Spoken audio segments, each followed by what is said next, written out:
Hello, everyone. I am back. Good folks of the algorithm. How you doing? Merry Christmas. I hope everyone had a great Christmas. I didn't want to bother you guys yesterday. I wanted y'all to spend time with your loved ones. This is the season of giving, love, support, and care. And as you know, this is a hard time for me, but I still have great hope and great blessings to everyone. And I hope everyone had a great Christmas with their families and got touched with their loved ones, even ones that they don't see regularly. And I appreciate y'all being here.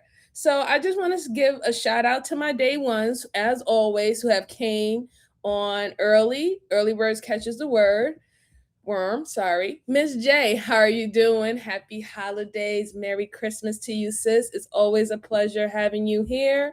And Turkey, happy holidays. Merry Christmas to you, sir. It's always a great thing to have you here with us.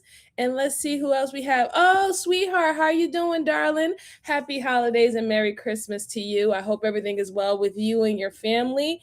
I'm so appreciative of you being here. Brucey, I seen you earlier. How you doing, sir? Hope you're feeling so much better. I know you're still up on the narcotics, but I hope you're feeling so much better. Merry Christmas to you, and I hope the family is doing great. Okay, so guys, I have 3 new cases for you. Just make sure you're hitting the like button for me while you're coming in, or not. You can hit the down button, still helps the channel. Please share this out or share this channel out to anyone who's interested in these type of cases, reviewing them. And also, I would like to support the channels that I do use their videos for commentary on. So shout out to Red Thread or Interrogations, Red Treen Crimes, and also Stay Awake. Those are my 3 favorite ones that I like to use their video essays for these type of commentary of these type of cases. So shout out to them. Happy Christmas to them. Merry Christmas to them. Don't know where they're from, but just shout out to those channels. So the 3 cases that I have for you today, I found them very, very interesting, and I thought that we should go over it. So let's go ahead and pull up the first one. So the first one that I have for you today is about a killer duo. A killer duo thinks they just got away with murder, but they didn't. When I saw it, it seemed very interesting, so I wanted to share it with you guys, and you tell me what you think. So let me go ahead and pull up my screen, and we can get into it, shall we? All right, I hope y'all can see my screen. And here we go. Duran, like I told you, you are here as a suspect. I'd love to hear your side of the story. You tell me what happened in there. I just knew things were going to get ugly. I didn't think that nobody's going to get shot. Yeah. Do I have to sign this? Yeah. No, I did definitely want to avoid it. Okay. And they started fist fighting, and I ran off the door. Just hours ago, this woman, Angelique Campbell, and her boyfriend Darren Gills took the life of 25-year-old Jordan Boxley. Now, they think they can get away with it, all until one of them breaks. We have the text message of you offering to set him up. It's my fault. And as Angelique turns on Darren, detectives will discover a series of clues that prove what happened to Jordan was no simple accident. Duran really wanted me to stop him, not kill him. He wasn't supposed to shoot him. What you told us today, is that true or is that a lie? In the early morning hours of June 12, 2021, police in Galveston County, Texas, received a frantic 911 call from Angelique Campbell. She claimed that her baby daddy, Darren Gills, had shot her ex, Jordan Turney Boxley. When police arrived at Angelique's trailer, they discovered 25-year-old Jordan deceased from a single gunshot wound. Jordan was a kind, gentle soul who had just earned a bachelor's degree in finance. He was eager to get into real estate and spend every free second with his large family, who he loved. But tragically, that chance was taken from him. Detectives quickly brought Angelique and Darren in for questioning to find out why. The following footage was provided to us by the Galveston County Sheriff's Department. Today's date is Saturday, June the 12th, 2021. The time is 5:59 a.m. I am Detective Rimmer with Galveston County Sheriff's Office, Criminal Investigation Division. Also with me, It's Detective Angelica Uval, also with Criminal Investigation Division. if you would introduce yourself with your name and your date of birth, please. I'm Angelique Campbell. My date of birth. We're here on case number 21-00002515, which is a homicide that occurred overnight tonight. We are at the Crystal Beach substation in Crystal Beach, Texas. Angelique, what is your address? You don't know it? I just moved Hey, there. Pacquiao, how you doing? Happy holidays. I'm Do you know trying what to the figure street that out name too. is? West Canal. West Canal. And do you know your trailer number? I think it's 5 or 6. 5 or 6? Okay. Sorry. So if the property owner said 6, that would be accurate? Yeah. Okay, all right. And who currently lives in that trailer with you? It's me and my daughter. That's right. Angelique here has a 3-year-old daughter, the result of her 4-year on-again, off-again relationship with Darren Gills. Though she'll explain their relationship is stable, in reality, it was anything but, with several breakups throughout the course of their young relationship. Oh, and a murder. Not exactly what I'd call a fairy tale ending. Angelique, you called 911, right? Okay. So what happened this morning that caused you to call 911? I had it's an ex-boyfriend, but he's not recent. I haven't been with him for over 4 years before I got with the father of my child, What's his name? Deron Gills. Deron Gills? Yes. Okay. I let Jordan Boxley. He wanted to stay the night at my house, but I told him he couldn't because Deron works there. Mm-hmm. So he'll be there roughly around 8 in the morning. Just to clarify it for the video, Deron Gills is the father of your child? Yes, that's all. I said. And your recent ex-boyfriend? Yes. And Jordan Boxley is an old boyfriend? Yes, but he's like constantly kind of kept in touch with me. Mm-hmm. So we still talked or whatever. Okay. So he wanted to stay the night, and I told him he couldn't. He stayed the night about 2 weeks ago, I think it was. Mhm. I told him he couldn't stay the night, but he can come over. He didn't. All right, so I had to stop it right there because there's a couple of things I want to point it out. It does seem off the jump, it seems like a setup. I know that that's probably, I mean, they gave you some hints about what happened in the beginning, but it just clearly just looks like a setup in this situation off of just of how she's speaking. It doesn't make any sense. If you're off and on with your father of your child, your baby father, you know, if that relationship is over and is just only in just dealing with the child, then why is the baby father staying there? Now, the guy who lost his life is your ex-boyfriend. For a couple of years, you said like y'all was dating maybe like 3 years ago or something like that, but y'all always kept in touch. So now I'm starting to think motive, because it seemed like she was still actively in a relationship with her baby father, and he knew of the guy that she was dealing with, and he kind of convinced her like, hey, listen, he's graduating out of school in finance with a bachelor's degree. He got a big family. He comes from some type of money. You know, maybe we can rob him or something like that, and that will help our little family. That's what it's giving off. It's just weird how out of the blue, your ex-boyfriend, the victim, wants to come spend a night at your house. That doesn't mean that he really was your ex-boyfriend. You were still kind of dealing with him. In fact, it seemed like you was still kind of dealing with both men. So I don't know. I don't know what y'all say in the chat, but that's what it's really giving off so far, because it doesn't make any sense. If he came by a couple weeks ago and spent the night with you, he knew that the father lives there or he works there. You didn't have a problem then. So what was the issue now? But let's go on. I didn't get there till like 2 o'clock in the morning. I was ready to go to sleep. This morning? He had in his head he was staying the night, so I was like, okay, just make sure you're gone in the morning. He said he had to work at 7 in the morning. 2 o'clock this morning? Yes, 2 o'clock this morning. He said that he had to work at 7 o'clock in the morning, so he would be gone before Deron got there. Okay. He wanted to smoke when he first got there. I was ready to go to sleep. Mm-hmm. I didn't really want to smoke. I had already smoked. But what does he want to smoke? Weed.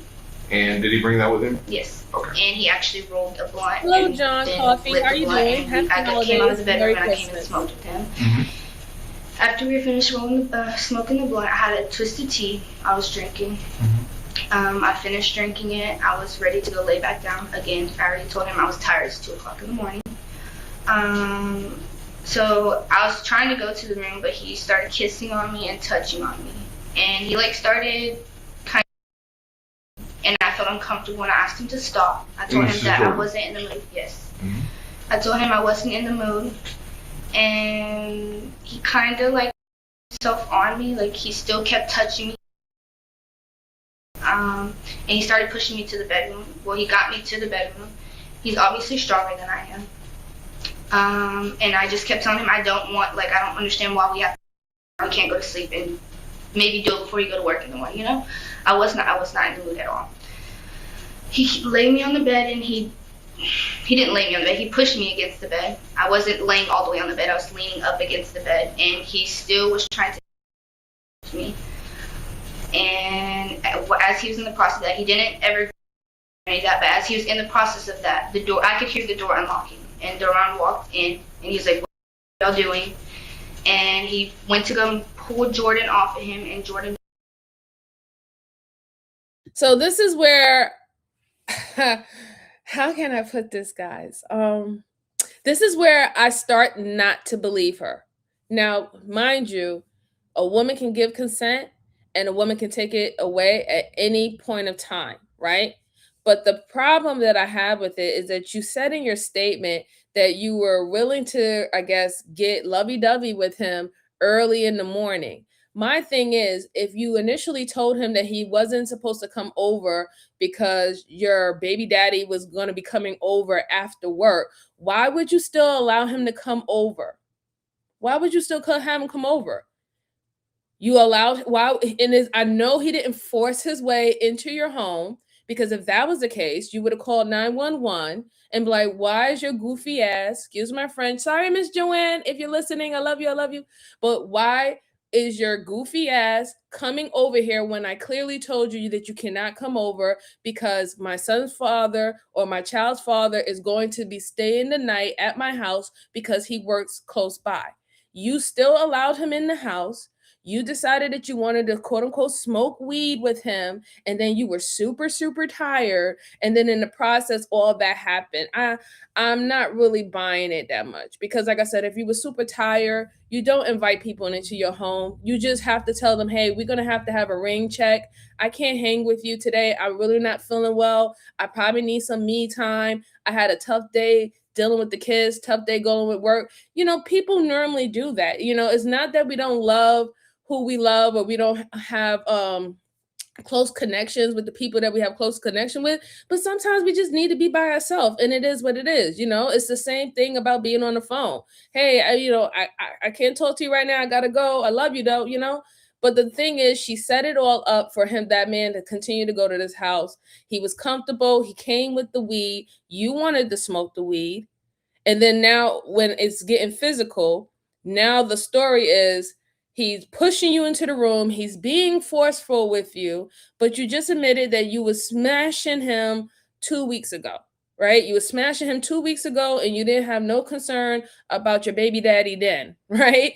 But then now all of a sudden the baby daddy supposedly came in and he sees that he's forcing you or something's going on, and it seems like a ruffle or a matchup happened, altercation happened between your baby father and your ex-boyfriend. And if you really think about it, according to her words, she's not in a relationship with her baby father, and she's not in a relationship with the victim who she was in a relationship with 3 years ago. But still yet, these two men have access to your house and your womb. Make it make sense. Ladies. Make it make sense. Let's see.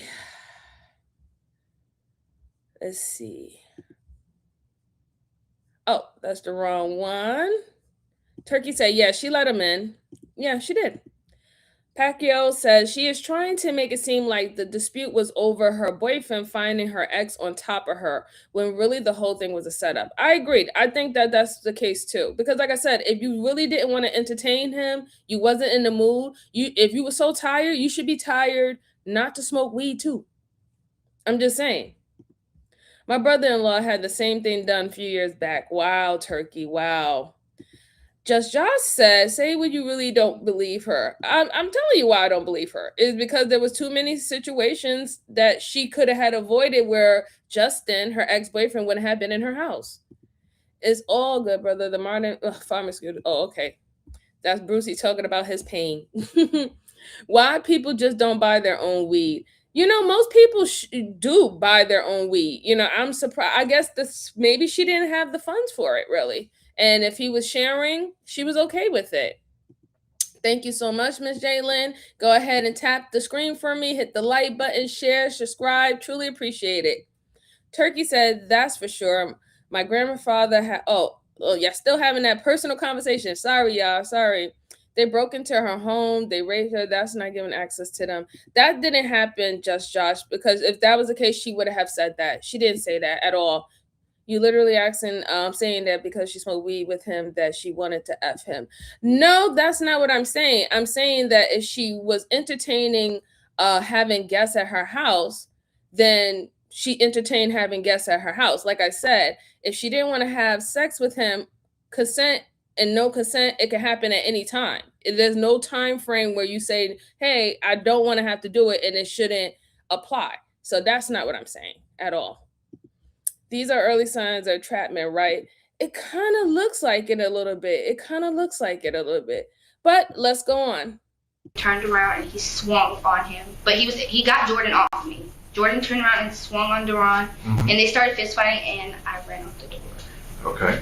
If you're going to give detectives a scripted response, the least you can do is throw a little acting in there. Angelique, however, seems totally unfazed by an ex-boyfriend reportedly putting his hands on her, and another ex-boyfriend then attacking the first one. I don't know about you, but even having two exes in the same room would be enough to have me screaming or crying in the interrogation room. It's worth noting that Jordan did not put his hands on Angelique like she is claiming. In fact, it wasn't even Jordan who was begging to come over the night of his murder. It was Angelique begging him to come over. And the reason is more sinister than anything you're thinking. You said that Darren unlocked the door. He's got keys to your trailer still? Okay. But he hasn't been living there? No. But he does go there on his lunch break. He'll come in there and use the bathroom. And that dog, I don't know if you're the one I told about the dog. No. There's a German Shepherd that's our dog. Well, it's his dog. He's been taking it, but we got it together for his birthday or whatever. But he lets the dog stay in there because he doesn't really have a place to live. And at his mom's, he can't have the dog. So he brings the dog to work with him. So he'll come in and out the trailer during lunchtime and stuff. But he hasn't been sleeping there, no. Okay. Well, I haven't been there the past 2 days. I just came back yesterday. I've been in Liberty with a friend. So if he has slept there, I wouldn't know. But I don't think he has. Okay, but he's not supposed to be sleeping there yet? No. Okay, so they started fist fighting and you ran outside. So what I happened knew stuff after was that? going to get bad. Why did you know stuff was going to get bad? They both don't like each other. Mm-hmm. He's obviously, we're in, I guess you could say, Duran's territory because, he was living there. So maybe he felt like he wasn't supposed to be there even though I let him come. Mm-hmm. They were yelling at each other. I don't know how nobody didn't hear.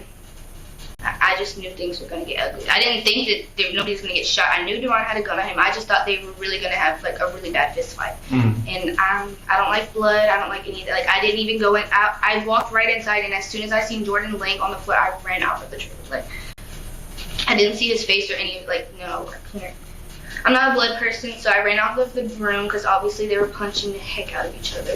Mm-hmm. And I ran behind the trailer, and I heard a gunshot.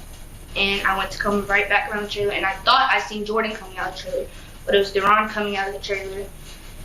And he told me that he shot him, and he asked me if I was okay. I'm sorry, Good to see Duran you told you again. you shot him? Jordan. Okay. He asked me if I was okay, and he did ask me if Jordan had, and I let him know he was trying to, but he didn't. Like, you stopped him from doing that. And he gave me a hug, and he told me he loved me.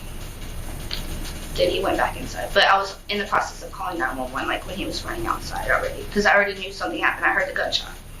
How many gunshots did you hear? One. Just one? And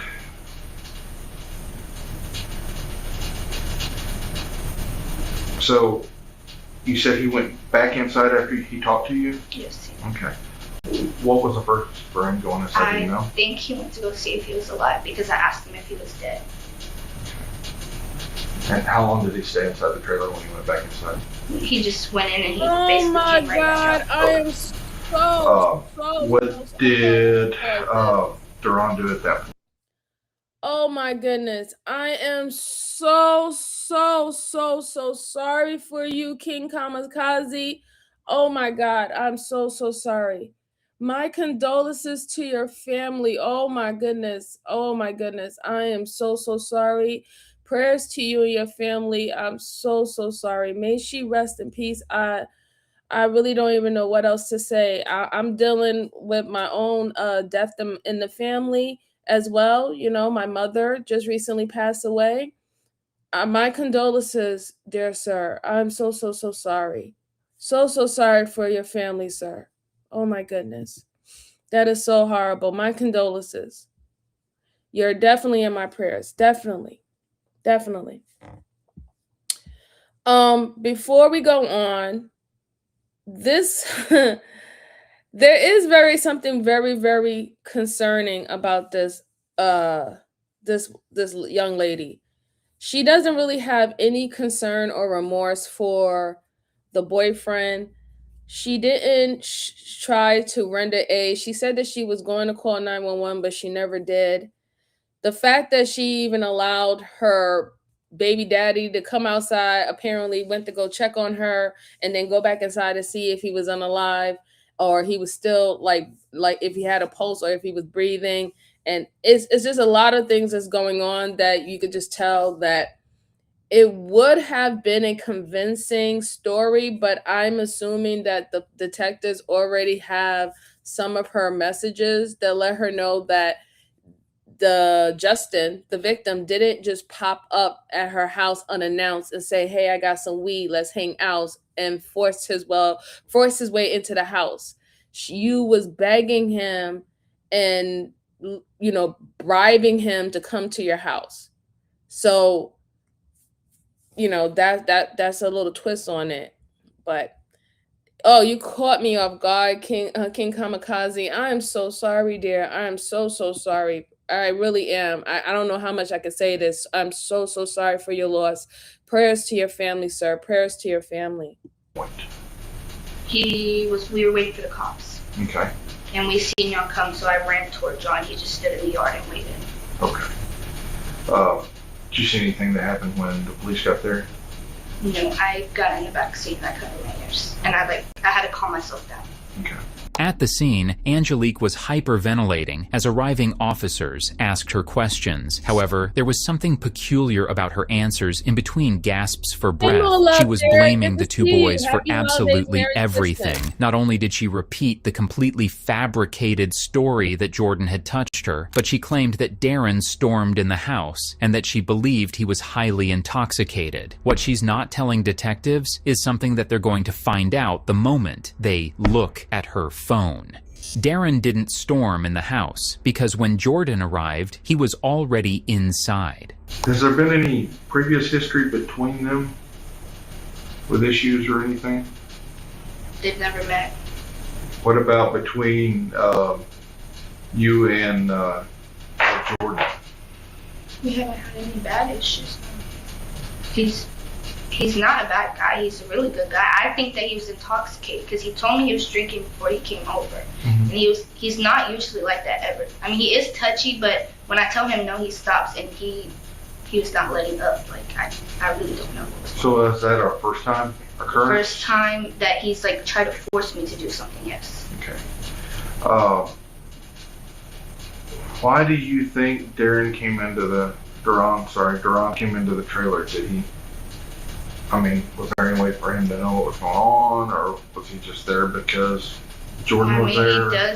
He does come in and out, not at 2 o'clock in the morning. I don't know what he was. He might have been coming to not. He might have not known I was there, and may have been coming to sleep there because I did tell him I was in Liberty with my friend because I went and did a birthday party for my daughter because we couldn't be cordial and have a birthday party together because we just broke up and it was not good for us to see each other really. So I let him know that I was staying up there, so he might have thought I was still up there. So when you went up to Liberty with your daughter for the birthday, how did I you agree get with there? you. Definitely My friend agree. came and got me. Okay, so you didn't drive your car? That car, the timing bill is off. Okay. Does he know Jordan's car? I The don't Mazda? think so. I don't think so. Because it was parked right behind yours. That's- I don't think he knows his car. Like, I haven't told him. Yeah, I agree. Shout out to you. Happy holidays. The old car, yeah, he used to have a Buick, and I did tell him that because that's when we first got together. But there wouldn't have been anybody else parking behind you? No, I don't really have company. I leave. So I'm taking that they probably live, she probably have a trailer or owns a trailer, but the fact is that a lot of streets have surveillance cameras, so they can see who's pulling up and pulling out on that same street, even if you don't have a camera per se on your trailer. But if you have neighbors, they have cameras too. So pretty much the detectives are just letting her say her story, because you notice how they have not asked her any real detailed questions, letting them know that they have some type of evidence, right? They're just letting her tell exactly how she wants to tell it, see how much truth she is going to tell and what she's fabricating. And then eventually, when they want to, put the heat on, they eventually will. But it's good to actually get it on record, her saying her statement about what happened, who was involved, why it happened, and then getting all that extra evidence saying, well, why did you lie about this? Why did you lie about that? And then we start to see how they buckle in these interrogations when real evidence is presented to them. Let's see. Hi, Pink Soda Pop. How are you doing? Happy holidays. Merry Christmas to you. Merry Christmas. Merry Christmas. Chadrick, how you doing? Happy holidays. He said, I've seen this one. Oh, great, great, great, great. Don't tell me I haven't seen it. We're watching it together. Shout out to you. Merry Christmas to you. Hey, Donna, how are you doing? It's been a while. Have I seen you? I hope everything is well. Merry Christmas to you. Happy holidays, dear. Happy holidays. Let's see.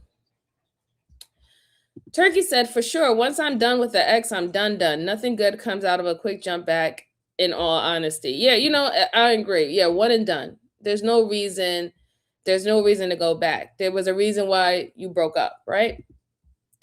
Yes, happy holidays. Shout out to Dubai. Happy holidays, sir. Happy holidays. Let's see. Tying her, let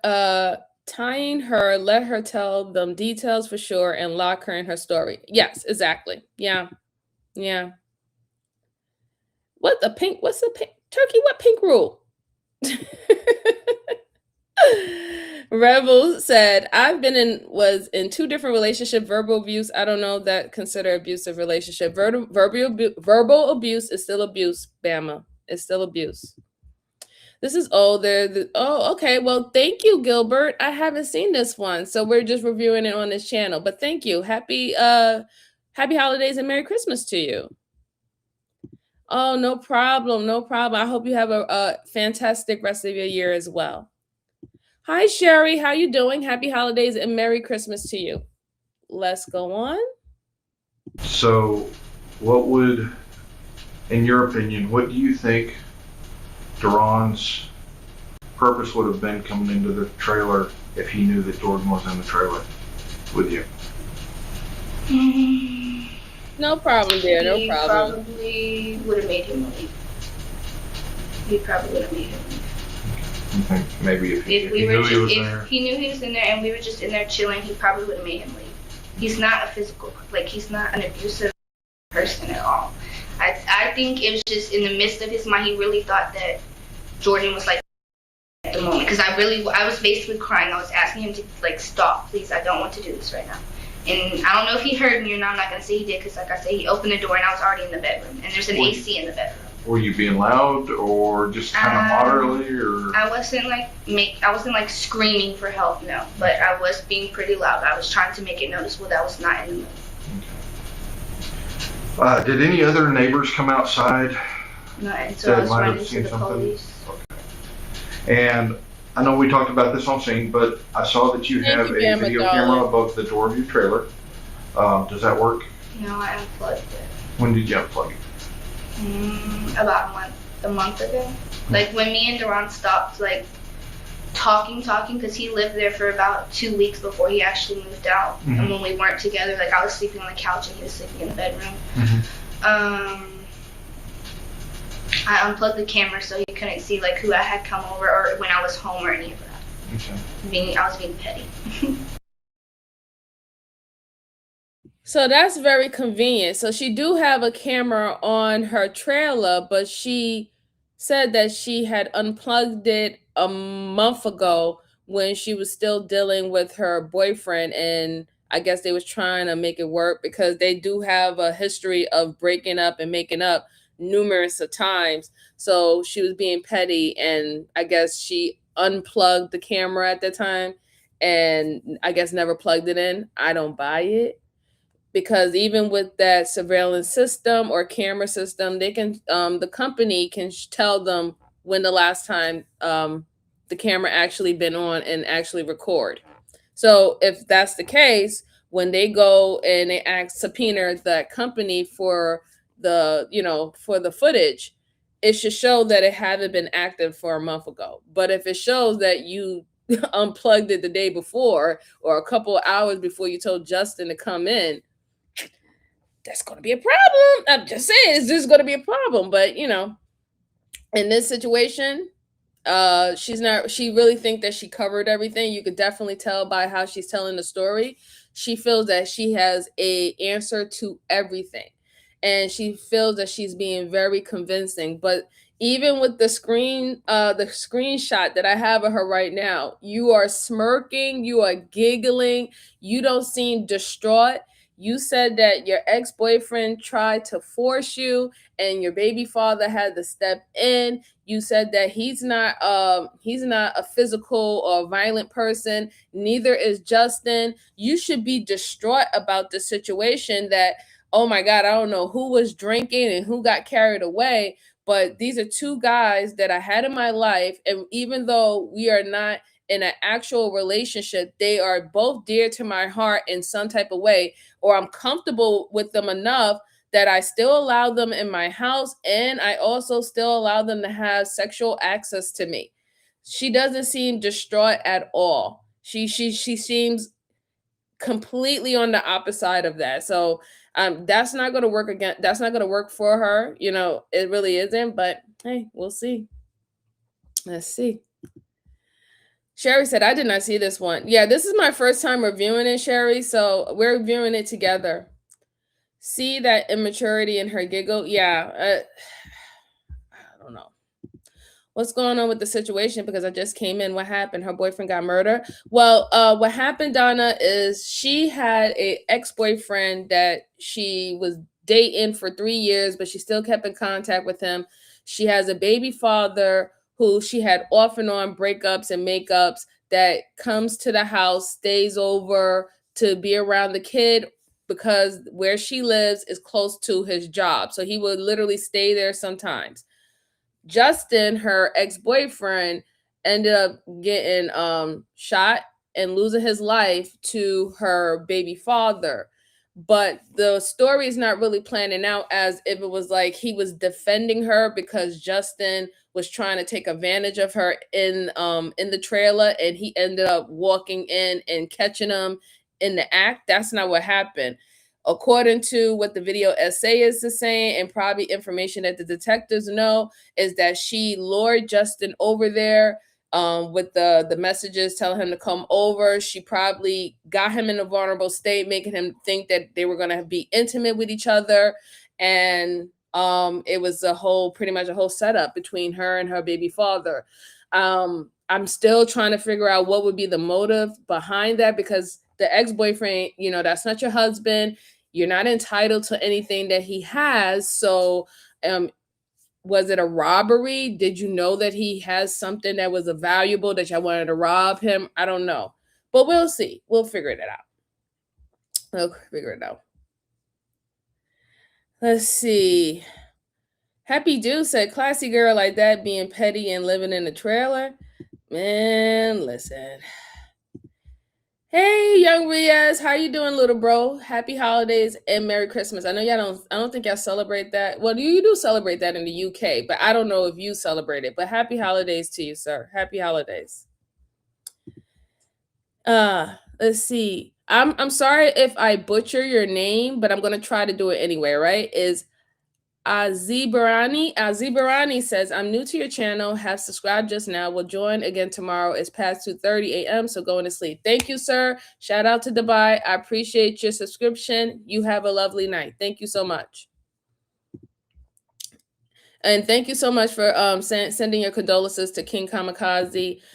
We are showing our love to him. That's some traumatic and terrible, terrible news to hear. And my thoughts and prayers is with him, truly. Let's go on. Okay. Did y'all? No, it happens with relationship breakups. Had you and Duran had any issues? We've been being pretty content with each other for the sake of. So no physical, no issues like that at all. Okay. Anything you can think of?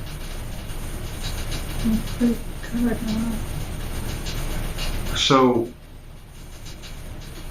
is there anything at all that I haven't asked you about that you think is important to get on record? Because I want to make sure that I get everything down that needs to be known. Not that I can think of. Well, we were in the interview. The time is 6:13 a.m. At this point, Angelique likely thought her plan was working without a hitch. Little did she know, those pesky search warrants were underway. And they didn't just find a clue here and there. They found an entire murder plan, typed out and exchanged between Angelique and Darren. And look, I'm not encouraging anyone to break the law. But if you're going to in this day and age, you'd think you'd know not to send dozens of texts laying out your crime step by step. Just 24 hours later, detectives had Angelique back at the station. We're here at the Crystal Beach substation on case number 21. I don't understand what's wrong with the youth, right? Y'all put too much of your information out there. And I don't think y'all really understand how even the little bit of information, something that you think is very insignificant, can be a gold mine or a treasure to someone who wants to use it against you, who wants to exploit you, who wants to put a narrative on you. You have to be a little bit more concerned and careful about your information, the things that you write, the things that you say, especially when you're using these little computers that we call cell phones walking with us, right? There doesn't make no sense for you to be sitting up there having a whole plan of unaliving someone on via text on your phone and think that that cannot be traced back. Most of these phones is associated with some account, some Google account, some type of company that is in control of all the data, and all the police or the detectives have to do is just subpoena it, right? They got up to 10 years. 10 years, guys.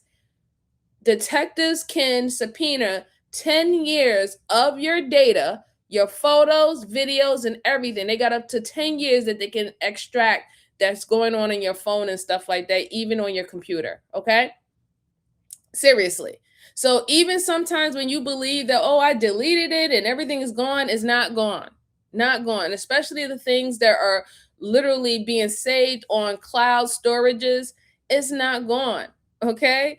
I don't understand why they continue to do that. It's foolish, it's dumb. But hey, again, we would like you to continue to be foolish and dumb if you want to do crimes, because we would like to get you off the street and not around normal folks who want to live their life, okay? So go ahead and continue to do it. But like, you know, you're always leaving a paper trail. That's all I'm saying. You're always leaving a paper trail and you talk too much.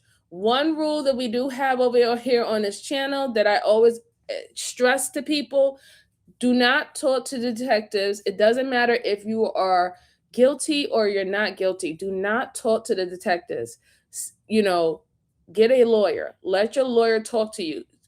Discuss things with your lawyer, okay? It's just the best bet. It's more clean. They know the terminology. They know how to deal with the prosecutor. They understand, right? Let the lawyers deal with them. You don't try to sit up here and think that,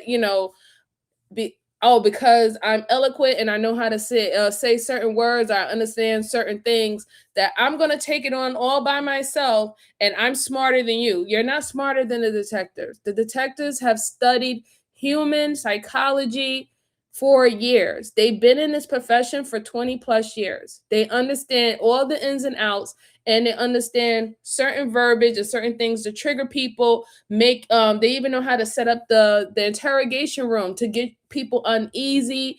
They know what they're doing. So I just advise you, just stop talking. Okay? Just stop talking. Stop talking. Let's see. Sindel said, do you think crime can be prevented before it happens by noticing red flags? Yes, they could, but it's a very thin line, because even that will be in a way of profiling. And some situation profiling is good, and other situation is not good, right? I think it can. Red flags are red flags, true. Let's see.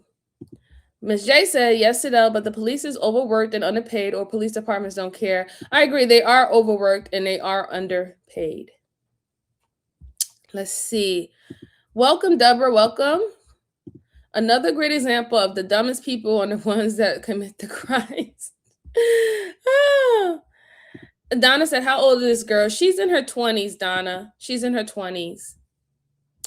Let's see. Stop giving statements to them people. But why? It makes good for commentary. Sherry says, this is why I didn't want my daughter using or touching my phone. Literally, she stole 5 of our phones, and in a few instances, she picked fight, pretending to be me with people. Oh my God. I'm so sorry that happened, Cheryl. I'm so sorry that happened. Happy holidays. I understand why. Yes, definitely. Let's see. Michael said, a bar member is never on your side unless you pay for it. Shout out to you, Michael. Shout out to you. Happy holidays. Minority Report is a good one. Absolutely. They can't bust you for something you might do in the future. True. That's true. Like I said, profiling is, in a way, it works. We have seen profiling works, but there's a caveat to that. You can be profiling someone and you can be horribly wrong, and then that can cause problems, right? Definitely can cause problems. Hey, Corinne, how you doing, dear? Happy holidays and Merry Christmas to you. Let's go on. Let's see what happened. They brought her back after they got all the evidence and subpoenas and everything out. So now they're about to bring the heat on her. You can definitely tell her demeanor is quite different now. She is not smiling. She has her hands down, not on her shoulder. So let's see what she has to say now. And also, if you can look, the interrogation room is quite different, and where they have her position is very strategic. This way, the door is adjacent to her. They are in front of her, kind of in like a triangle type of situation. So it's kind of like bringing the pressure necessarily without like too much. But, she is eventually, when the questions start coming out of more details and what she lied about, she's going to start, pining to that door like, wait a minute, that me being able to open that door and walk out is starting to get closer and closer and closer. So let's go on.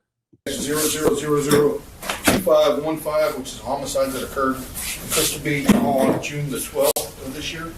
So that's why we wanted to talk to you. Voluntarily, doors unlocked. Anytime you get tired of talking to us, you can get up and leave, okay? You understand that you're not under arrest? You understand anytime you're done, you're free to leave, or if you don't want to answer something that we ask you don't have to. Just say, hey, I'm ready to go. The door's locked. You leave.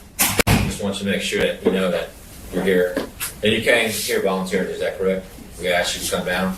Okay. And you came down and saying no problems? Okay. With that being said, we want to talk to you about, I didn't get the chance to speak to you last time, but Detective Rimmer did. And, you know, we've continued on with the investigation, and there's some things that we need to verify with you, and he'll verify those things with you. So, you want her to recap on the events that night, or? Yeah, kind of tell me again what happened that night. Not run, Ginger, run. I know this is hard. Hi, Digina, sir. How you doing? Happy holidays. It's to not you. an easy Happy thing. holidays. It's a traumatic event. Nobody wants to go through that, and we get that. But this is the thing, Angelique. It's really important for us to get all the facts straight. All right, and make sure we have our ducks in a row, and we have everything is documented appropriately, and make sure we didn't overlook something. So, and a lot of times, Thank you, little bro. when you go through Really something appreciate traumatic you. like that, and you talk to people, there may be things that you think of later on. So that's why we come back and revisit people that we talked to that night also. So, and that's why we're just asking, can you kind of go through your head or recap? What I mean by recap is what took place that you remember that night. If there's something else that you didn't say Hi, happened that Harvey. night, Thank you so much. now's the Truly time to say appreciate it. you. Happy holidays. and that Happy way, Christmas. you know, we get all the facts straight when we're doing this. We take Hi, this bag job very lady. seriously. Happy and this holidays. investigation This very is an seriously, interrogation especially of when a somebody murder. is dead, okay, or has been killed. So, with that being said, can you walk us through those events that night? Jordan wanted to come over. It was really late at night. He said it's going to take 3 hours for the ferry. I told him, okay, whatever, he wanted to come. He called me whenever he was getting on the ferry. I waited. I fell asleep, and he texted me whenever he got there. He knocked on the door. When he came in, I was ready to lay down. He wanted to smoke, so I let him smoke. I tried to get him to lay down with me, and I think that he was drunk. I'm not 100% sure. He did tell me he wanted to go have drinks, but he was like touchy. Now she's getting nervous, and she's already changing her story from the last time that they recorded it. She said that he kept on knocking on the door, and she was already asleep. That's not what she said earlier. Then she said that she tried to get him to lay down with her. So again, you said earlier that y'all was just smoking and you were tired and you wanted to lay down and that he forced you into the bedroom. But now it's something completely different. You saying that you didn't know whether he was drunk or not, and you try to get him to lay down with him. You see how it all plays out?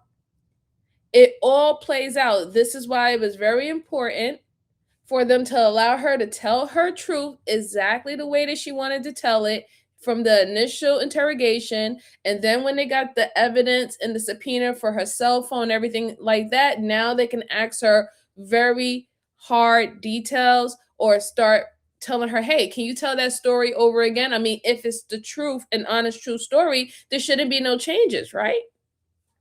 But there we go. There we go. Hi, Mims Queen. Happy holiday. Let's go on. With me, and I told him that I was ready to go to sleep. I was supposed to work the next morning. Okay. And we made our way to the room, and I remember Duran unlocking the front door, and he was going on, and he went to pull Jordan off of him, and Jordan swung on him, and they started fighting. I ran outside of the trailer. I was actually in between both of the trailer, like in the back of the trailer, in between the trailers, and they were they were fighting, and Duran told him to get the F out, and I guess he didn't leave. I wasn't inside, and I don't know what was said between them two. I do remember hearing him scream at him for him to leave, and then I heard a gunshot, and I called 911, and while I was on the phone, Duran came outside, and he told me to call 911, that he had shot him.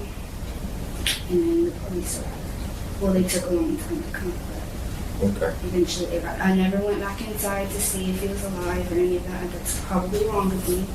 No. That's understandable. Can you kind of, when you walk into, I made the scene that night, when you walk in your trailer, you walk in. Not the waterworks. Not the waterworks. Now, when you're starting to feel the pressure and you already know that you changed some things in your story that was not the same when you initially had the interrogation, when they brought you down to the office, not you crying now, not once during the first initial interrogation did you show any emotion outside of smirking and giggling while telling the detective the story about what happened. Now, all of a sudden, you have this flush of emotions about what happened to this guy. You didn't seem like you cared about this guy in the first one. You said that he attacked you, right? He was trying to force himself on you, and then your baby father came in being super save-a-ho and saved the day, right? And it's unfortunate that he had to shoot Justin because they got into a fight while they're in the trailer. But now all of a sudden you sitting up here and you got in all this oh, because you want to stop talking now, right? Now you want to stop talking, and you want them to plead with you with your you being distressed about this whole situation. Girl, bye. Girl, bye. But let's go on. Let's see what else she has up her sleeve. To there's the kitchen, and then there's like a chair and a table, right? Yeah, there's a table, and then there's a couch, and then the TV is in the back by the deep freezer. And then there's the bedroom in the back. Okay. So where you said y'all smoked, and I believe there was some marijuana on the table. Yeah, we smoked at the table. Okay. And then you said you were tired because you had to work the next morning? And it was already like 2 o'clock in the morning. Okay. And you said something about going back to the bed. You went back to your bedroom by yourself, or? No, he was walking me to the room. Okay. So up until that point, there was nothing really physical or disagreements between you and Mr. Boxley? Just that he was touchy and I was not trying. So now he's walking her into the room, but again, the first interrogation, she said that he forced her in the room and he forced her on the bed. Now, all of a sudden, he didn't force her. He's walking her to the room. She's the one who wanted to go to bed, and she's the one who wanted him to go to bed with her. Everything completely changes. And she's probably thinking, you know what? I was being recorded the first time when I had that interrogation. But now it's completely different because remember, the first interrogation, she was all about defending the baby father, making him seem like a hero, demonizing Justin. And now, when the heat is on, she kind of realized that it's not a good look to demonize the person who lost his life, right? So now is, oh, he didn't force me. He walked me. He smoked weed. He is touchy. But girl, we should talk about, why are you saying that he's touchy? You was just having sex with him 2 weeks ago. You know he's touchy. He was your boyfriend 3 years ago.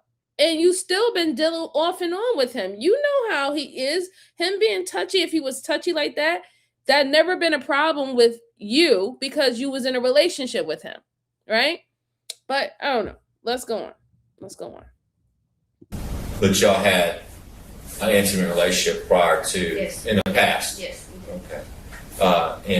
And you asked him to come over, or he asked you to come over? No, he asked me to come over, and I told him that he could come over. Well, first I told him I didn't know, and then I told him that he could. I told him he had to be gone by 7 because that's where the wrong works was for the guy that owned the trailer park.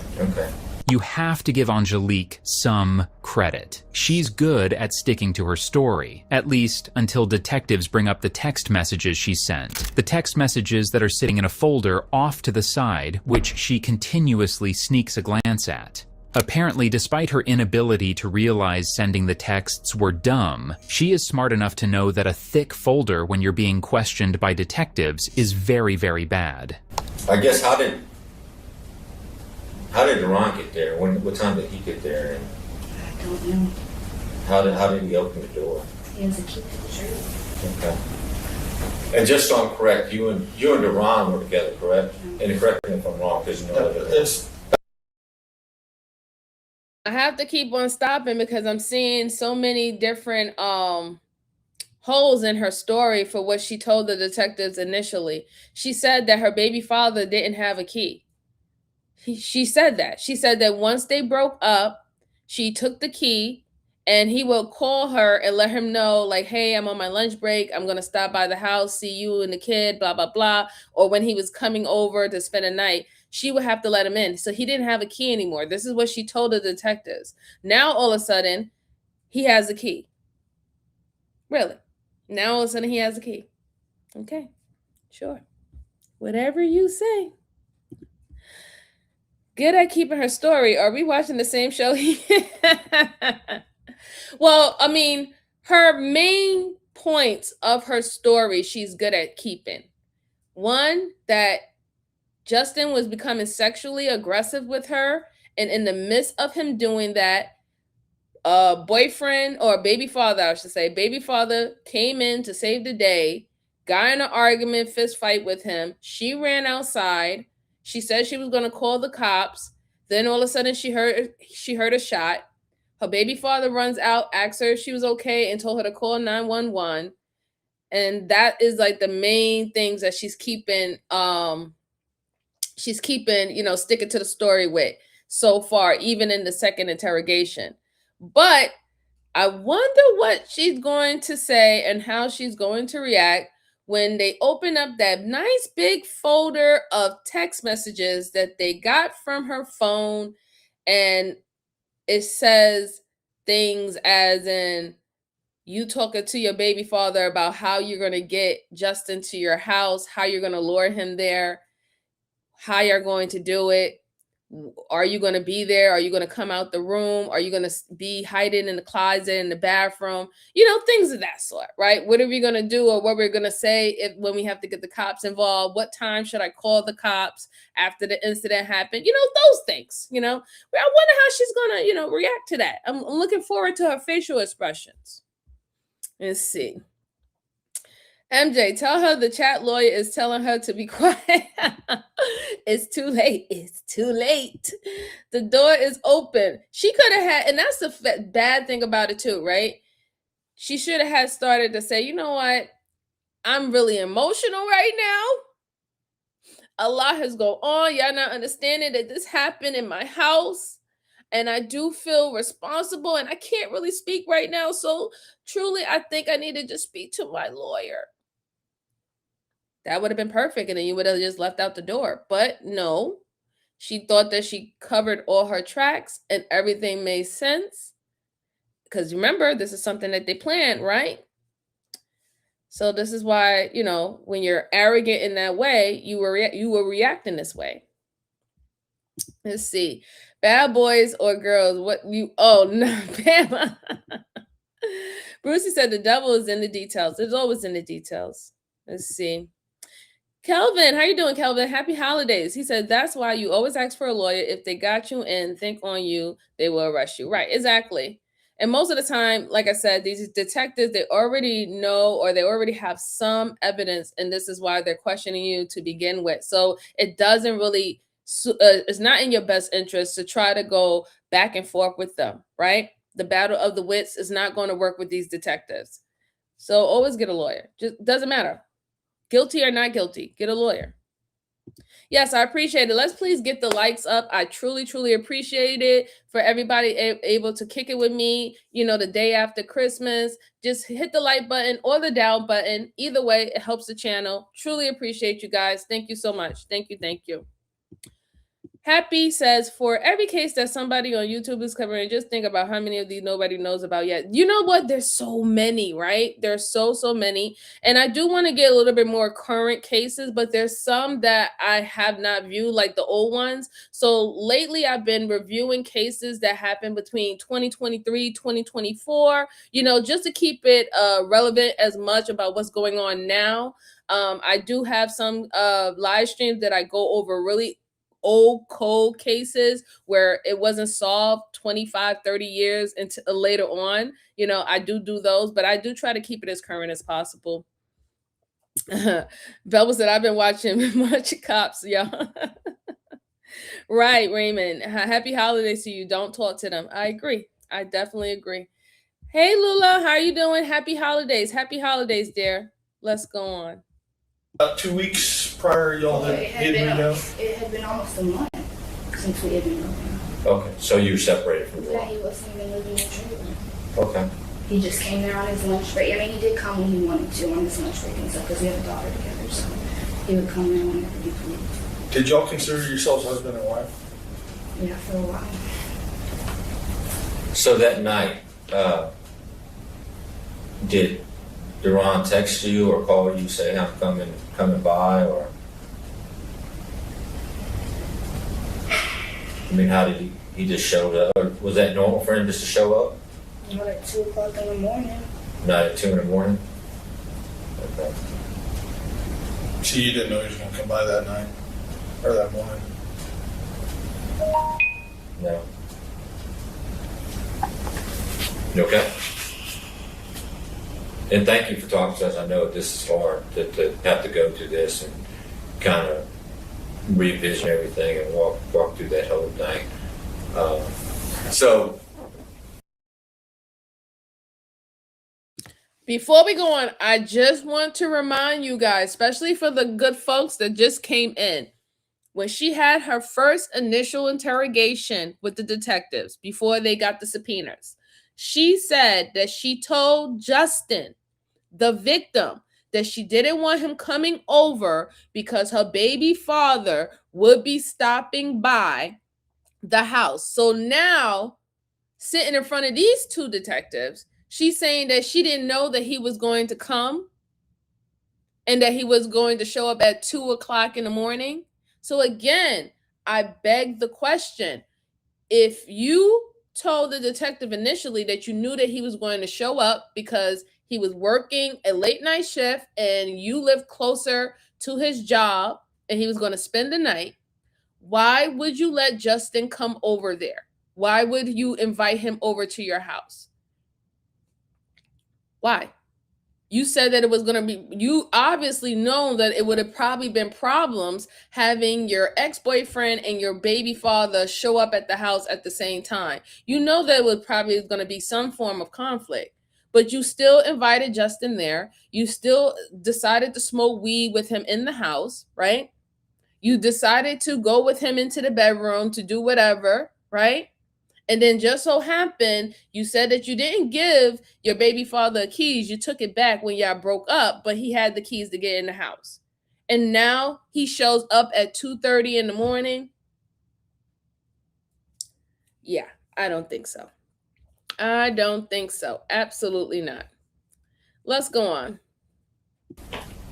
Mr. Boxley is walking you to the bedroom, and the trailer's not that big, so was he on? Obviously, it's not enough room for both of y'all side by side. So He was like, like I was facing him and he was facing me. He was like pushing me to the bedroom, basically. okay. And what was your response to that? I just told him, can we lay down? Okay. And then what did he say? He was trying to kiss me. He wasn't saying anything. He was trying to kiss me. Okay. Did you ask him to leave? No, I didn't. Okay. Is that normal behavior when he's around you? No. No. No, usually he's a sweet person. He wasn't that person. Okay. But I do think that he may have been a little bit intoxicated. Okay. All right. So, got a couple questions. Oh my gosh. I'm sorry, guys. But the switch up in her story is crazy. You told the first detectives that he is always touchy-feely. That's what she said. Justin is always touchy-feely, and that's what made you uncomfortable. Then you said he forced you on the bed and he was getting all touchy-feely and trying to kiss on you, and you said that you was being loud enough for him and anybody else to hear that you are not interested or you're not giving consent for any sexual actions to happen. This is what she said. Now all of a sudden she's saying that this is not like him, and I think that I think he was intoxicated. Which one is it? Is it in his character, or this is something that you've never seen before because he's intoxicated. But like I said, her story completely changed from the first time until now, and it's because what they're doing is very strategic right now. They're not putting they're easily putting on the pressure with her, right? They're starting to ask her more about her relations with her baby father and more details about her relations with Justin and the victim, right? And she's looking, if y'all, I don't know if y'all could tell, but she is looking down on the floor to the folder of messages and proofs that those detectives have. And every single time she kind of gets stumped, you notice how she has a little pause of a silence, or she starts to put her head in her lap. She starts to act like she's crying, you know what I'm saying, or she's about to cry. All of that is strategic, okay? All of that is manipulation. And we're going to see it while we continue to go on and watch this. Raymond said the reason she's talking to them is out of fear that they will get mad at you. No, not really, because she was singing like a canary the first interrogation. They didn't have to stop her once. If you go back to the beginning, Raymond, I don't know what time you came in. Go back to the beginning and see how she was reacting due to the first interrogation. This is the second one. Sherry said, I watch a lot of these. Her body language also, I don't know, tells it all. A lot. It does, definitely. What did she do? I haven't heard about this. Hey, Sharon, how you doing? Happy holidays. She could have been an accomplice to a planned murder of her ex-boyfriend with her baby father. That's what we're viewing right now. Donna says she knew everything she was doing, and she's discussing if she was with both guys playing the routine that she's innocent. Let's go on. Okay. And before we start asking her questions, I notice you keep looking at the folders. You know what's in the drawer? Every text message, every texting app, everything from both of y'all's phones. So you know that we know what occurred. We have the text message of you offering to set him up. I can show you the text message. Okay. I understand that you. Okay, and I understand that, but you set him up. You knew that Duran was going to come over, and you knew that you told me that night you knew they didn't get along, that they were squabbling. But you knew Duran was coming over. Yeah. And you knew Duran was coming over to take care of it. So actually he said handle it so that y'all could be a family. But Duran's messages all to you said he had to be dead.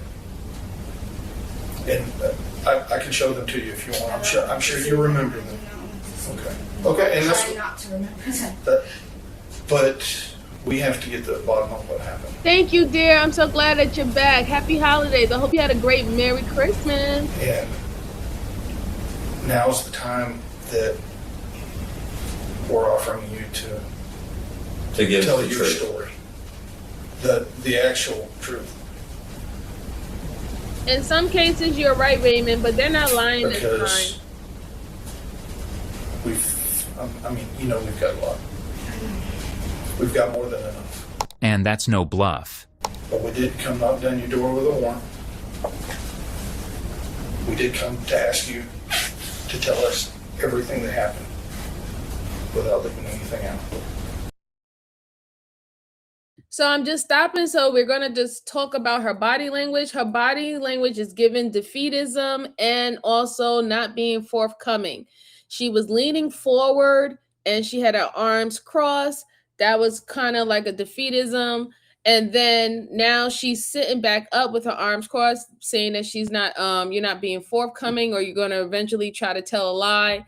And then she don't want to see the messages because in her mind, she believes that if she doesn't view the messages, that later on when she gets a public defender, she can say that I don't even know if they got those messages from my phone. They probably got those messages from my ex, and maybe my ex is now trying to set me up because it is well known that he was the one who shot Justin. So there's a reason why she doesn't actually want to view them or confirm that those are her text messages that is coming from her phone and her interaction with her baby father. Let's see. Hi, Kwan. How are you doing? Happy holidays. Happy holidays. They are fishing for more for information to be used against you. Not in this situation, Raymond. They have enough information that they can put a charge on her. First degree murder. The text messages alone.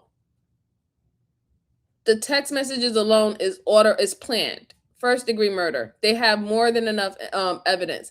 But they are being reasonable with her because they're asking her to go ahead and explain, now that you know this is what we have, I want you to tell me, was you being coerced by your baby father to do this? Was you put in a threatening situation that made you participate in being a setup queen for this guy?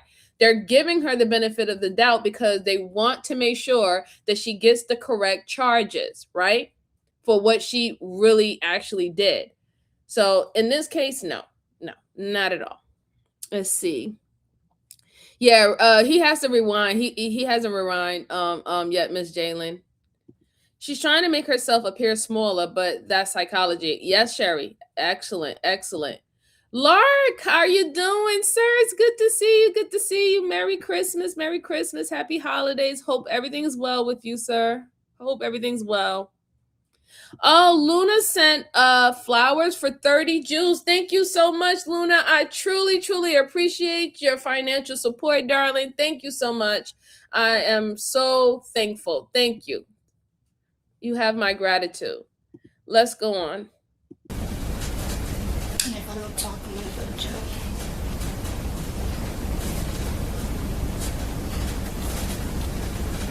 I can't make you any promises either way, but let me draw you a picture, okay? And I'm not trying to be. I got 4 kids. I couldn't imagine being separated for them. You understand that murder carries a life sentence. Life in Texas is a minimum of 40 years. That means your baby will be 43 years old before you get out of prison if you get a life sentence for this murder.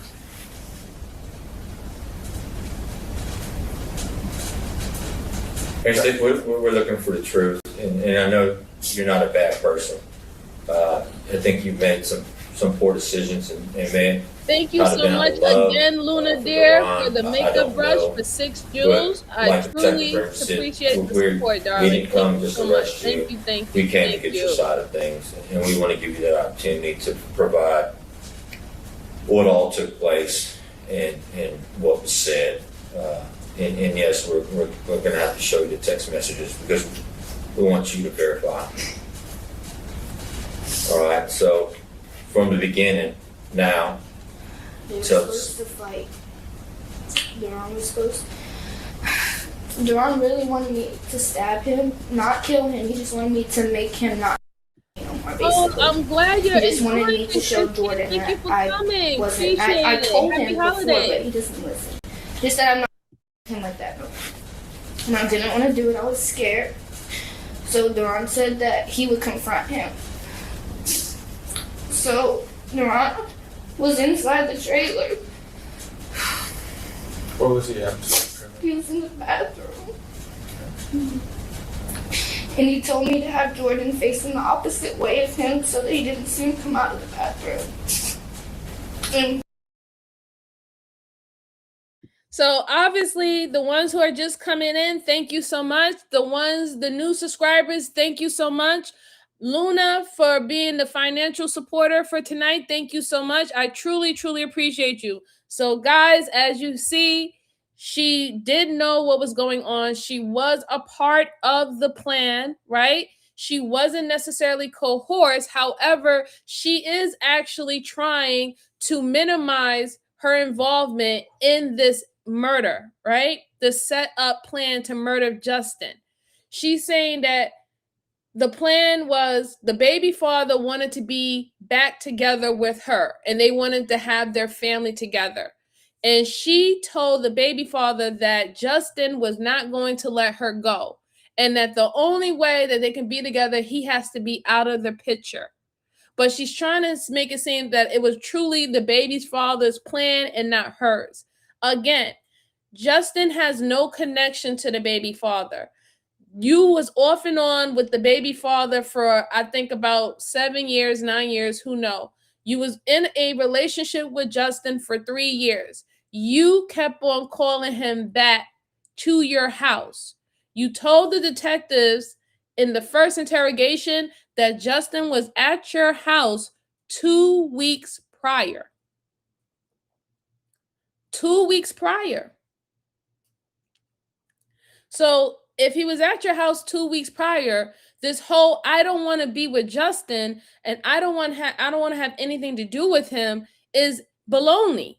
You were dealing with him, whether if it was having sex when you was mad with your baby father, you didn't want to have sex with him, you would have sex with Justin, whether Justin always was the one who would supply the weed or drinking and something like that, you wanted Justin in your life.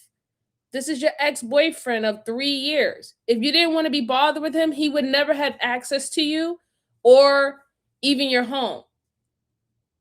So obviously we can tell that, she's right now, she's in survival mode. She's about to throw her boyfriend or her baby father under the bus about this whole situation and make herself seem as she was pretty much the victim. She never wanted to do it. She just wanted him to beat him up and then he would get the idea and leave us alone. That's what she's going to start doing now. And the waterworks is going to keep on kicking. Miss Jalen, thank you so much, sis. I truly appreciate you. She gifted 5 memberships to the Level Let's Talk About It crew. And let's welcome the new people who have joined the membership. We have Genevieve. How are you doing? Welcome to the membership. I hope you enjoy it. Thank you so much. Black Beauty Gaming. How are you, sis? Welcome to the membership. I hope you enjoy it. Thank you so much. Yes, happy holidays, Christy. Happy holidays to you. We have Mrs. 004. How are you doing, ma'am? It's good to see you again. Thank you so much and welcome to the membership. We have Jen Benson. How are you doing, ma'am? Welcome so much. Happy holidays and enjoy the membership. And then we have Miss J11. Thank you so much. Happy holidays, and I hope you enjoy the membership. So welcome all new members. Welcome, welcome, welcome. I truly appreciate you. Luna says you're very welcome. Thank you for an awesome job. Always you do, Miha. Thank you. I appreciate it. I appreciate it. Hi, Rodney. How are you? This is a interrogation that we're going over. It seems that this young lady linked up with her baby father to unalive a boyfriend. And we're just going over the interrogation and we'll find out what she's actually charged. This happened in Texas. And happy holidays to you, Rodney. Happy holidays. Yes, thanks, Miss J, for the 5 gifted membership. Truly, truly appreciate it. And then Sherry sent thumbs up for 10 jewels. Thank you so much, Sherry. Truly, truly appreciate you. Thank you, darling. Thank you, darling. Happy holidays. Truly appreciate you. Thank you so much. All right, let's go on. Let's see what she has to say, guys. When he came out of the bathroom, he confronted him, and they started fighting, so I ran out of the trailer. He wasn't supposed to shoot him. You told me that night you knew. Thank you so much again, Sherry. I appreciate you, dear. Thank you. So it wasn't not normal. He always has it. How does he usually carry it? He carries it on his waist. Just stuck in his pants or? No, he usually has a holster. But he didn't have his holster. His I holster don't was in his car. know. I don't know about the holster, but I know that he usually keeps it in his pants. He don't always. I don't know what he was wearing, but he can wear it right there without a holster. He has before. Okay. But he didn't have it in his hands or any of that whenever he came out of the bathroom. I will promise you that. So what time did, that night of the murder, what time did Deron arrive at your trailer, or y'all's trailer? I don't know. It was like an hour before. Okay. What happened when Deron got there? He wanted to wait for Jordan to get there. So he sat on the couch and waited. And how did he know Deron was gonna? How did Deron know that Boxer was gonna come over? He told me. Well, I had told him that Jordan asked to come over because I was trying to get Deron to come home. And then he told me that he wasn't coming, and if I was still talking to Jordan and all types of other stuff. So Deron's there, and how does Jordan get there? Jordan Boxer gets to your place. He drove, and then he told me he was outside, and I opened the door and I let him in. Jordan was just 25 years old when his life was snatched away for absolutely no reason in one of the many off periods in Angelique and Darren's on-again, off-again relationship. The two had begun casually seeing one another. When Angelique begged Darren to get back with her, he agreed, but under one condition. She had to prove her loyalty by catching a body. If you don't speak street, that's murdering someone. Instead, she opted Jordan up on a silver platter for Darren to kill, and she tried very, very hard to get Jordan there. How did Jordan know to come? He asked me to come over. He asked if he could come over. Then I told him to come over, I guess. Okay.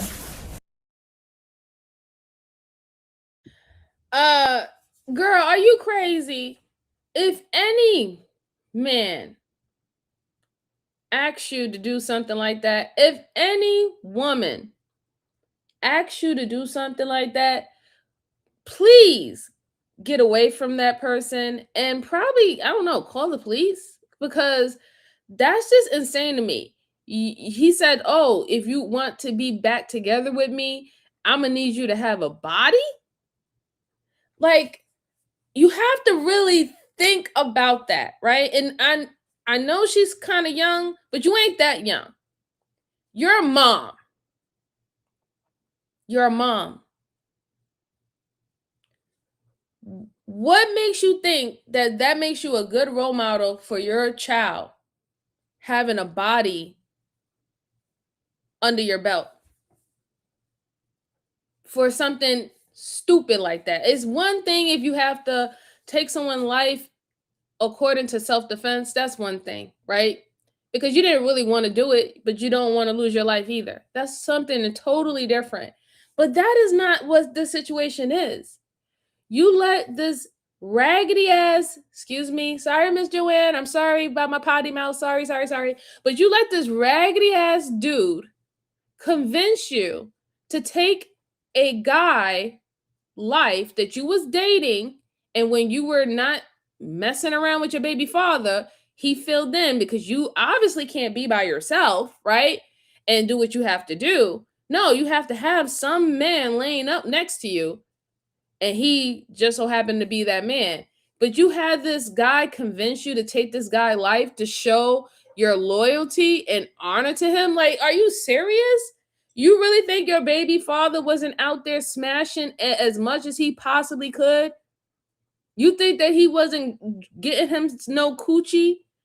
Even right now, he probably can still be, well, not right now in this situation, but in the process of y'all planning and plotting, he could have a girl at another house. Remember, he didn't live with you, right? You was there with the kid. He will only come by to get a good meal, probably get some coochie, see his child, and dip off and go to work. He could have had another girl. But why would you allow someone to convince you that that's what to do? And then I also want to know, what was so dire need for you to have this type of man back in your life? I mean, you've been off and on with him almost 7-9 times throughout your your relationship. Obviously, let sleeping dogs lie, right? Like, if it needs to end, let it end. You could still move forward, but this, how can you move? How can you think that that's even smart? and you would do that, and then you consider yourself a mom. And mind you, take this into consideration. Obviously, the daughter wasn't there, or the child wasn't there, so the child must have been at somebody's mother's house, whether if it's the father, the baby father, or her mother's house. But you're doing all this in the house that you raised your child in. You are violating the house, the environment that is supposed to be a safe space for your child. And then both of y'all are both parents. And for y'all to even sit up here and think about doing something stupid and foolish like this, you don't care about your children. In fact, you really don't care about yourself. You're just more concerned that your ego is being met. I don't know. I have no clue anymore. I have no clue. Miss Boricua said, what the F? Yeah, right? Hi, Anthony. How are you doing? Happy holidays. Wasn't that some gang BS? Yes, it was. It was some gang BS, but this is a relationship. She's not in a gang, but the way how he propositioned her, it was like being like initiated into a gang, which is weird. Yeah, I'm pissed too. I'm really pissed. Hi, Patricia. How you doing? Happy holidays. She said, Jesus. Yeah. These youngins, Lord Jesus. I know, right? I know. Benjamin said, I don't know. I worked in the prison system, so hearing I want you to catch a body for me wasn't all that shocking. In the prison system, I wouldn't expect you to think that that's not common. Shout out to you, Benjamin. Shout out to you. That is a low IQ move. No human being love is worth murdering someone. Is that how we prove loyalty and love these days? Apparently, to certain people, BS story. Shout out to you. Everyone, luckily, this is not a panel channel. You would have to beat me. No cursing, Puerto Rico. I do enough cursing for both of us. Yes, please go ahead and tap the screen for me. Truly appreciate it. Get the likes up. I truly appreciate it. Thank you so much. Thank you so much. Some people not mentally fit to be parents. That is the truth. Just because you have the reproduction organs doesn't mean that you're necessarily supposed to be a parent. But let's go on. And then when he was on his way, he waited in the ferry for about 3 hours. Okay, and then Did Jordan try to not come over that night? Tell you it's too late? Why did you keep telling him to come if it was too late? I told him to. But he went. Yeah. No, I understand. No, we're trying. We're trying to understand. Neither one of them are bad people. It's just it's my fault. I should have left both of them alone. So Duran comes over. You don't know what time? I don't remember what time. Okay, and he's waiting in the trailer while you're texting. Oh, don't Jordan, worry about come over. it, Black Beauty. Sometimes people get notifications. Some people don't get it. How do you know when Jordan's there? Enjoy it. Okay, and then where was Duran? He went in the bathroom. He went in the bathroom. Did he lock the bathroom door? No. Why did he need you to open the bathroom door? Because I was scared. He just asked me to open the bathroom door, and I opened it, and he didn't even come out of the bathroom. What do you mean he didn't come out of the bathroom? Like, I swung the door open thinking that he was about to go out and confront him, and he didn't. He stayed in the bathroom. So I closed the door back, and I went back in there, and I let Jordan finish his blunt, and I guess he got impatient. I don't know. Then Duran came out of the bathroom. And what was he say when he came out of the bathroom? He said, what's up? Do you want to talk all that shit now? And Jordan stood up, and they started fighting, and I ran out of the trailer. What happened when you ran out of the trailer? I heard them stumbling around. I heard both of them. I heard Duran say, now talk all that shit now. And then he was like, okay, you can go, like telling him to leave. And Jordan said, F you, and they were fighting. Like, I couldn't hear everything they were saying. Hi, Sammy. How you doing? Happy holidays. Merry Christmas. How many gunshots did you hear? One? What happened after you heard the gunshot? I agree. I called 911. And like a few moments later, the mom was coming out of the door to tell me to call 911. Okay. What else did Deron say to you? He asked me if I'm okay. And what did you say? What was going through your I mind? was scared that we were both about to lose our. That we were both about to go to jail. That's what was going through my mind. That my daughter was about to lose both her parents. After I told him I didn't want to do it no more, that I was scared, even though I didn't even know this was gonna happen. They were supposed to fight. Like, he was not gonna kill him. I know what the text messages say. I don't think he's not. Let's look at. Yeah, that doesn't make any sense, because if that's the case, why would you have your baby father hiding out 3 hours in the house until you was able to finally convince Justin to come over your house and smoke weed? Then he ran into the bathroom. He stayed there. You tried to open up the bathroom door and he wouldn't come out the bathroom door. So then you closed it. So then when y'all proceeded to go into the bedroom, now your baby father jumps out and and I guess they got into that scuffle, whatever, not and so. But you're trying to say that all it was he was supposed to do is beat him up? What? Like, you do all that to beat someone up? That doesn't make no sense at all. No sense at all. If that was the case, when you finally found Justin was coming there, your boyfriend or your baby father, apparently he was your boyfriend at this time because you got back together because y'all so in love, right? He could have had beat him up outside. They could have fought outside. You went through all those steps to get him in the house. You went through all the steps to have narcotics in his system. He had his guard down. He was vulnerable, and he was sneak attacked by your baby father. And you really want the detectives to believe that it was just supposed to just be a fight, a physical fight, and that's it. You didn't know that he was going to get shot. You didn't know that a gun was going to be involved. However, you told the detective that your baby father carries a gun all the time. He has it on his waist. But this time he didn't have it in his sling for his weapon. This time he had it in his pocket or something like that. But you knew all that information, but this was supposed to just be a street fight. You got to be kidding me.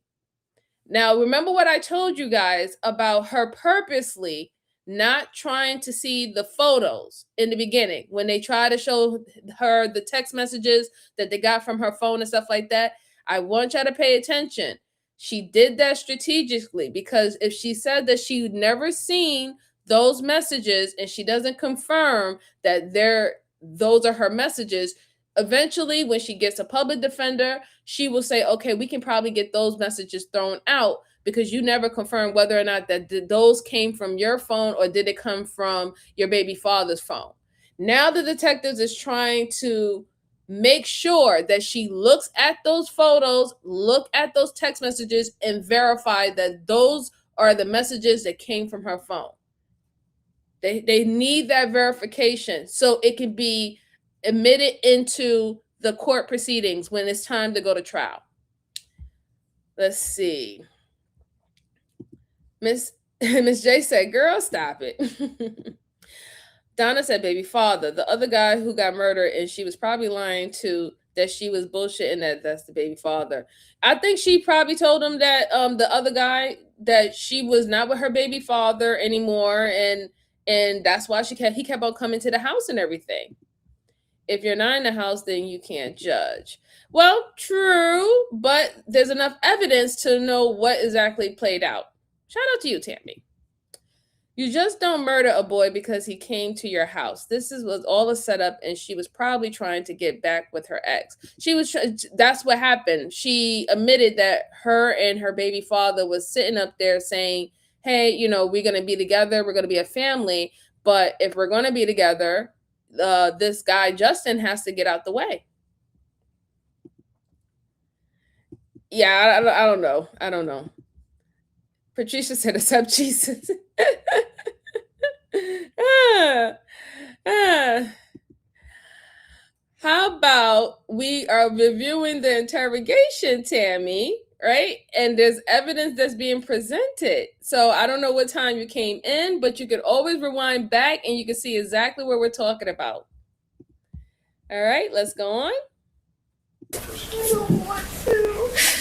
Well, let's just look at a couple of them, okay? Because I have a hard time with, I understand that you may not have intended for him to die, but you knew what Daron wanted. On the It's my Daron, baby's birthday. you said, what can I do to have you back in my life? It has to be something. And he said, catch a body. Woo, work is over. And you asked him if he was going to be the shooter. Later on, when y'all are talking, he tells you he'll kill for his family. There's no starting over until you take care of that problem. And he said, I'm not going to kill anybody, I'll set him up. Not to die, though. But you knew he was talking about a body, and about him dying, and about y'all can't continue as long as he was alive. He said those specific words, right? Okay. And I'm not saying. Oh my goodness, girl, stop with the crying. Stop with the crying. Now you're crying because now you're thinking, oh my God, I'm an accomplice and I'm not going to be able to get out of this. And you're thinking about that time, right? You're thinking about that time, life in prison or 40 years in Texas. You're thinking about that time. Now you're thinking about your baby, my baby. You and the father of the child was not thinking about your daughter or son in this moment. Not at all. Not at all. But all this crying is ridiculous. Even the text messages, it shows that you knew that he was talking about unaliving someone. You even said, I am not going to kill anybody. So he's like, listen, I'm not going to do the dirty work and kill anybody, but I'll let you in and you do what you have to do. Come on. You have to grow up. You have to really grow up. That I think that you meant for him to die, but the back of your heart, you know what Daron wanted, right? And what did Daron want?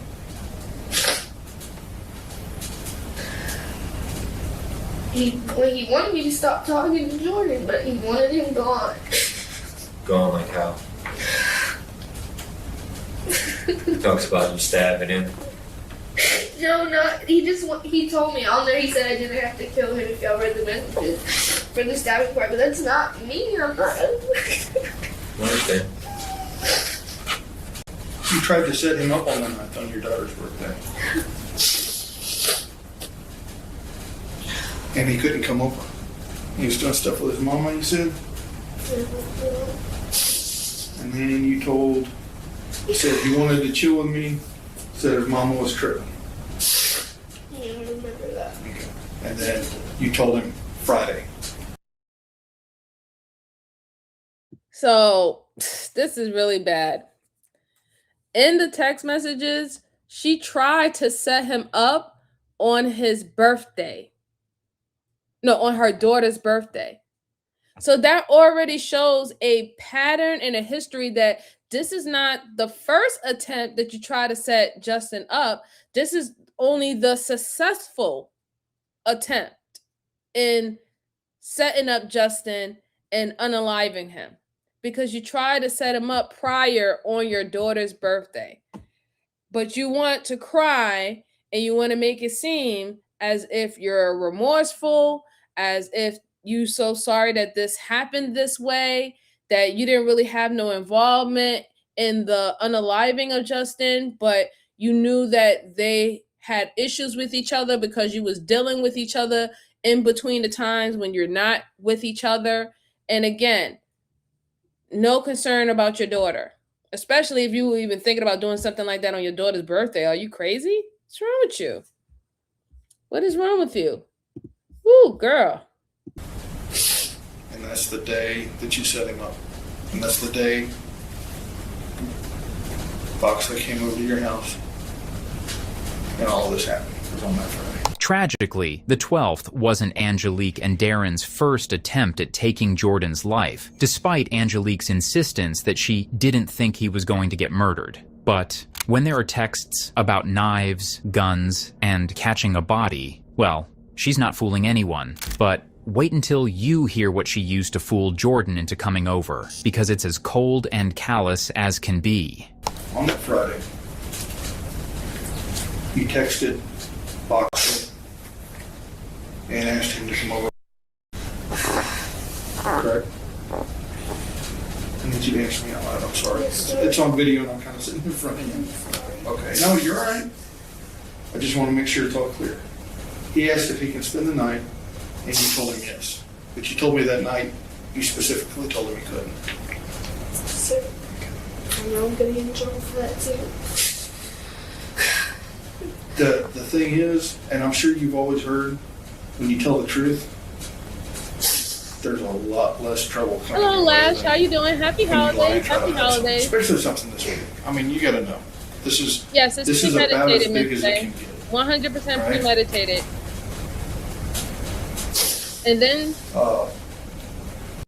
And then on top of that, she lured him with sex.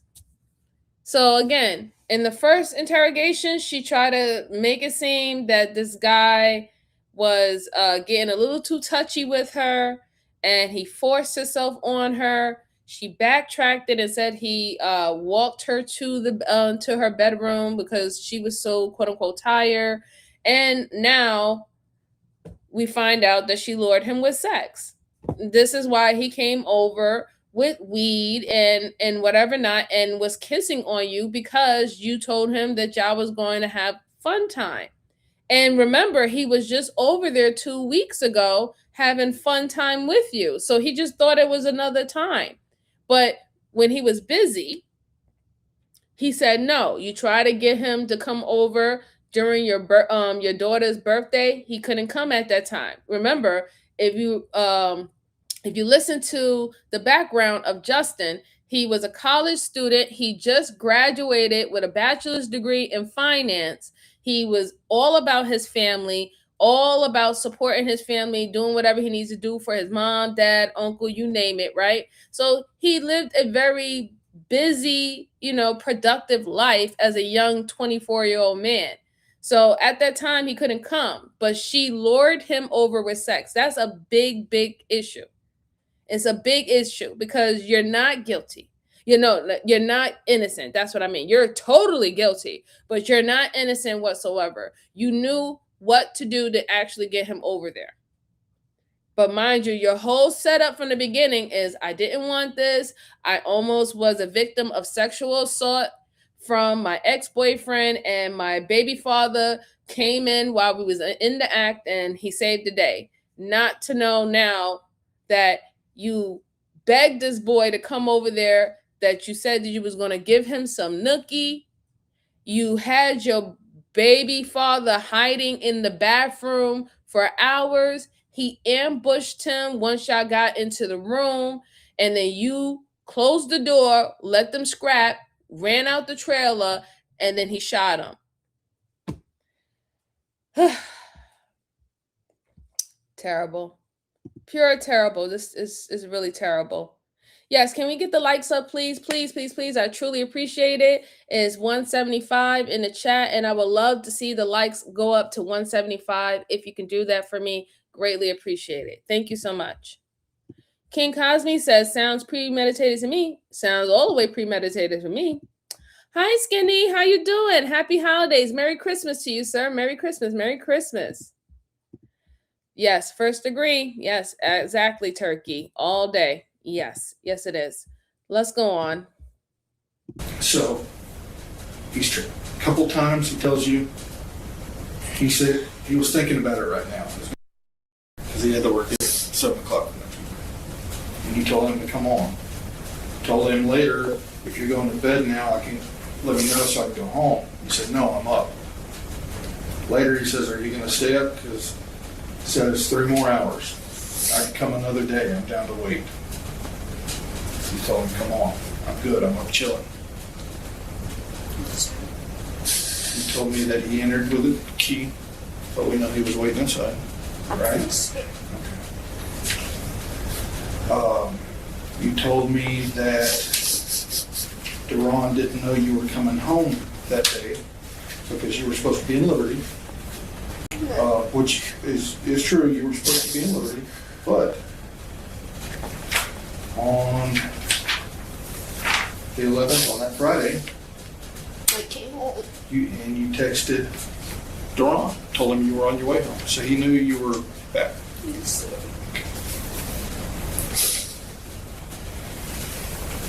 And Slip, what you told Detective Rimmer that night, was that true or was that a lie? It was a lie. What you told us today, is that true or is that a lie? The beginning was a lie. It's on video, but you got the truth out of me, yes. Okay. So let me ask you this. Looking back and looking at everything, had you not called Jordan Boxley and invited him over, would he still be alive today? Hi, John Terry. How you doing? Happy holidays. This Merry could have been Christmas. this could have been Thank you so much prevented. for Is that the correct? compliment. Yes, sir. But instead, somebody lost their life. Hi, Nicole. It's good to see you. Happy holidays and Merry Christmas. Can I ask you Shout out why? to Detroit. You called knowing that Deron was waiting for him inside. He was basically ambushed. He had no idea.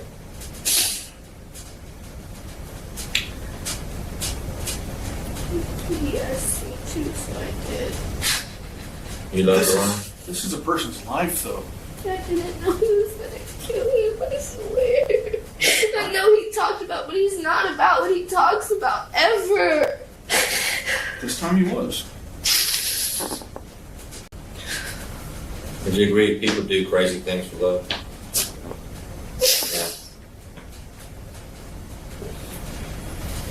Yeah. You just never know what a person's really thinking or feeling. How's this affected you? Because knowing that you knew the truth. I've been scared. I feel bad. What's going through your mind right now? That I told him I didn't want to do it multiple times. And he's persistent. Have you talked to Deron since that, when he got out of jail? His mom won't let me.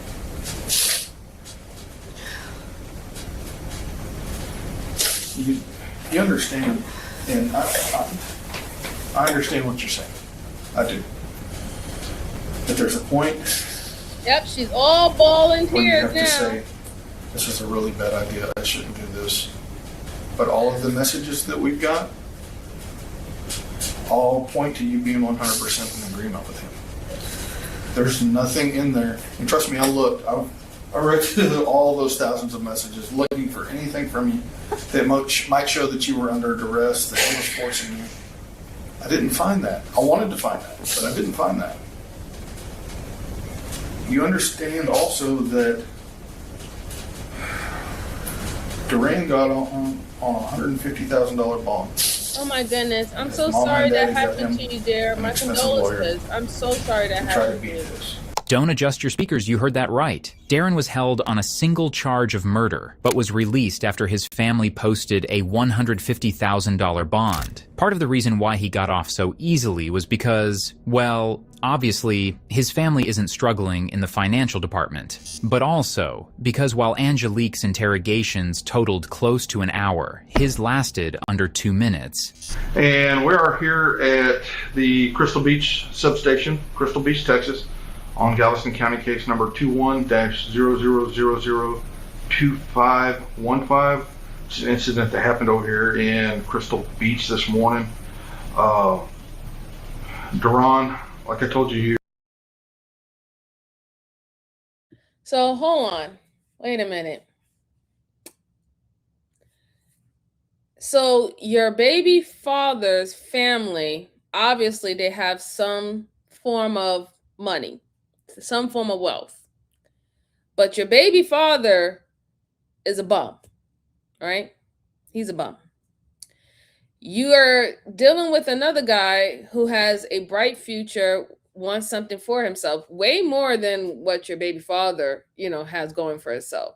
So is that the reason why you were so adamant of getting back with your baby father? Is that the reason why you couldn't let it go? Is it like a family business or something that you knew that if you can get this guy to marry you, that, that's something that you can latch on to, that type of support, financial support or something like that? I don't know, because I just find that weird.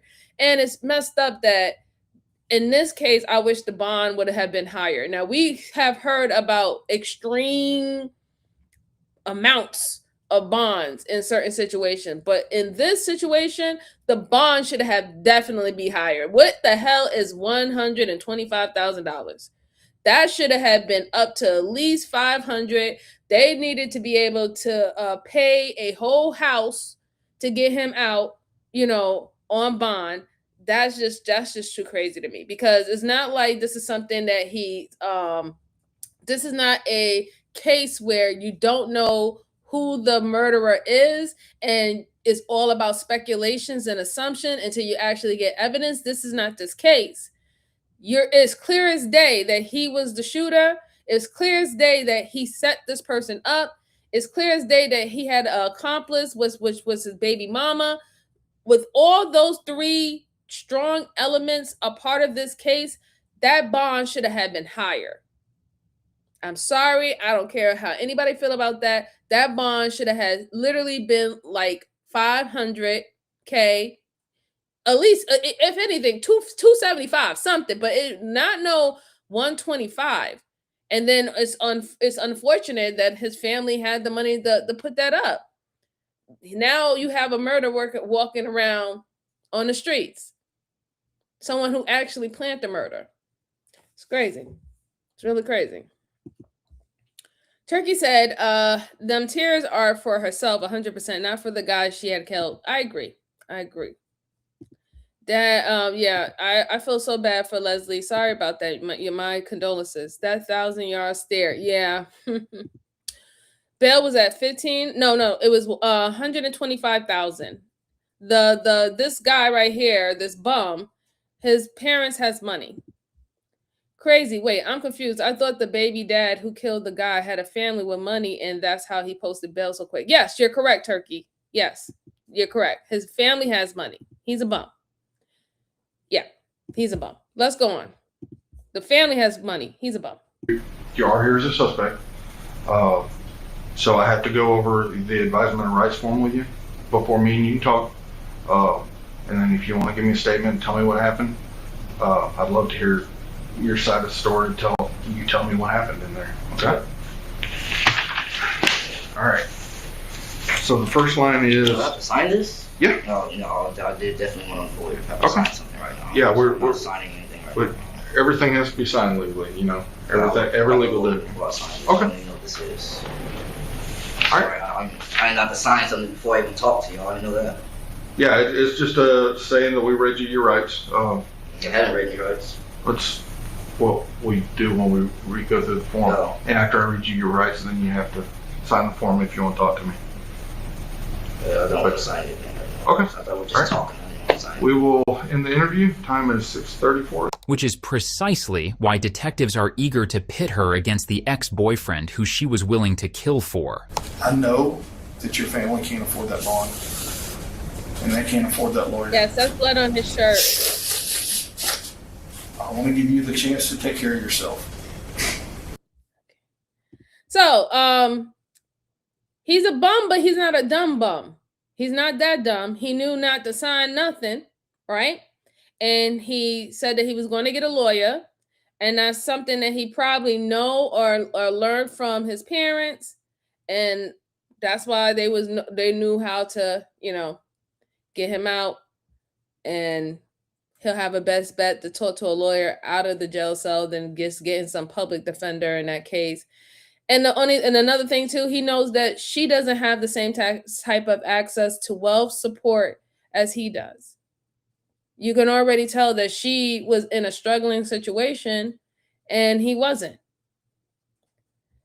Now it kind of seems a little diabolical if you really think about it, because remember, they said that, the video essayist said that he convinced her that you have to take a body to show your loyalty for me.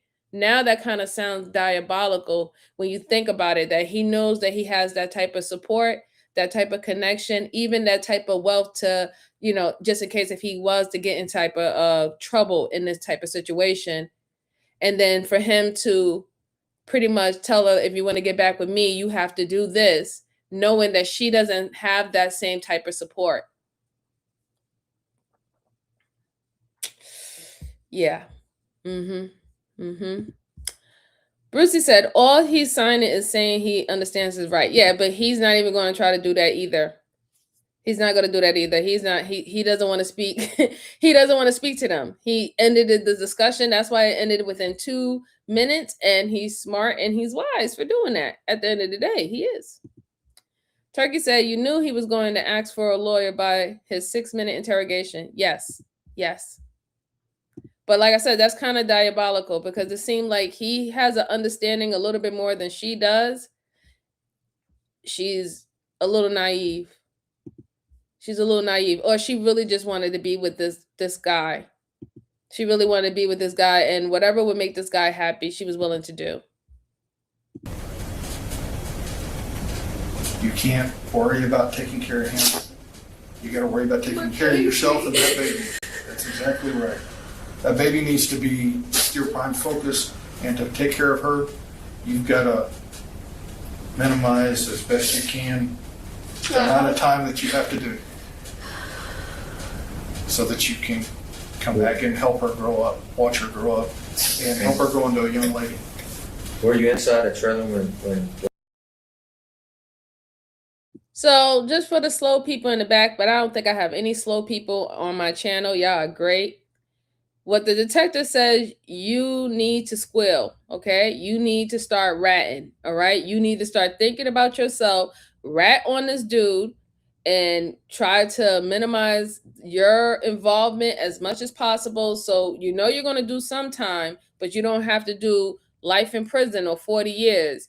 If you can make it seem like he was the mastermind of this situation, you need to start singing like a canary girl if you want to see your child before she turns the age 43, because technically she can get locked up, and the next time she sees her young 3-year-old child, she would be 43 years old.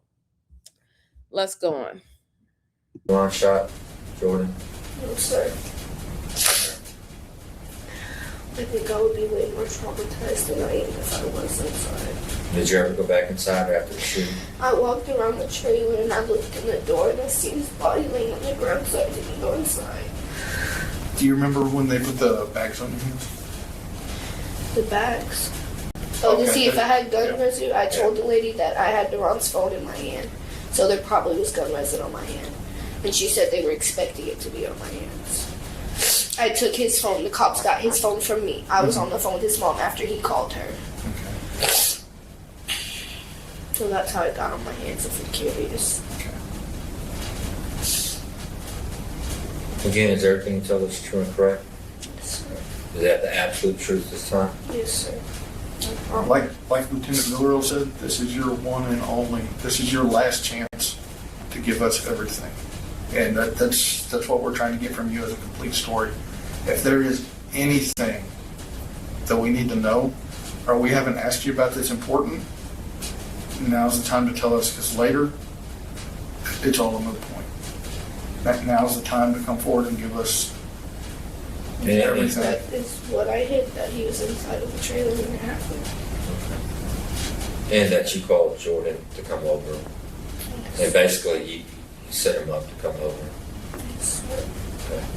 We can't make you any promises, and we're not making any promises, but it's important that you tell us the truth, because when we call and we're making these decisions, it's good to know that we're giving them the full truth this time, okay? Yes, sir. All right. If you had to do it all over again, would you do it differently? I would have just let Duran go. I wouldn't have been with him no more. If you had something to say to the family, Jordan's family, now, what would you say? Sorry.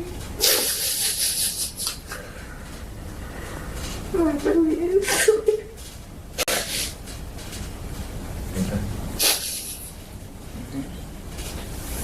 All right, we will end the interview. The time is 1:46 p.m. Yes, it did. Very good eye, Chris. Very good eye. It did. Ultimately, both Darren and Angelique pleaded guilty, but received different sentences for their involvement. Despite Darren's expensive lawyers, he ended up pleading guilty to murder and landing himself in prison for 40 years. Angelique pleaded guilty to the same charge, but earned herself 27 years behind bars. By the time she is out of prison, her daughter will be older than she was at the time of her interrogation. Thank you for watching today's video. Whether you're new here or have been with us for a while, check out one of the crazy... Woo, that one was a really good case to go over, guys. Serve him right, serve her right. She was very naive. They did give her I think they gave her a good amount of time. I do believe that they gave her a good amount of time. And he got more time because you are the actual person that pulled the trigger, right? And you actually sat in the cut and tried to ambush him. If you really think about it, they both decided to do something foolish and stupid. Harm this person for no good reason. No good reason at all. You're jealous that she was dealing with this guy off and on. You think you own her because you have a kid with her. She's your property. She's only supposed to be with you. She wanted to be with you for whatever reason. I don't know why, as many times as y'all broke up, but she still wanted to be with you, and you positioned her in to test her loyalty to you, to take this guy out, all for your ego. It was a horrible, horrible love triangle, and I feel truly everybody played themselves. Everybody was playing themselves, and the real true victim and the only victim of this case is Justin. Rest in peace to Justin. Condolences to his family. That should have never happened to him. And if he knew everything, if he knew really what was going on, then I thought maybe he would make a better decision and not have dealt with that girl anyway, especially if you knew that she was off and on with her baby father in that way. You should have had dip. Don't even, like, if you can't confirm that they don't have no sexual relations anymore and they're just co-parenting with their child, I advise you, if it's still sticky and that relationship is still simmering, don't even entertain it. And this is for my fellas. Don't entertain a woman who's still talking about it's complicated with a ex-husband, a ex-girlfriend, a baby mama. No, if it's complicated, then that means that you don't need to bring it in your life, because you don't need complications, right? You need peace. And then ladies, if the relationship ends, stop going backwards. All right. You have to remember why the relationship ended. Right. Let that be your truth, that you know that you have to move forward. Don't keep on going back and back and forth and back and forth, back and forth. No, don't do it. It's not healthy. It's not healthy for your children. If you have children involved, it's not healthy, right? It's not healthy being in that emotional state where you're juggling emotions between two different men. That's not cool. That's not cool. It's not cool for you, and it's not cool for any children that has to live with you, right? Learn how to let things go and move forward in that, all right? But that was a good case. I really did enjoy that case. Really did enjoy watching that case with you guys. All right, so I do have another case for you good folks. Again, thank y'all so much for doing so well with the likes. I truly, truly appreciate it. Let's keep it going. Let's keep it going. Or you can hit the dislike button. It still helps the channel, but I do prefer the like button. And please share this out with anyone who likes this type of commentary and reviewing of cases. If you have cases that you would like me to review for you, at the end of the live stream, go ahead and put it down in the comment section. I do read my comments, gentlemen and women. I do read my comments and I do heart them, okay? So if you have any cases that you would like me to review on this channel, put it down there and I'll put it in my trusty book and we can go over that on this channel, okay? So the next case I have for you good folk is about a lady named Cynthia. A lady named Cynthia, she realizes that she might be going to prison forever, okay? I thought it was interesting. I haven't seen this or reviewed it personally myself, so this is another case that we're going to review together for the first time on this channel. And let me go ahead and pull this up and we can get into it, okay? Let's see. Let me share my screen. Oh, yeah, that's right. Young Riaz, it's your birthday today. Happy birthday, little bro. Happy birthday. Whoop, whoop, whoop, whoop, whoop. It's your birthday. 24 years old now, little bro. Okay, it's official. You getting grown. You getting grown. I am so happy for you. Happy birthday. Happy birthday, little bro. Happy birthday. All right, let me go ahead and pull this up and then we can get into it. I hope you can see my screen and here we go. This was the home of 52-year-old David Mueller, his wife, 45-year-old Cynthia, their 2 children, and David's caretaker, 60-year-old Chuck Todd. David had been diagnosed with ALS, which meant he was quickly losing control of his body. David's body was found by his caretaker, lying in his bed, and it appeared that he had died peacefully in his sleep. When the police called David's doctor, asking him to sign the death certificate, claiming that he died from ALS, the doctor refused, stating that David was very healthy, and he didn't believe that ALS caused his death. This forced the police to have an autopsy done on David's body, which revealed that he had died from suffocation. The police called Cynthia and told her they needed to speak with her because they believed that her husband was murdered. Due to the fact you're here, I'm going to read your Miranda warnings. Doesn't mean you're in trouble or anything, it's just... Something's going on. Well, obviously, I'd like to talk to you, but before I'll tell you everything I know. Okay. Just let me read them off real quick. I mean, I'm sure you've seen the TV shows. Because I can't afford a lawyer. Okay. Well, should I call one? That's entirely up to you. I'm not really a legal counsel. Well, what to am I advise. being charged of? You're not being charged. You have the right to remain silent. Anything you say can will be used against you in court. Can and will be? Mm-hmm. Like you want to be? I'm sure you've probably seen Law and Order. You probably know these, right? Actually, I haven't been able to watch a lot of TV lately. I haven't. I know people always say that. Like, remember that show? I'm like, no, I don't. Yes, it was my birthday. I know. I'm my birthday yesterday. Yeah, I celebrated with her. At first, tell me what is going on. Well, you were saying a lot of stuff there on scene too. I'd like to ask you what's going on, and you go from there. Okay, here's what I think happened, James. Cynthia begins telling the detective about how she met her husband's caretaker, Chuck. She claims she went to visit her father at the RV park where he lived, and there she met Chuck while she was hanging out by the pool. While we were there, they have a public pool, so this is where I met Chuck Todd, and he was a married man, and he is a Marine, and he's like my dad's age. So I was thinking, got to talking, and because you're sitting in the jacuzzi, the kids, you can still watch them swim. So he was in the same park. So again, I started to call on him, and we got closer, and I never thought anything of it, like what now I see has happened. He really likes me, and I don't like him like that. So, I mean, not a way it occurred to me, and this is in retrospect. Now I can see, because I just had to pull myself to the beginning of where I met him, because it's gone by so fast. Well, since last summer. So then we exchanged. All right, so in this way, and I'm only going to reference how she's telling the story. This is what some guys be talking about when some women put guys in the friend zone, but they're playing like they're tipping their toe into being a friend and being more than a friend. This is what they're talking about.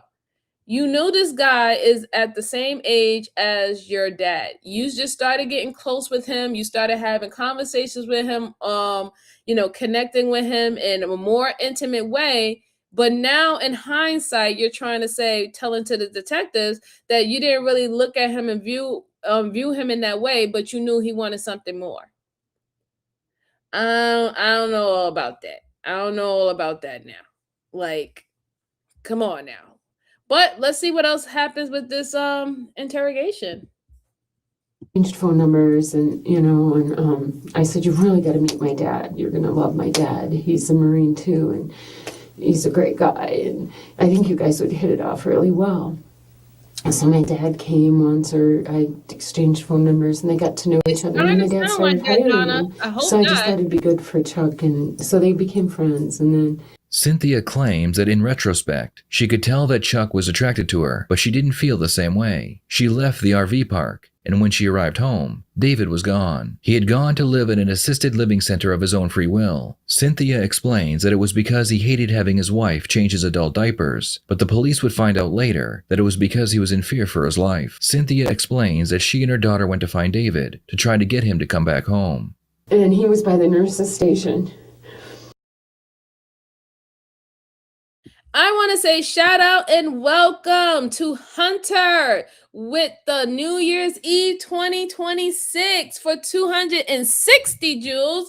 Thank you so much, Hunter. Happy New Year's to you. Happy holidays. Merry Christmas. And thank you so much for the financial support, dear sir. Thank you, thank you, thank you. And welcome to the channel. Welcome to the crew. Thank you. You are welcome here. Thank you so much and appreciate it. Let's see. Yes, and happy birthday and post birthday to Miss J and Young Riaz. Truly appreciate you. Truly, truly appreciate you. Kalo said happy bosom day. Yes, happy bosom day too. Shout out to you. Okay, I like that. Let's go on.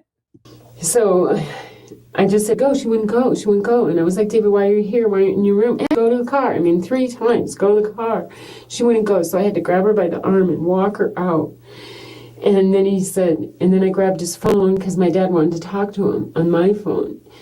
And that he was like calling the nurse. Call the nurse. Look what she did. Call the police. She assaulted me. She's abusing my daughter.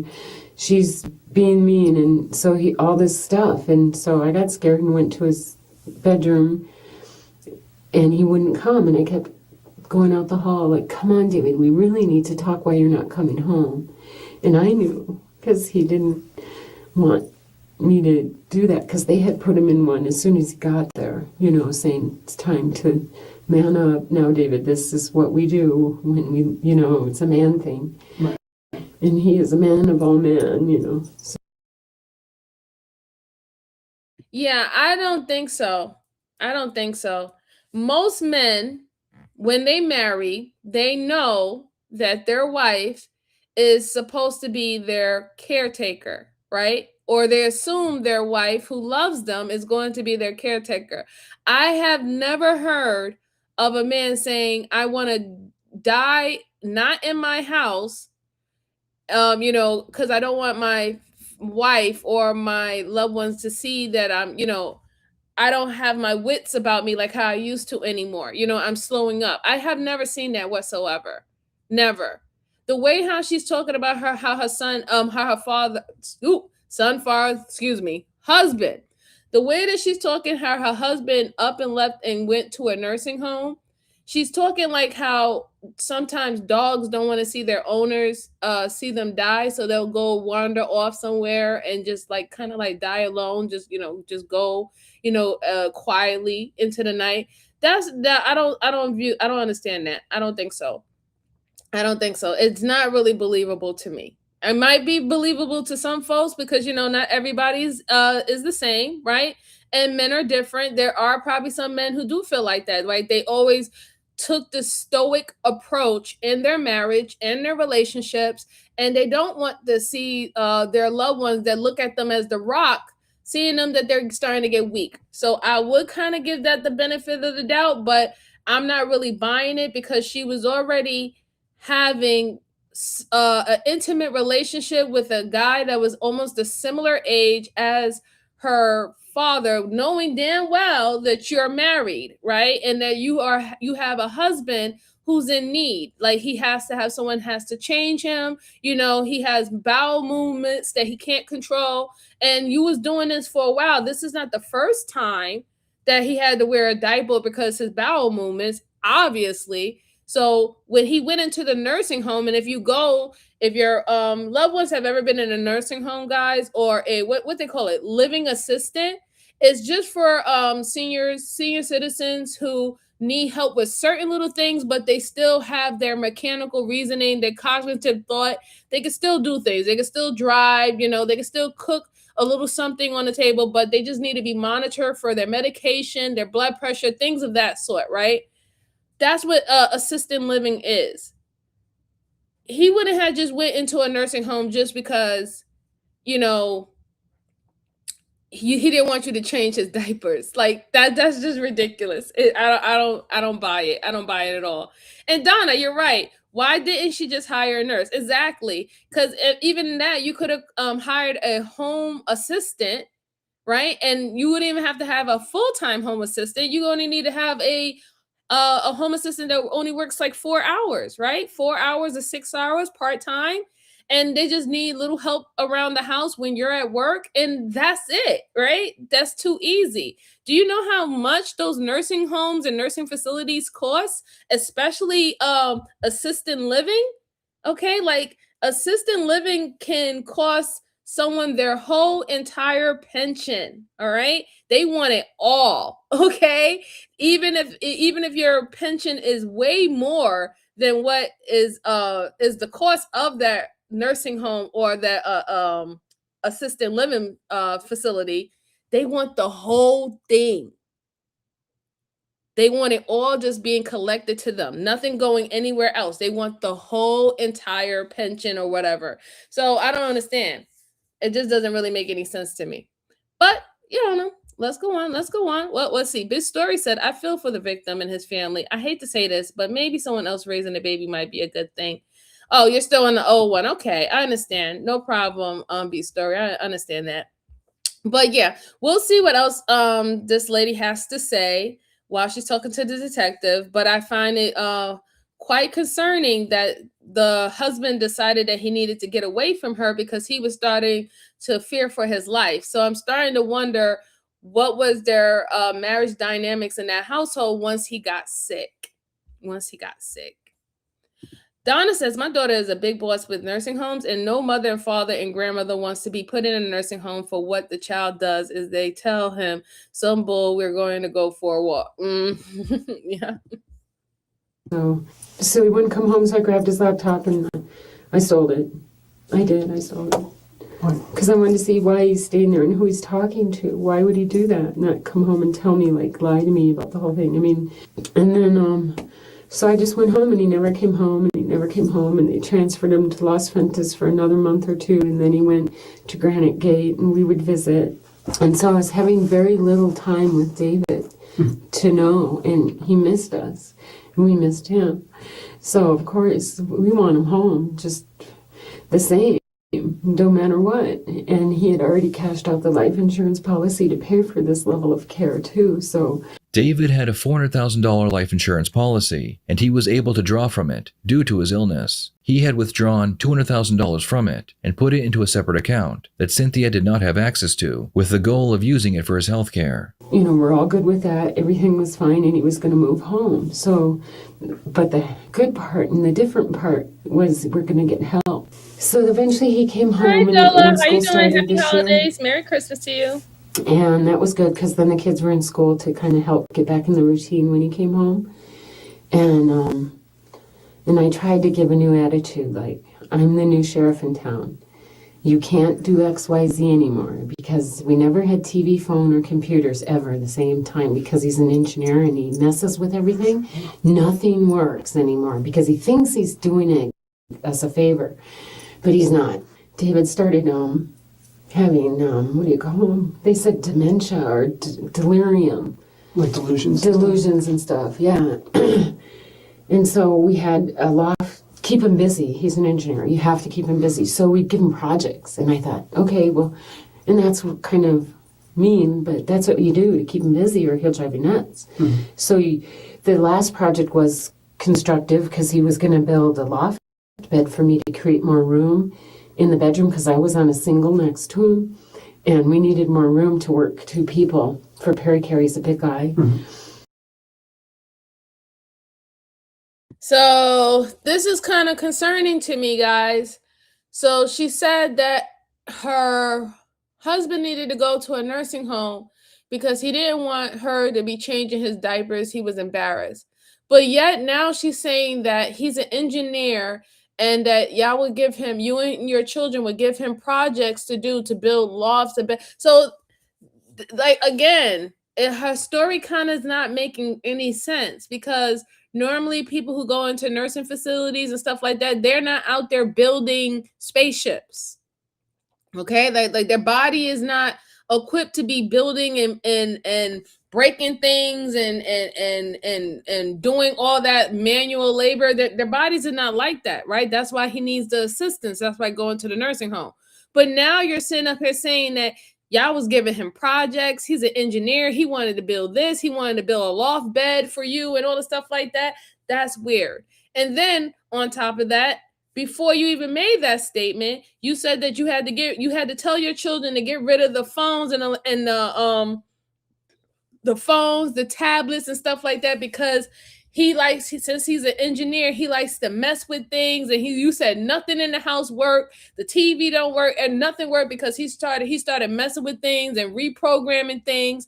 And she also let it slip that she started to become very controlling towards her husband once he got sick, because she even said it herself that, all right, I'm the new sheriff in town. We're going to do A, B, C, and D. So she let it slip about the dynamics that was going on in the house. She was taking away a lot of freedoms from him, per se, right? She was only giving him, quote unquote, projects that she was willing to allow him to do. Then they mentioned about this life insurance policy. He borrowed against it, put $200,000 out of it so he can pay for his medical bills. She's trying to say that he has dementia or deliria, but I don't know whether or not if that's true or not, because we don't have the medical records, so we don't know whether it's true if he was diagnosed with dementia or deliria. She could just be saying this, right? So it's a lot. It's a lot right there in the course of 10 minutes that I'm not buying. It's not really adding up. If he's an engineer and he knows it, and he can do stuff like that, like, he still have cognitive thought, right? And things that he have learned over the years is like second nature to him, right? He wasn't as I would say he's more able-bodied than she made it to believe in the beginning. That's what I'm saying. She was more able-bodied. He knew what was going on. He was aware of more things than what she tried to make it seem like he wasn't aware of. And he wasn't going into the nursing home for his dementia. You said he was going into the nursing home because he had a ego thing, or his ego was being bruised because he didn't want his wife changing his diapers. But I wanted to pinpoint that out, but we'll go on. Donna said, do you know how nursing homes stay open when you get these people who their families stick them in a nursing home, whatever they own the nursing home takes, you have to get rid of everything they own. Yes, exactly, Donna, exactly. Yes. She's a pathological liar. Yeah, I think so, Lark. I think so. The Sassitude says she's the new sheriff. Yes, she said it herself. She says she's the new sheriff in town. Probably ticked her off. I agree. I think that she started to become very controlling when he got sick. Donna said when it's a lot of money involved in properties and stuff, you have to have a proxy. That is true. Absolutely. Well, technically, when it's proxy is for medical. You have to have a executive or administrator of your estate when you have properties, pensions, and things of that stuff involved. You have to have that on file. Go to your courts and get that on file, or they could put it in their will per se. But yeah, proxy is normally for medical, and usually when you're married, your spouse becomes like your automatic proxy. But if you have any concern and you don't want your spouse to be your proxy, you can sign anybody up to be your proxy. The online form is right right online. You can just print it out, the HIPAA form, and you can sign whoever you want to be your medical proxy. Donna says she's lying. She's having an affair. He found out. She didn't want to take care of him because he got sick. She stuck him in the nursing home and she's trying to take his money. I kind of think so too, Donna. I kind of think so too.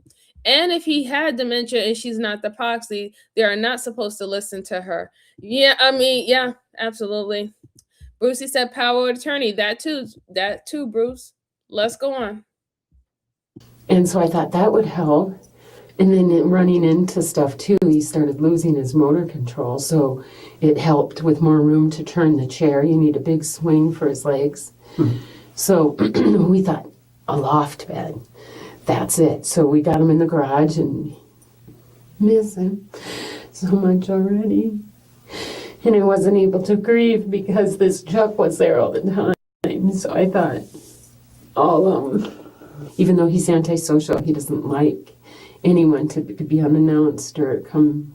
And then those are the tickers that get him agitated. So you have to keep him very, you can't surprise him like with something like, you can't change the channel, you can't, everything's. Why was you bringing this man to your house though? Like seriously, you was bringing this man to your house and you expect your husband not to feel any way about it? What man in his right mind will be okay that this guy that comes out of nowhere is just always around my wife and he's in and up out in my house and I'm sick? Who does that? Why do you think that is okay? Would you like for him to do that? You sick or you're bedridden because that's how sick you are, and your husband just pops up in there with a random woman saying that she's my friend or she's a friend of the family and she's all up through your house and going like, no. Like, people have to stop doing that, guys. The home that you build with your spouse is sacred. Not everyone and everybody is supposed to come in your house. That is sacred for your union. That is sacred for the children of that union. Protect your sanctity. Protect it. You just can't just be letting anybody in your house. Yeesh. I don't know about that. Like, I'll be darn gone if I let anybody walk up in my house. People be having bad spirits and bad intentions and stuff like that. You just can't be having every willy-nilly be walking up in your house. And then when you know that you don't live by yourself, this is something that you're always supposed to speak with the people in your house. It's not about being controlling. It's about respect. It's about respect. I don't know. I think I was born in the wrong time. Let's go on. Let's go on. Brucey said, yay, a loft bed he could possibly fall out of and break his neck. Right, Brucey, right. Let's go on. Routine, so he'd watch his Fox News and have everything. Dinner at 5, not 5:05. Or so when the routine got broken and he gets more agitated, then he gets more frustrated. And the next thing you know, he says, I'm killing him or poisoning him all the time. And I never did such a thing. Never. Why you'd think that? I don't know. You said he's having delusions. Right. David called 911 on numerous occasions, claiming that he believed his wife was trying to kill him. Cynthia would always tell the police when they arrived that her husband was suffering from dementia due to his ALS, so David's claims were never looked into. See, there were 6 times he called 911 in like 5 weeks. And I'm talking to my dad, and he said, call Chuck, he'll do anything. See, this is crazy because he knew something was going on. She kept on telling the police, oh, he's just dementia, we're battling it, we're going through it. And just face value, that's very reasonable. But the only problem is that after you get rid of him, right? They're going to do an autopsy, right? And they're going to find out what did he actually die from. So if he has any chemicals or any poison in his system, it's going to show that he didn't die for whatever, how y'all set it up for him to look like he died from. It's going to show what was actually killing him, right? But you're not thinking about that, right? Of course you're not thinking about that, because right now your only concern is making you making you seem like a distraught and distressed widow.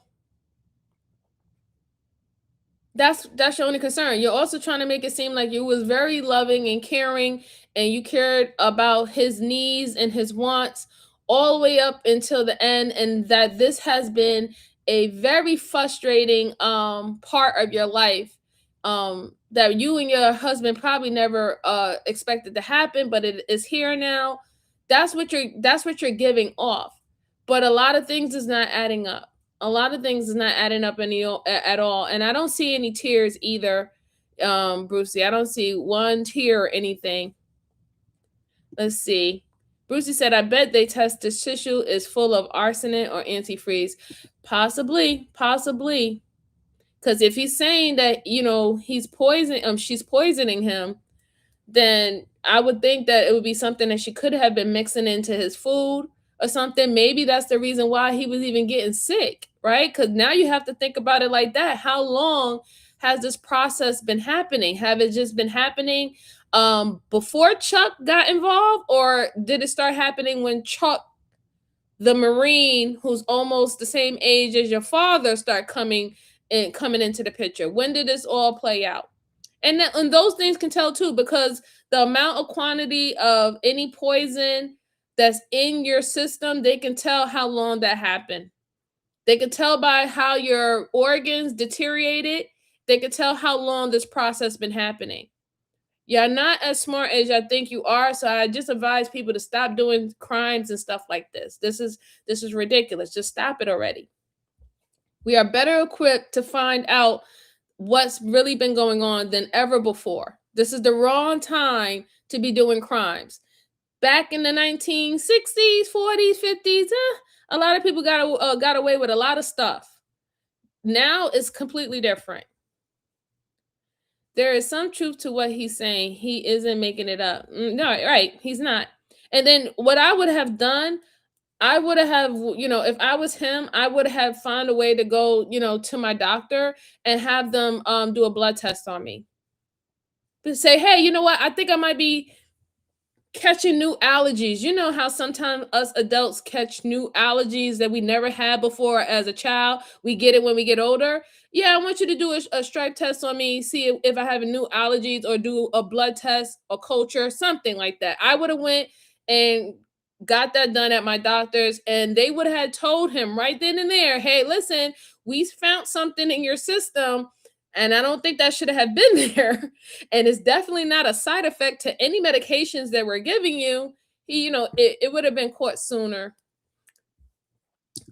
The substitute said, do the police have the ability to take someone to a hospital or someplace, do a 48-hour nor so to verify either person's story or after the fact is sad? Yeah.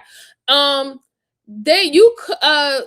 the thing. I don't think they would take them to the hospital unless it was called in as an emergency.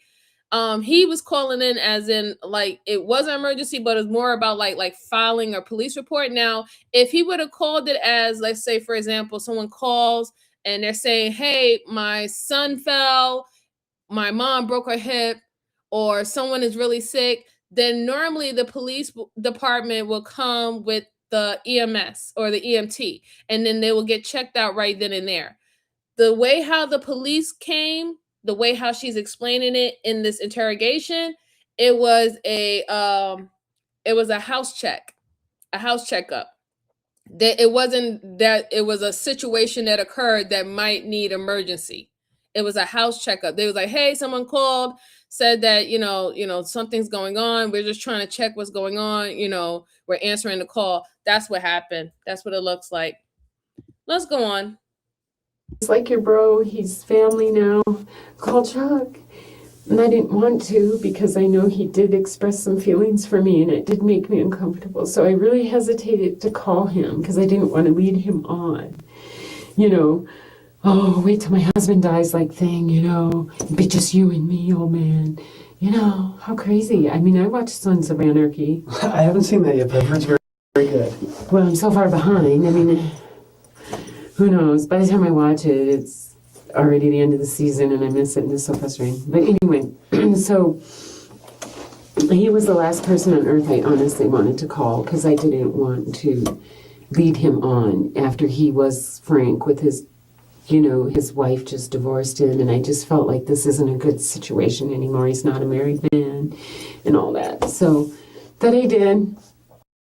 I called him and I said, can you come help? David's out of control.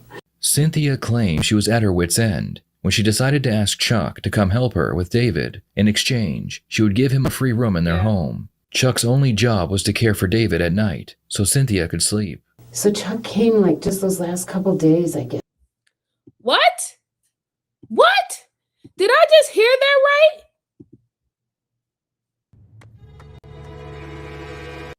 right? Did I just hear that right?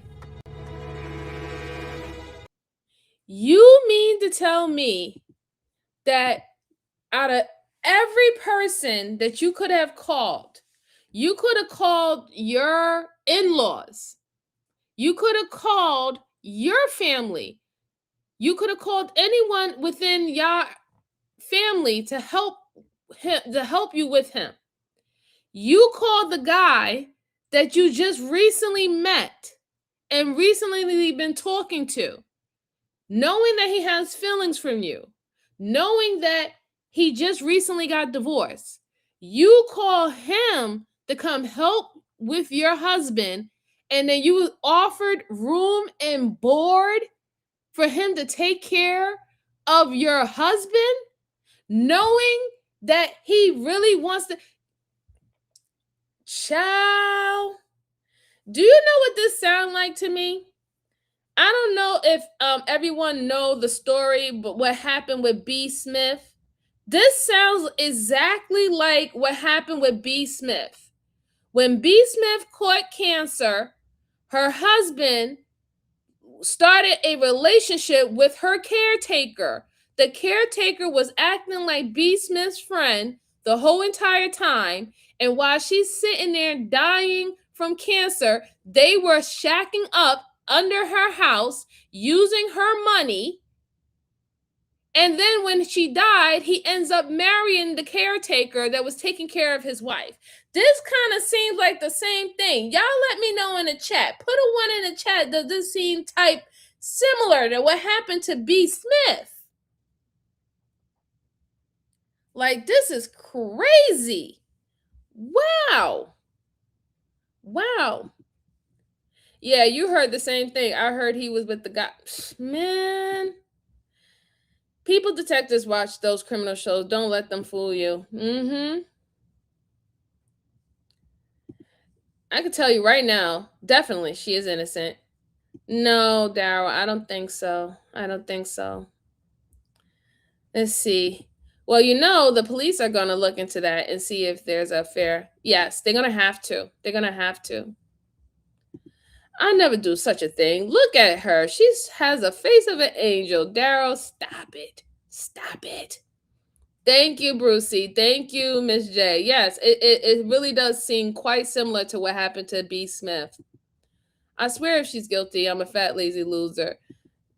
Well, I don't know, Daryl. I don't know if you want to put no money to that, Daryl. Sounds like you're on the money, man. Yeah.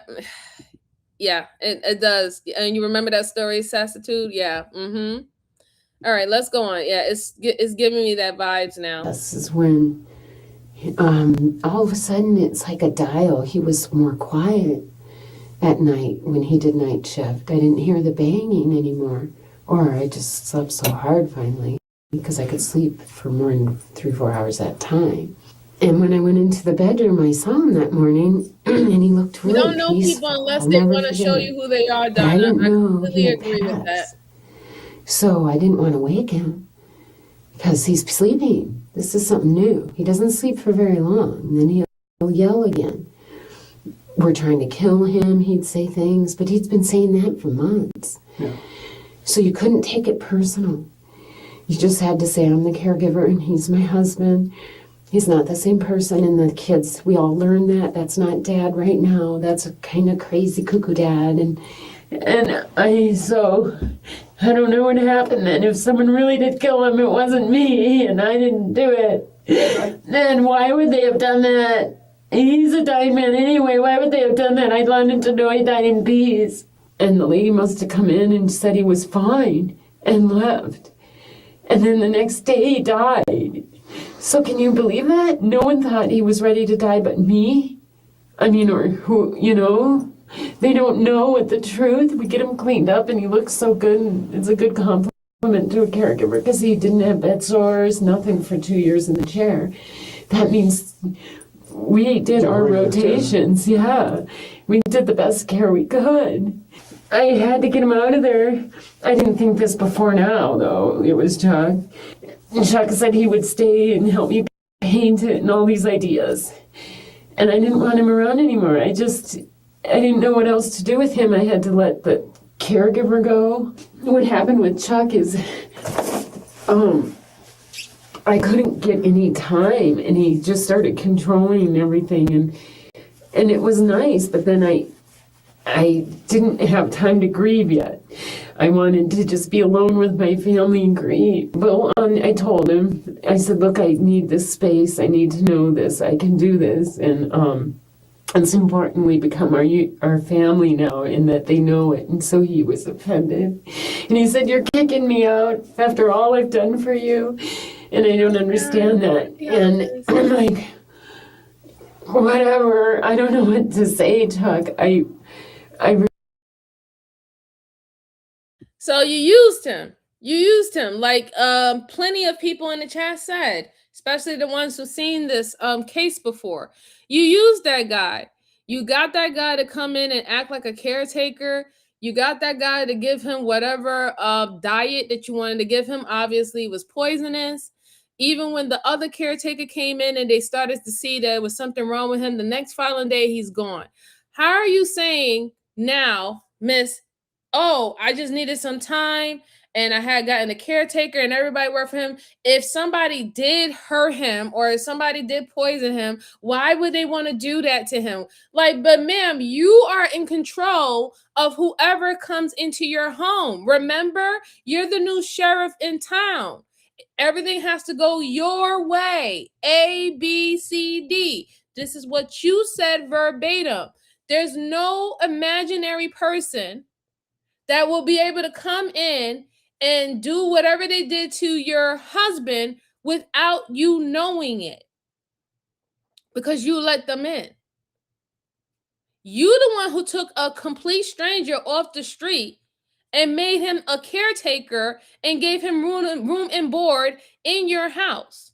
Now you're talking about after your husband's death, now all of a sudden you're so uncomfortable with the relationship with Chuck that you just need your space and, oh, I can't deal with anymore. So you kicked him out the house. Now all of a sudden he don't get room and board anymore when your husband's gone.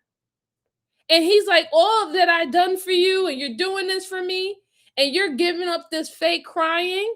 Yeah, of course he would say something like that because you used him. And it's a shame. It's a shame. You used him to do your dirty work.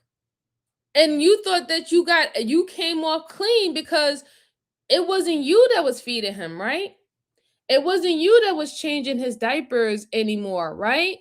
You went and got the caretakers for people to take care of him while you went to work and you did whatever, right? So it wasn't your hands. Your hands is not going to be touched on the cookie jar. It's going to be someone else's hands on the cookie jar, which you believe that that's going to save you. And that the life insurance policy that he had will still remain to you. Because, of course, if they found out that this is a wrongful death, this is the funny thing. People who do this for life insurance policy want to, whack someone for a life insurance policy. Once it's found out that it's a wrongful death, do they not know that there's a clause in a lot of the life insurance policies that doesn't cover for a wrongful death? You have to actually apply that in one of those total life insurance policies for wrongful death. If that's not included, you're not going to get the policy. And then, it's going to go to the beneficiaries, right? And I hope at this point he put the beneficiaries as the children and not you, because golly, like Jesus, you just run around using everyone, aren't you? Let's go on. Really need my space now. And after her husband died, Cynthia told Chuck that he needed to leave. Chuck was very upset when he heard this news, so upset that he waited until Cynthia and her children were driving down the road, and he decided to follow them. At one point, Chuck began to drive very aggressively, almost pushing Cynthia off the road. But when we were driving there, he was going really fast, and he had in his back seat sleeping, and he was going off the road like 90 miles an hour and stuff. So it really made me nervous. So I tried to pass him one time, and I did. And we finally got him and called him and said, pull over. And I laid into him like, what are you thinking? What's wrong with you? Why would you drive so fast? And I think once he realized, he said first when I told him I'm kicking him out, well, now he says, well, you're just dumping me. There was no we. See, he got more upset and upset. He's driving like a nut, like. He's trying to get your attention. He got out of his car, and then he wanted me to pull in first and him pull behind me.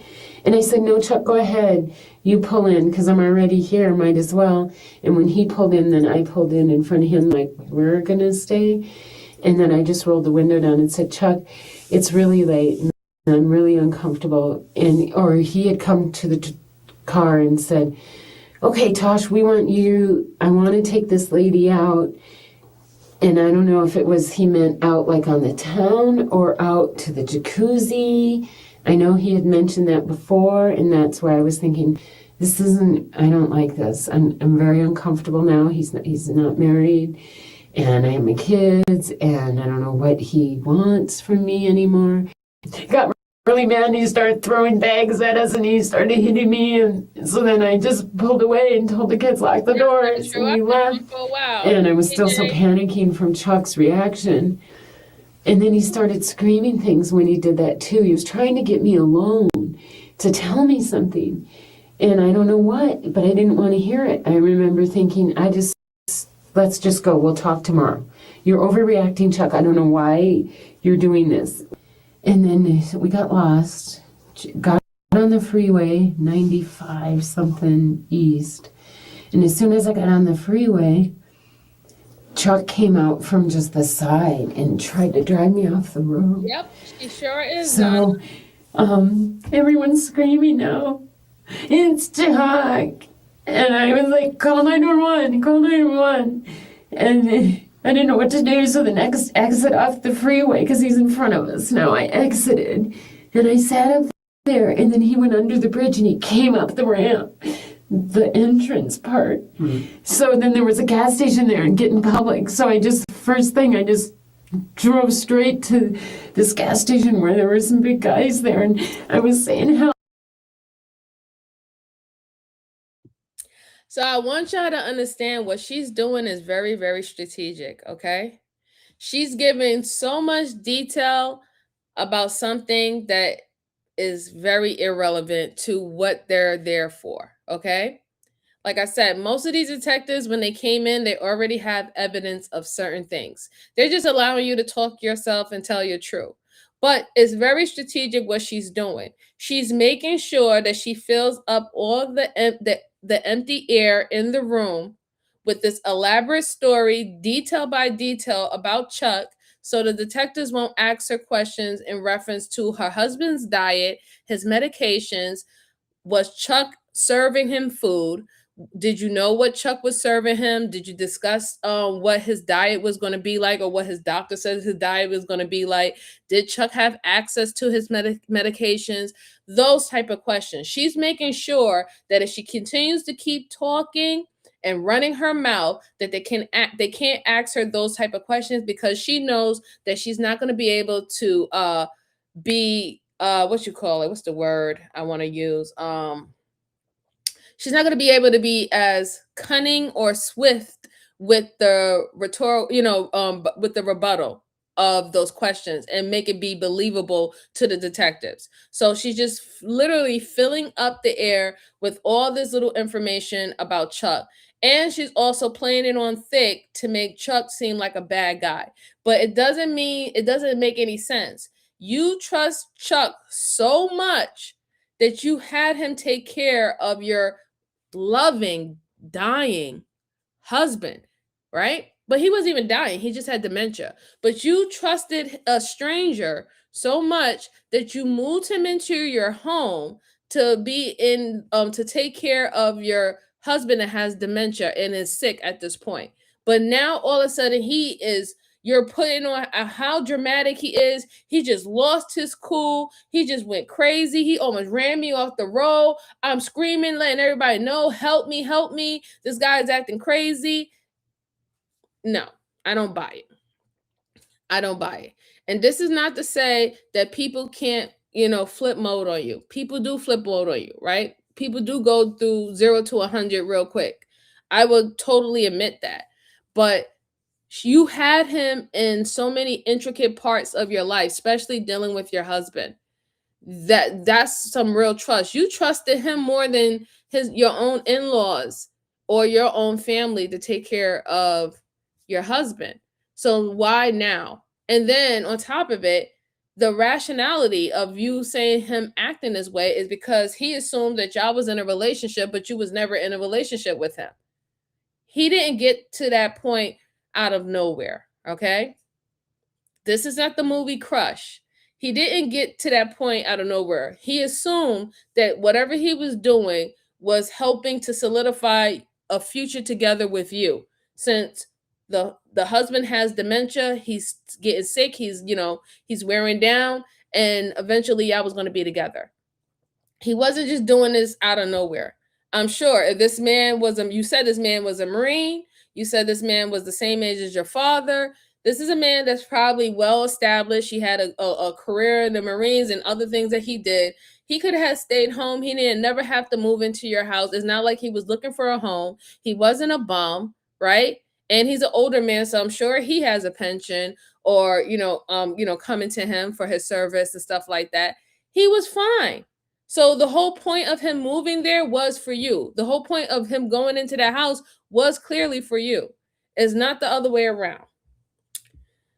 Well, let's see. Brucey said, he wants what you promised him. Get rid of my husband and we will get together. He wants what you said. I agree, Bruce. I agree. I'm looking at her and I can't figure it out. Is that all like tissue paper around her head, ears, and neck? No, it's not. Her hair it's her hair. It's quite sweaty. You can even see that she's sweating. She's sweating in the interrogation room. You can see the shine on her forehead. I think that's what it was. Was he allergic to certain medication? He could have been allergic to certain medication, or mixing the medication with certain things could have a bad side effect. But we will find out whether or not when they do a toxicology report to see whether or not if it was an actual poison or was a side effect due to large consumption of a medication. She's making this guy the bad one and making herself look innocent when it's gonna be reversed. I agree, Donna. Rich says the Grinch ran away with Mickey Mouse. What are we gonna do? I don't know, but the Grinch is the man, right? This is too much drama on the second man. Boy, just throwing him under the bus. Yeah, she is. She's definitely throwing him under the bus and making him seem like this horrible, horrible person. And you were so scared and you feared for your life and everything. But this is the same man that you entrusted to take care of your husband. I just don't know.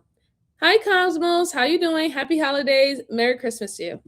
Let's go on, guys. Help! Help! And everyone's screaming, so I didn't know what to do. And then those guys said, come over here, come over here. And they surrounded the car, and then they wouldn't let him get to the car. And then the police finally came. When the police arrived on scene, Chuck was still there, so he would be arrested and taken away. What Cynthia doesn't know is that Chuck was interviewed, and during that interview, he claimed that both he and Cynthia had murdered David together. He wouldn't give the police any more details and just stopped talking. The problem was, there was no physical evidence linking Cynthia to the murder. There was the possibility that Chuck was trying to get back at Cynthia by saying she helped him. The police decided to play a little trick on Cynthia. An officer would call her pretending to be the research center that had David's body. He told her that after doing the autopsy, he knew that David was murdered. He wouldn't go to the police if Cynthia paid him, and he would make it all go away. Cynthia told the undercover officer that she had no idea what he was talking about, and she hung up the phone. And then I got home, and it was the longest day of my life, and then the car didn't start, and then the kids are hungry, and I got home, and I was just tired, and I got this phone call from someone saying that they were from Biological Resource Center, and that's who has but she didn't David's body right now. I think. I don't know anymore, because then they said they sent it back, and they can tell he's been strangled, and that's strangled or asphyxiated or something. And so he described it to me, that's a lack of oxygen. So now he's telling me he didn't die of natural causes. Then this other phone call from the same people came in again. It's a Biological Resource Center, and the guy said, you can make all this go away. And I'm like, well, I don't know what you're talking about, because I don't. What do you mean? How does it go away? It has to be proper. How are you handling his body? And I'm getting upset, thinking, what the heck is going on? And then he asked for money. So I don't know what's going on. What did he ask for? He said, it'll all go away, and you know, for what for? And I said, no, I don't know what for. And he said, just money. We just want money. So I just said, I'm hanging up now, and hung up. And then bam, bam, you were on the door. What's going on? You tell me. This is. We were contacted by a homicide investigator down there in Phoenix who was contacted by that Biological Services, and they did see evidence consistent with an asphyxiation. Asphyxiation, it's called. Yeah, like a lack of oxygen being the cause for death. It appears to be an unnatural death. An unnatural death. So he was asphyxiated. He was strangled. Not strangled. What? They said there wouldn't appear to be strangulation. It appears to be asphyxiation, like smothered.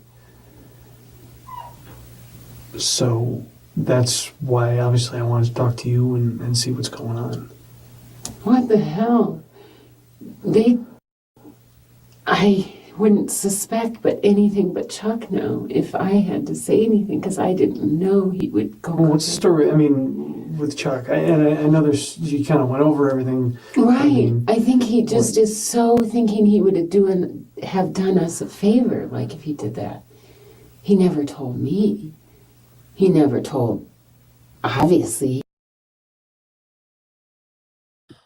Why would Chuck think that he is doing y'all a favor if you pledged that the situation between you and Chuck was just amicable, friends, Nothing sexual, nothing with the intent of being in a relationship or anything of that sort.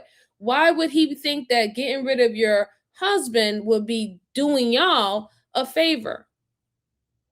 Because according to you, you didn't give him any signs that there was anything that was going to happen between y'all two, according to your words, right? And you made it as Chuck was just coming up with all this in his head, that he was he was having what was that what was that movie called? It was so many movies that had to deal with the crazy lover who was just obsessed with whoever they was obsessed with, and they wanted to get rid of their significant other. I know Crush was one, Single White Female. There was a few, but a few old school movies play out in regards of this. I don't really think that was the case, because, like, again, even within those type of movies, and those are just movies, right? You could see very clear in those movies that the person was showing boundaries and saying, hey, you're crossing a line. We're not like this, not going there. And these people was literally hiding out in front of their house, stalking them, watching their every move, taking videos and recordings and stuff like that. Normally those type of obsession type of things, it tends to start with the stalking, the tracking your phone, tracking your location, showing up at your job, making a scene, sending things, stuff like that. You was all in this relationship with this Chuck guy. From the get-go, you was all in. To the point, you let him in your house to care for your husband. So, I don't know. Yeah, that's a good one. Fatal Attraction. Thank you. Yes, Basic Instinct. Good one, Brucey. That's a good one. That's definitely a good one. A Thin Line. Yes, Karen, that's a good one. Absolutely. Yes, Fatal Attraction. Those are very good ones. They were there, but I couldn't say them. I'm sorry, but good. Thank you so much, guys, for naming them. Yes. Oh, you shopping? Okay, Miss J. Okay. Donna says she came on him. She played the game. She bullshitted him. So we'll live happily ever after with my money and my husband's money. And I agree. Definitely. That you could tell, because the reason why he spazzed out like that, he's like, oh my God, I literally took someone's life for you. And I thought you loved me and cared for me in that way. And he was already 1 foot, in the door anyway. So, I just helped him out. And I find it funny how she mentioned that he was strangled. Why would the first thing that come to your mind would say that he was strangled? The people told you that what he passed away from was asphyxiation, right? That doesn't necessarily mean strangle. People can lose oxygen for so many different ways. Like, shoot, let you be allergic to shellfish and think that you're going to be able to breathe, okay? like seriously, like, there's certain allergies, getting stung by a bee that was cause people to go into asphyxiation, right? This is why we have Benadryl, right? Over-the-counter Benadryl to help people with that, so their lungs and their throat don't close up where they can't breathe. So I don't understand, why would she go straight to strangulation? And I think that's somewhat of a subconscious sign that she knew something had to happened to her husband, that he was restrained from breathing. But she just went straight to strangulation. She didn't even think once about maybe it being a pillow, putting a bag over someone's head, a blanket. Who knows? But let's go on. He couldn't have told me. I would have called the police, And we were fine. We just needed help. So I don't know why he would have done that. If he did, he's the only one in my house that would have done it. Am I on video? We have video in all the rooms. So I had asked him, kind of jokingly too, kind of like, are you giving him extra meds or something, or what's? I don't know what happened. You will find out, right? If it is. Yeah, absolutely. Really, whatever you're saying it is, it's not natural. Find out who did that. So I think he slowly suffocated. Well, I liked it. Thought he just died peacefully. Of course. Please. Now you're saying he didn't? I'm not saying he didn't die peacefully, I'm just saying he didn't die naturally. Cynthia will now make sure the detective knows how heartbroken she is when she found her husband's body. She is attempting to manipulate the detective by placing doubt in his mind about her involvement. By showing heartbroken behavior, she hopes to present herself as a grieving spouse rather than a killer. When I went in there that day, I remember yelling at him, "Why didn't you try to resuscitate him?" And I tried resuscitation, and they pulled me off him. And said it was too late, but they didn't even try. I mean, that's why I was mad, because they didn't even try. How do they know when they walk in how long he's been dead? 5 minutes, 2 minutes? I know it's not what he wants, but it's not normal to not try. So I was angry at him for a long time and tried to fire everyone and make everyone leave and no one would. And then here I am and I don't understand what's going on. Why? Someone would do this to him. He didn't do anything but fight. I don't know. I don't think anyone did. I like to think he just died in his peace in his sleep that night. He was raking leaves with me the week before in the driveway. He came out to help. And he said he wanted to, and he was going to hold the broom, and he was in a good mood or a good thing then, you know. He came and went, so it was nice, and it was awesome, and the tree leaves were there, and we were raking a big pile of them, and Dale played. And By recalling happy memories, Cynthia is trying to show that she loved her husband, they had a relationship, and she is not a monster. Her goal is to soften how the detective perceives her. it wasn't like I thought. I romanticized him dying in my arms almost, like it would be more, say the things you need to say. It wasn't like that at all. I didn't have a chance to say anything because it was tough, and I regret saying some of the things I did now. And I wanted more time with him. Wow, you're saying someone suffocated him, strangled him. Well, once again, they didn't say strangled, they said suffocated. I guess that's there's different? specific things they notice. Well, why would they call me and ask me for money? Because he said That's new to me. I'm in a position, he said, to either send the body back to the first place, and I forgot what it was called, that place they go. Did he go there? Because he said, no, the body never went there. It came to me. And he took identity. Woo! She is literally putting in that work, isn't it? She really is trying to make it seem like she was such a loving thing. But again, if he was so sick and he had dementia, and shout out to Donna for saying it in the chat, he's not raking leaves. And it doesn't make any sense because you said that he had dementia, but now a week ago he was going to come outside and rake leaves with you, or he was willing to rake leaves with you. I don't buy it. I don't buy it at all. I don't buy it at all. And she admitted herself that the only one who was able to have access into her house was the guy Chuck, the guy that you met off the street. And supposedly y'all just were kindred spirit, and he was the cat's meow, and you trusted him more than you trusted your husband's in-laws or your family to take care of your husband. You trusted a man out on the street, the same man who wanted to run you off the road and was talking about a relationship and look what you did to me, you're going to kick me out the house now after everything I did. And you didn't want to you was like, I don't know what you're talking about, we're not in a relationship. And it's not a coincidence that now all of a sudden you couldn't have no connection or no contact with Chuck after your husband died. Like, doesn't make any sense. And then I thought that the simple fact that there was no aid rendered, that was weird. That was really weird too. That she said that when she came in there, she tried to render aid, and nobody around was trying to render aid, and they were just telling you if he's gone, and you was like, and you specifically named a certain amount of minutes. What has it been? 2 minutes, 5 minutes, 10 minutes, ma'am? How do you know how? Why would you say those particular type of numbers, right? Why would you say those particular type of numbers? That, to me, that means that you kind of knew when this would happen, when it happened. If you're saying, how do you know he's gone if it only been like 5 or 10 minutes?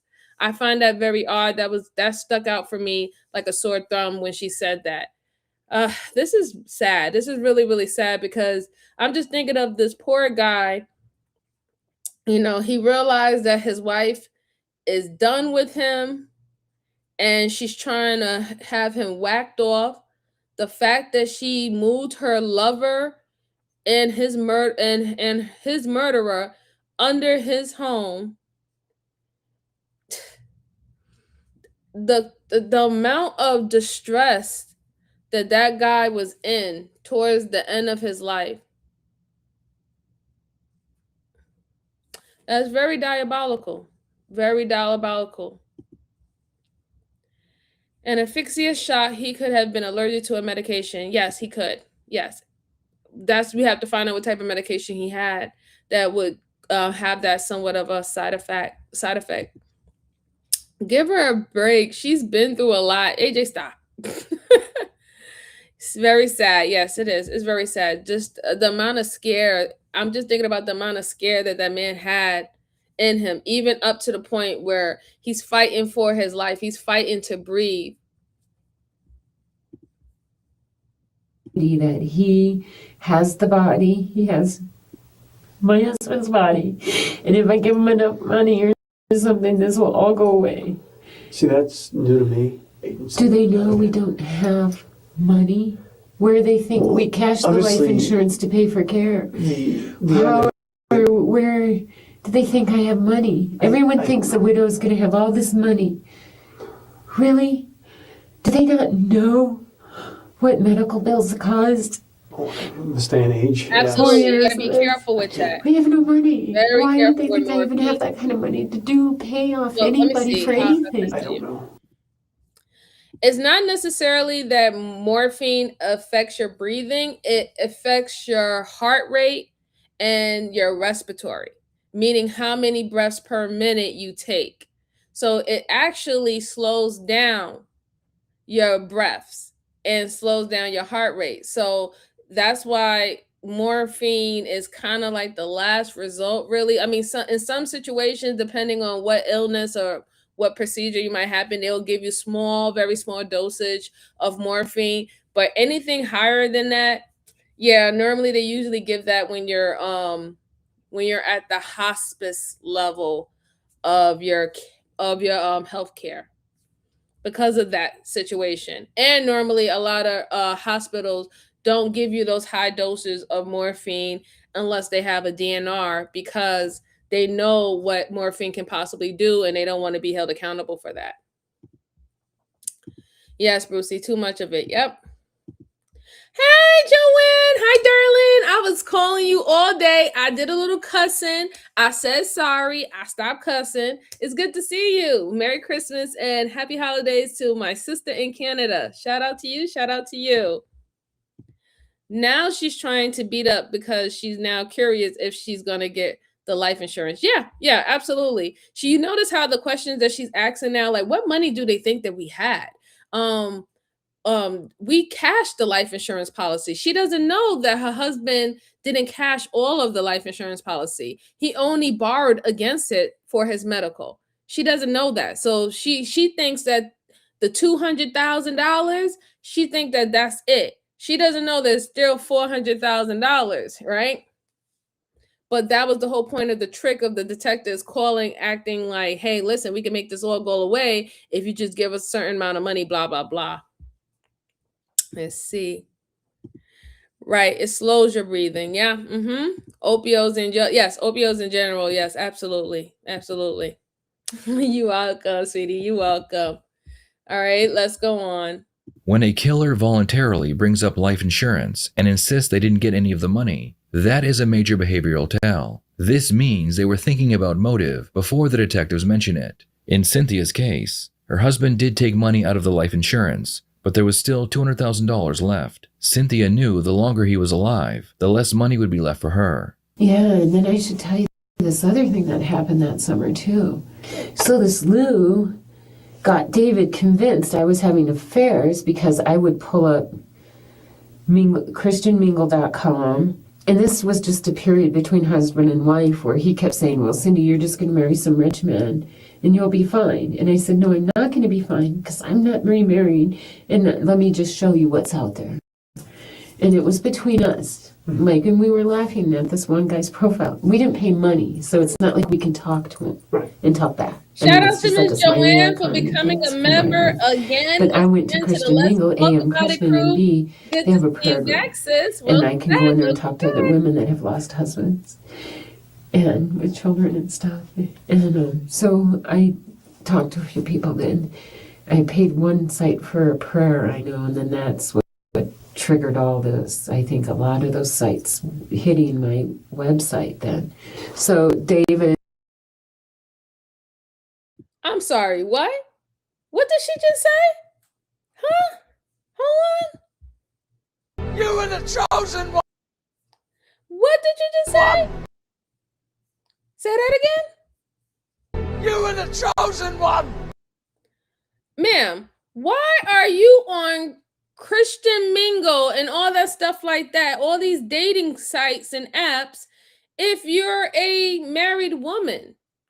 The whole point of the fact is, I don't believe it and I don't buy it that you were sitting with your husband who has dementia and he's sick, talking about, hey, listen, you know, I'm about to be out the door and, you know, I don't want you to be by yourself, babe. You know, you're going to just find some rich guy and you're going to live the rest of your life. Y'all not having conversations like that. Okay, I'm sorry.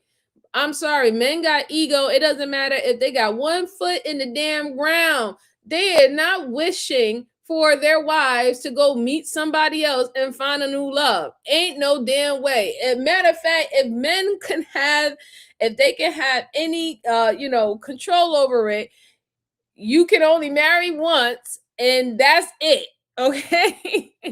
And I'll see you in the afterlife. Okay. If men could have their way, you would not be marrying nobody. Nobody is going to be remarrying their wives. Okay. So I doubt it that he was sitting there telling you that.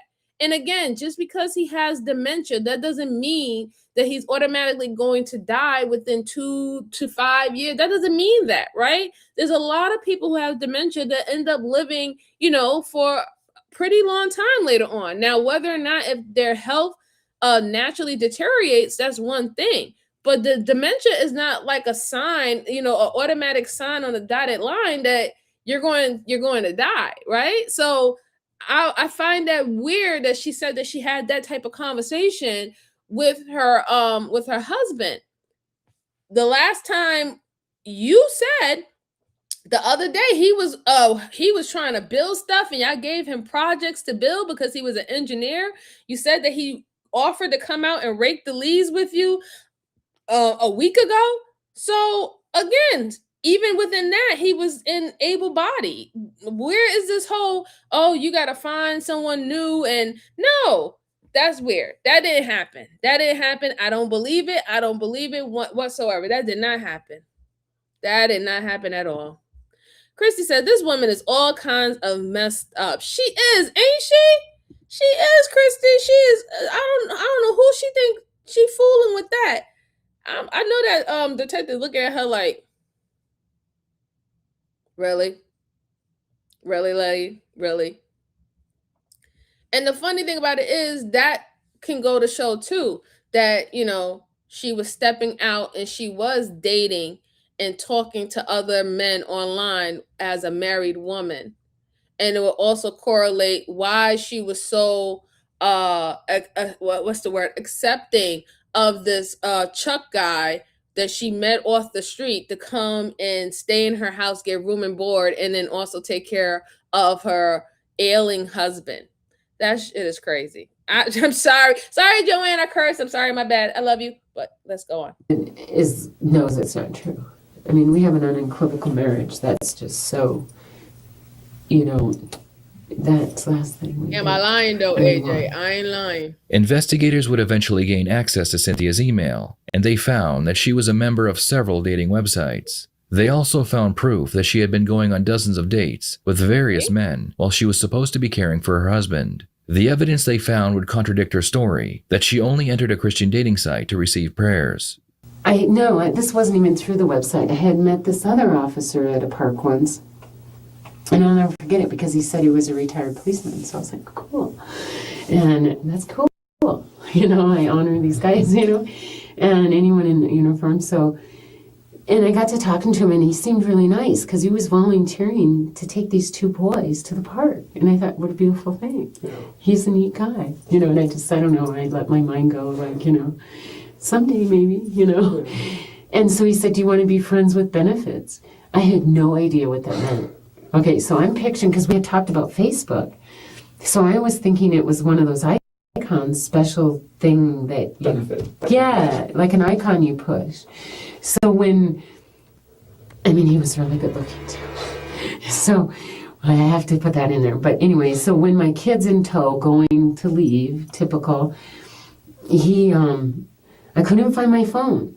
So, and I'm thinking he was smart in retrospect. So I gave him my phone number to call it, and sure enough, it had just dropped in the leaves going to put out a fire They or just something. making sure they can seal the deal. And so then I was just learning how vulnerable I really am to this because he's good. Yeah. He got my phone number now because I lost my phone. Did I really lose my phone, or did he just toss it when I went to help the kids? And then I asked him to call it so I could find it. So he has my phone number now. That was involuntarily because. Look how she's talking about other men that she have met online, and she admitted herself that she got a thing for a man in uniform, right? Law enforcement, military. Y'all starting to see the pattern? Are y'all starting to see the pattern that's happening? Right? Because wasn't Chuck a ex-Marine? Now you talking about a guy online who is a police officer?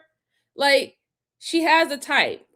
She has a type, and she was online talking and dating guys who is her type. You notice how she also looks for guys that she knows that has good careers that offer pensions. Are y'all picking up what I'm putting down?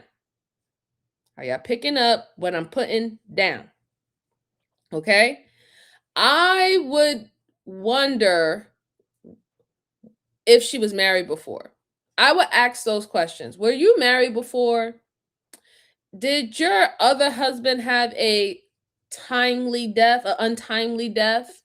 You know what I'm saying? I would ask those type of questions now because she's starting to give me Black Widow vibes. Seriously, Black Dahlia vibes. That's what I'm starting to get from her because, she's very strategic in who she wants to speak to, right?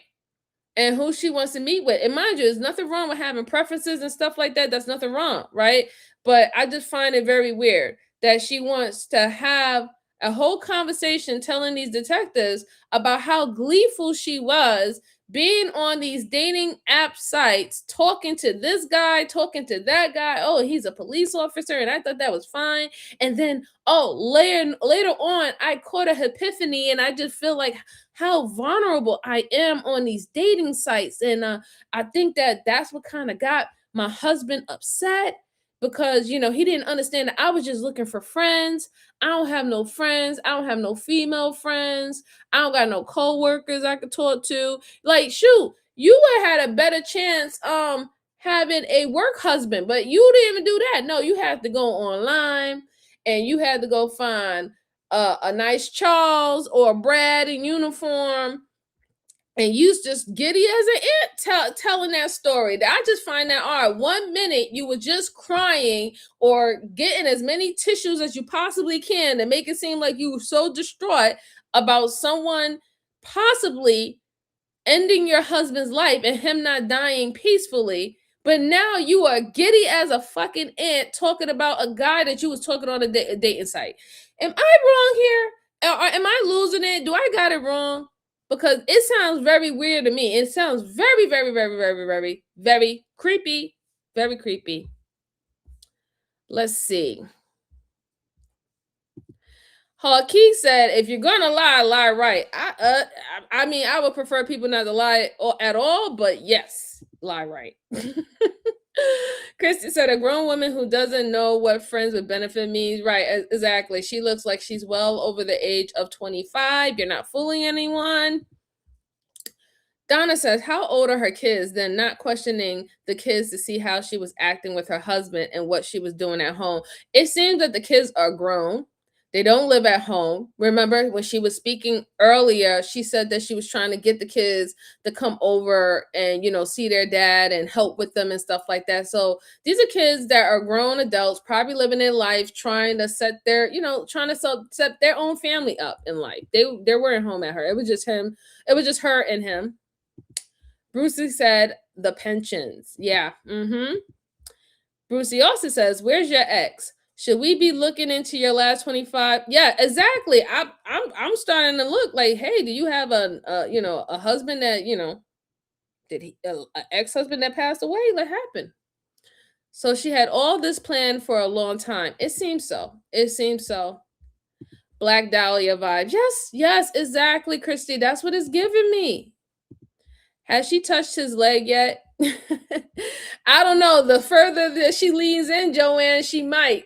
She might.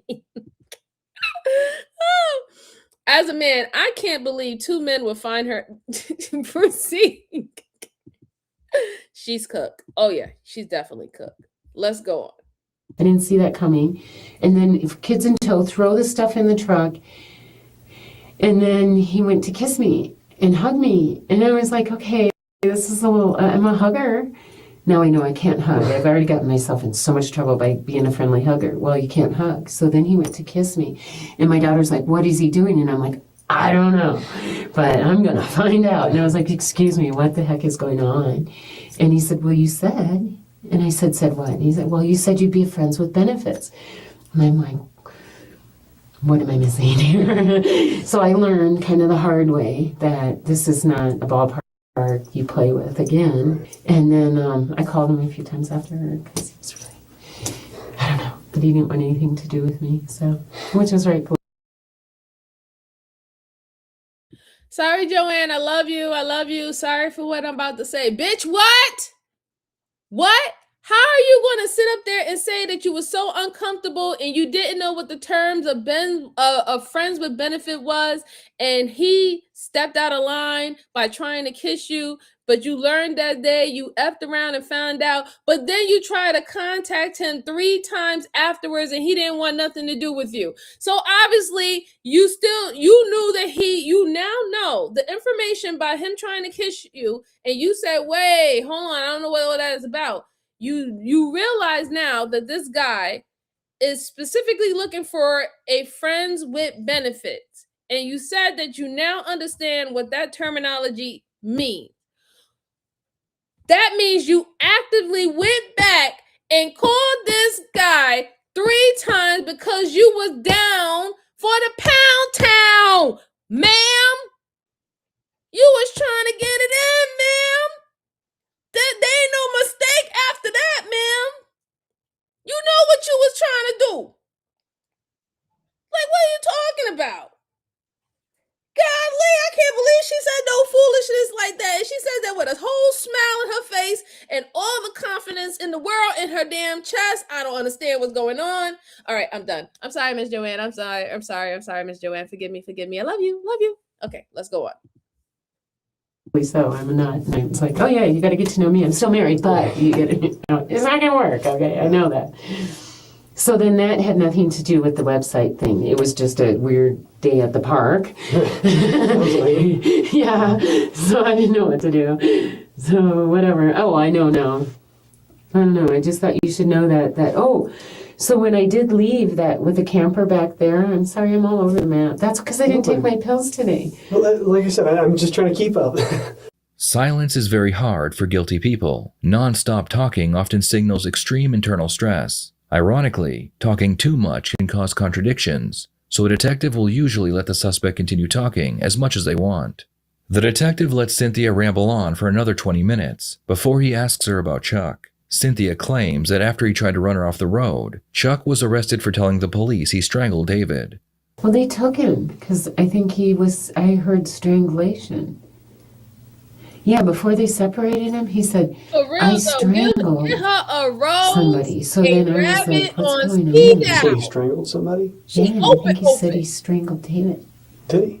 That's what Why didn't you say that earlier? That's kind of Well, because that's why I was wondering why he was freaking out. Like he had to talk to me, remember? And I said I didn't want to. I didn't want to be alone with him anymore. I finally got him out of my house, and things were following plan. Where's he he's at gonna now? stay there. Where was this at when this He's happened? in This jail in now. Nevada, you're saying? Yeah, that's probably. Where in Nevada is he? Henderson Police I called 911 when he tried to run me off the road, and then they separated us, and when the police got there, it took forever. I never swore. I thought, I have yet to get to Vegas. I go there to this campsite and to my dad's house. That's as far as I've got. I am not the party girl people think. I am blonde because my husband made me have blonde hair. It's what he wanted. That's why that night he said he just really needed me alone and wanted to take me out, and I didn't know if that meant.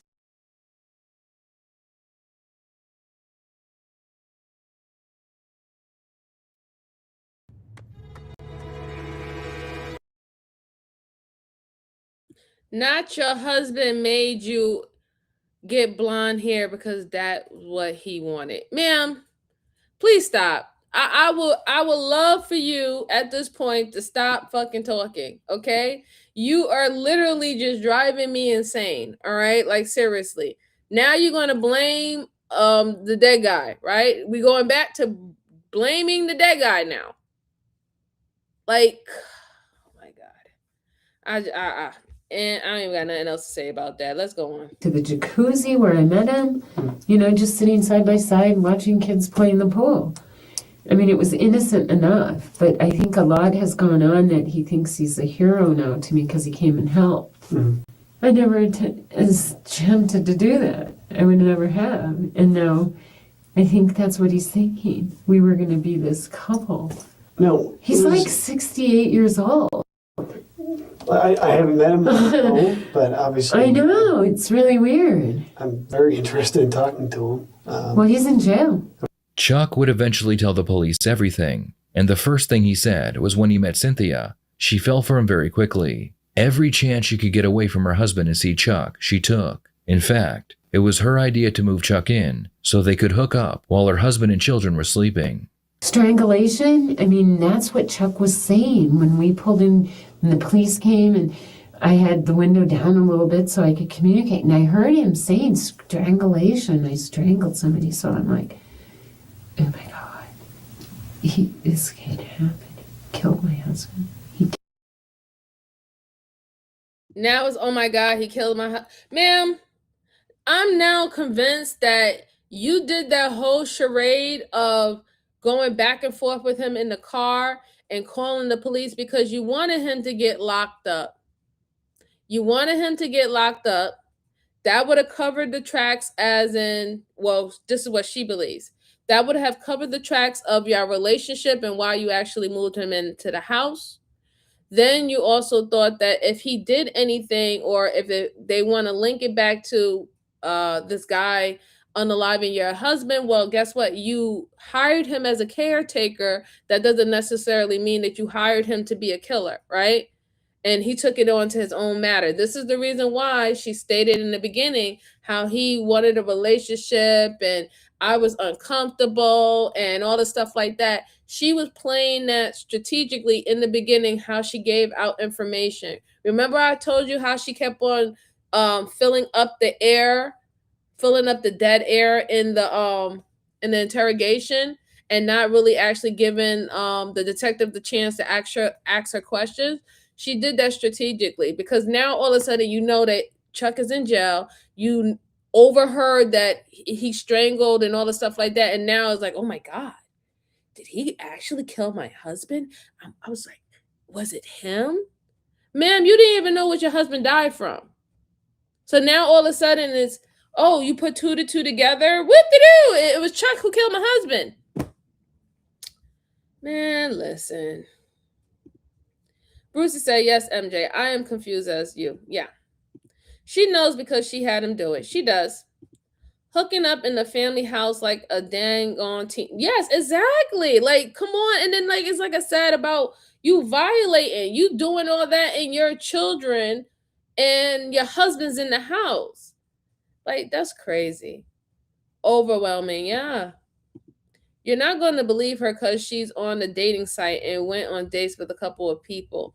Yeah, like, come on. Like, you went on dates with several people. You kissing random people and stuff. You said that you didn't. And mind you, I know that the people that you're picking, especially the last guy that she was talking about, I'm sure, because most of these guys do that on dating sites. They will put in the title or the bulb, seeking friends, friends with benefit, looking for a relationship.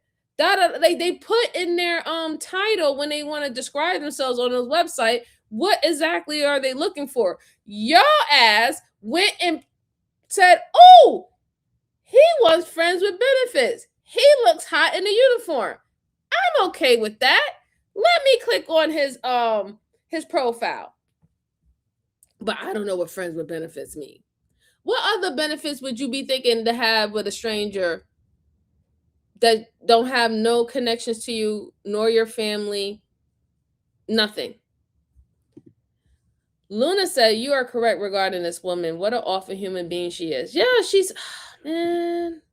But that's what I was talking about. Her kids were home. They saw things. You're right, Donna. They were home. They did see a few things. I don't know if she talked them out of it.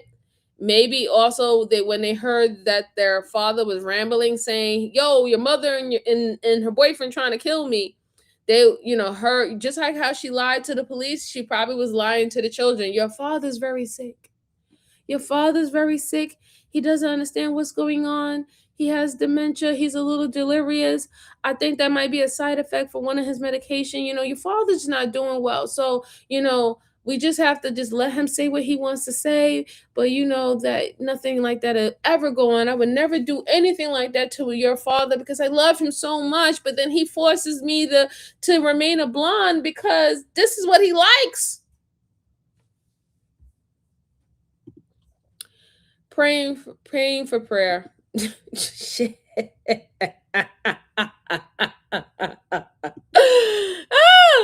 Is he gonna cook you breakfast? Is that the right? Exactly, Brucey. Exactly. Let's go on. Killed David. He killed David, or is he saying I strangled David? I don't know. Oh, yeah. I didn't want him to sleep in the house. I wanted him to stay in the camper, and he refused. Because my dad's like, you just call Chuck and he'll come help you now. Sounds like David's getting close to passing and, you'll want him there and la la la.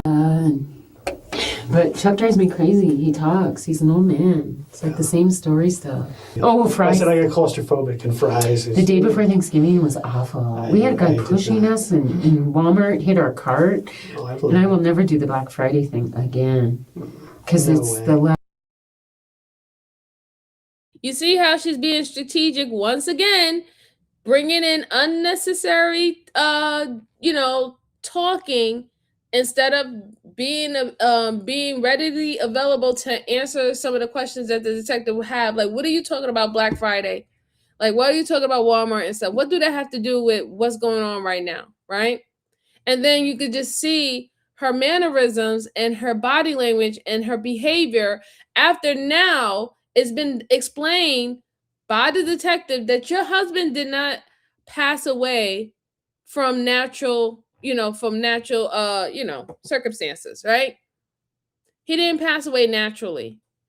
This is a wrongful death. He could still be alive today. You should be wailing. You should be scared. You should be distraught. You should be disgusted. But look how you're even talking about the suspect, Chuck. You're talking about him as him being a nuisance. You're not saying this freaking murderer, this son of a B, how dare you? I let you in my house. I effing trust you. Oh, you're not showing any of that type of reaction that someone who trusted someone who would do something horrible to a loved one as your spouse. You're not giving that motion at all. In fact, you're more concerned about black market and how you're not going to be out there fighting with the rest of the folks during Black Friday. Like this, I don't get this lady. I really don't. But I know, like I said, all of that is strategic because she wants to calm the air. She doesn't want to be, she doesn't want to get anxiety get the best of her, and then she over says something that she never wanted to spill out, right? So, like I said, she's doing it again, filling the dead air in the room with unnecessary gibberish talk. That's what she's doing right now. Let's see. Donna says, just Car needs to stop this shish already, because you know what? Did you hear what she said? Did he say I killed David? Yeah, exactly, that too. You notice why she's asking those leading type of questions, because she wants to know if she needs to change this around and say that, well, he's completely lying, and obviously he's obsessed with me. And she wants to measure whether or not if they believe what Chuck is saying. That's what she's trying to figure out. She wants to know whether or not if they believe that Chuck is saying what Chuck is saying is correct. So she's fishing. She's the one who's fishing and also rambling at the same time.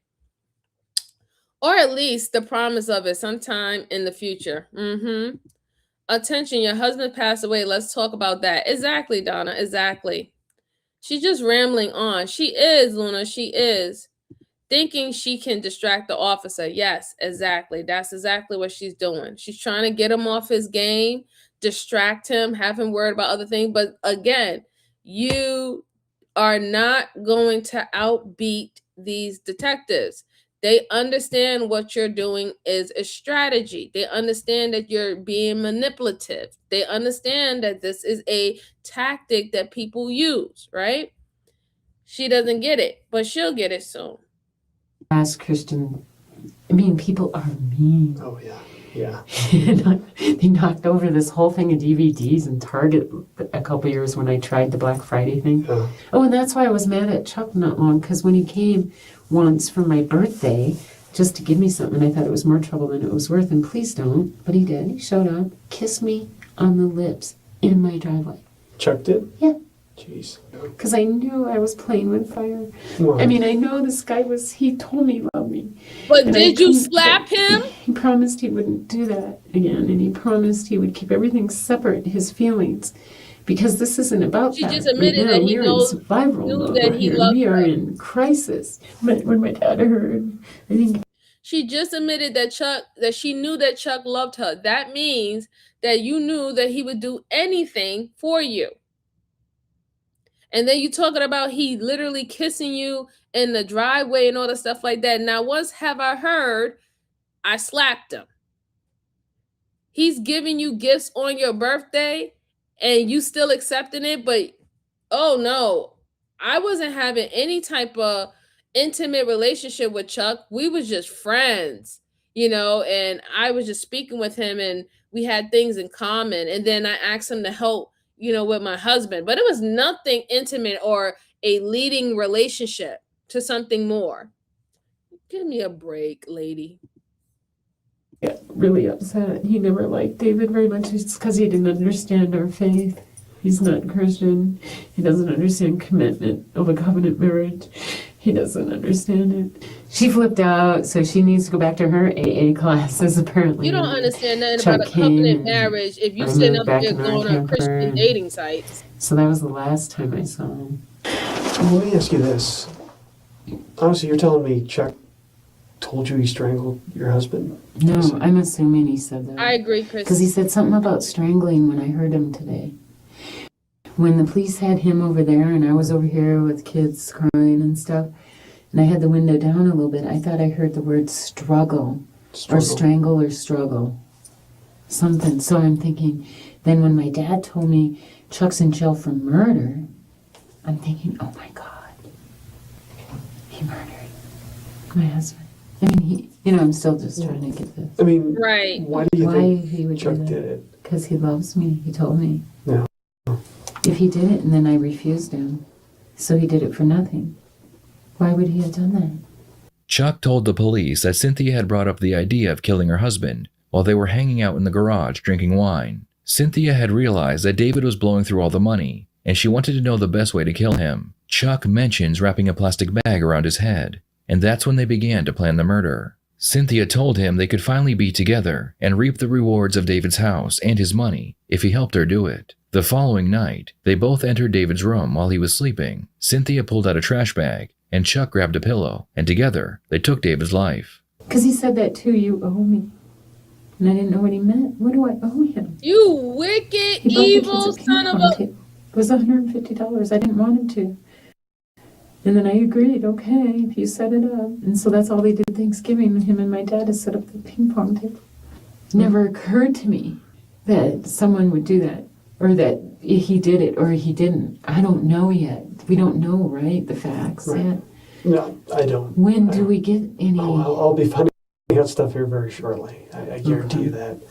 I couldn't tell him that because I think he's thinking this whole time that he's falling in love with me, I'm falling in love with him, it's going to work out, we're just going to be this new couple. He loves the kids. He always says how much he misses. He's a teacher of 25 years, so he loves kids. Well, obviously, I'm going to be talking to Chuck here pretty shortly. Is there anything you think he's going to tell me that you haven't already told me? No. I mean, everyone talked about how easy it would be to, not easy to kill him, but to, Well, no, but I mean, what might Chuck say you said to him or something like that, just so I'm not blindsided by anything? that I would have married him or something, and I never said that. I'm trying to picture what because I was thinking about it too, like, what does he think I owe him for? Right. Like he did me a favor? Killing my husband. I owe him?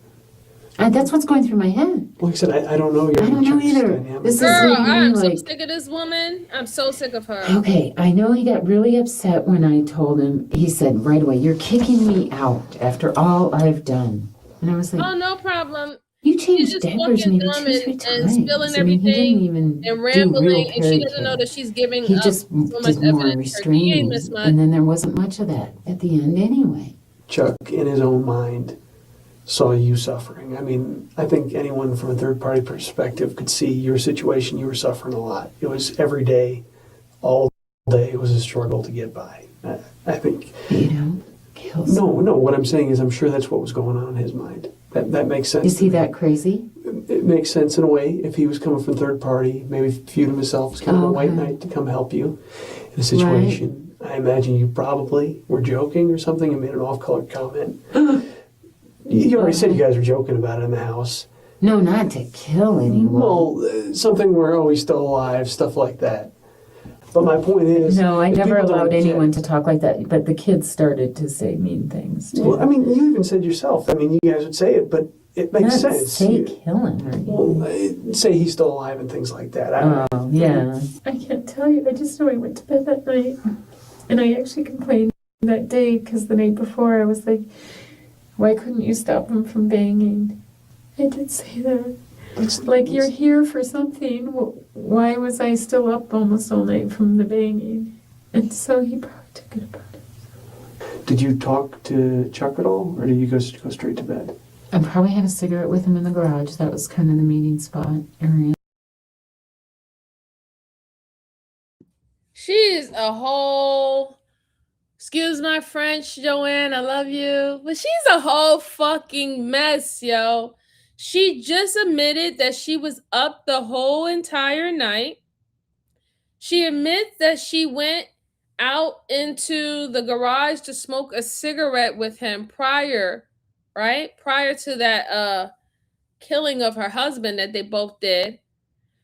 And then she said, "Oh, I was saying, why wouldn't you stop the banging?" So that means that you heard something going on and you wouldn't even go and check on your husband. Just think about this. Just think about it. You're hearing banging, you're hearing muffling, you're hearing a struggle, and you don't even go and check and see if your husband is okay, right? Or even if Chuck is okay. You don't go check, even though you're up. And then you said that you told Chuck, "Oh, I'm paying you to keep him quiet. Why am I still up all night?" This girl gave away so much evidence. She just proved that you were up, you was awake, and if whether or not, even though we know that she was in the room and she also helped assist Chuck to kill him, you also proved that if, let's say you weren't in the room, let's say we didn't have that information, you knew exactly what was going on in that room, and you did nothing. You didn't even go in there to go check or anything of that sort. I really can't stand this woman. I really can't. Lark said, gosh, arrest her already. Right? Exactly. But he's playing into her ego because she really thinks that she played it well. She really thinks that she's on top of it. She covered all her tracks. They got the person, she set up everything. She got enough, she gave enough evidence to make him seem like a obsessive, dangerous person, and that certain things that he did, possibly she can now think or understand that possibly he was the one who did that to her husband.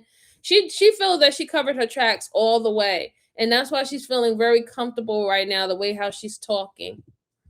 Turkey said, barely seen her talk, but she's so fake. She's 100% fake. Christy said, I can't stand this woman. Me neither. Her and her love suffocated her husband. Yes, Luna. Yes, they did. Yeah, you could tell him, Brucey. You could tell him, but I'm telling you, you lucky, Turkey. You missed the migraine. I have a migraine dealing with this lady. All right. She's already making me want to bang my head on the wall. Yeah, seriously. If I will pull out my locks, I would. I'm like, yeah, pull out my locks. Like, seriously. Yeah, she's an empty vessel, but a whole mess. She is. She definitely is. Haha, seems that way, Joanna. Just for a few minutes I seen. Right. Let's finish this up, guys. Let's go. Okay, and then what you guys talk about in the garage? Who knows? Everything. He always talked about stuff. I mean, what kind of stuff? Christmas, Dad coming for Thanksgiving, I imagine. Did you guys talk about David when you were out there? I think so. I don't know. I wouldn't remember from night to night. No, he's made several passes at me. In the garage, he did this the other night. And that's why I didn't want, he goes, trust me? And then he put his hand further up my leg and said, trust me. And I said, knock it off. Was that the night? That Thursday night? When he did It could have been. It was real. What was he saying, trust me about, do you know? I don't know. His hand on my leg. I don't know. Why would you do that? He was trying to flirt or something? I'm sure. He was making a pass. Right, so I just said, knock it off. Earlier in this interrogation, Cynthia makes it very clear that she loves a man in a uniform. Now, she touches the detective's upper thigh, not once, but twice, making sure to look directly into his eyes. As a last resort, she believes if she can get the detective to fall for her, he may just ignore that she may be the killer. Okay, but once again, when I talk to Chuck, he's not going to say you guys had an actual relationship or anything, nothing physical at least, or anything like that. Joanne, I don't know if it was Joanne or somebody else called it in the chat. I ran my hand across his once. Okay, I mean. So you running your hand across grown men's penises? That's what we doing now? As a whole married woman. And there's nothing there. Okay, but I mean, you guys never had sex to work or anything with, like no. that. Yes, she was. We didn't sleep together, nothing like that. But he wanted to. I know he put that. That's why this last time I knew I do not go to the jacuzzi with him. Do not. Just don't do it. Just go to a hotel. What could be so hard? Serious. I tried drinking last summer. It didn't work. 3 beers, I think I made it to, and then I was out for 2 hours. In the end, Chuck agreed to testify against Cynthia in exchange for a plea deal. Chuck told the story of how he met Cynthia, began having an affair with her, and then moved in with her and her husband. He explained how Cynthia offered him herself, her home, and her money if he would help her kill her husband. Chuck would be sentenced to 16 years in prison for his part in the crime. Because of Chuck's confession, Cynthia would receive multiple life sentences with no chance of parole. David was a man trapped in his own home and his own body. He begged for help, but Cynthia would tell everyone it was his disease that made him delusional. David tried to hide his money from her, and he even tried to move out. But in the end, Cynthia would take his life. What are your thoughts on this case? Do you think Chuck was lying about her being in the room when David was killed? Please share your thoughts in the comments below.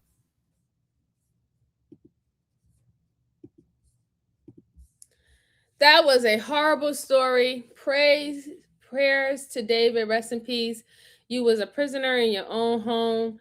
And like I said, the amount of distress, betrayal, so many things that was probably going through his mind, as well as trying to, survive and catch his breath.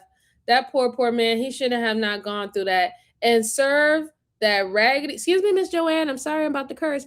Serve that raggedy bitch right. I'm glad she got multiple life sentences because she was very cruel. She was very manipulative. She was the mastermind through the whole thing.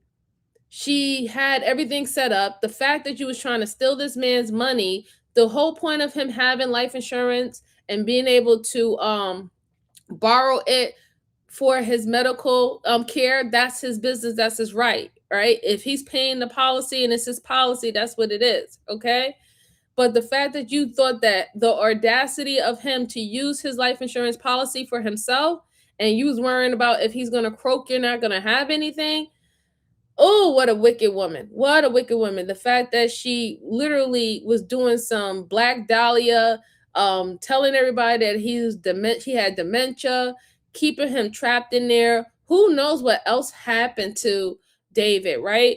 He could have been getting beaten and abused by Chuck, while she was away. You know what I'm saying? Like not even being fed. There's so many things that could have been happening to that man. You hear all the cases that happen to our poor senior citizens when they have the wrong caretaker and they be getting abused, and then some of them, they can't say anything, they can't do anything, they're fearful, they're being threatened, and you could just tell, like, that you tell the trauma when you see a senior citizen that's able to live to see the day to tell everybody their experiences. It's horrible. It's a horrible thing to see that.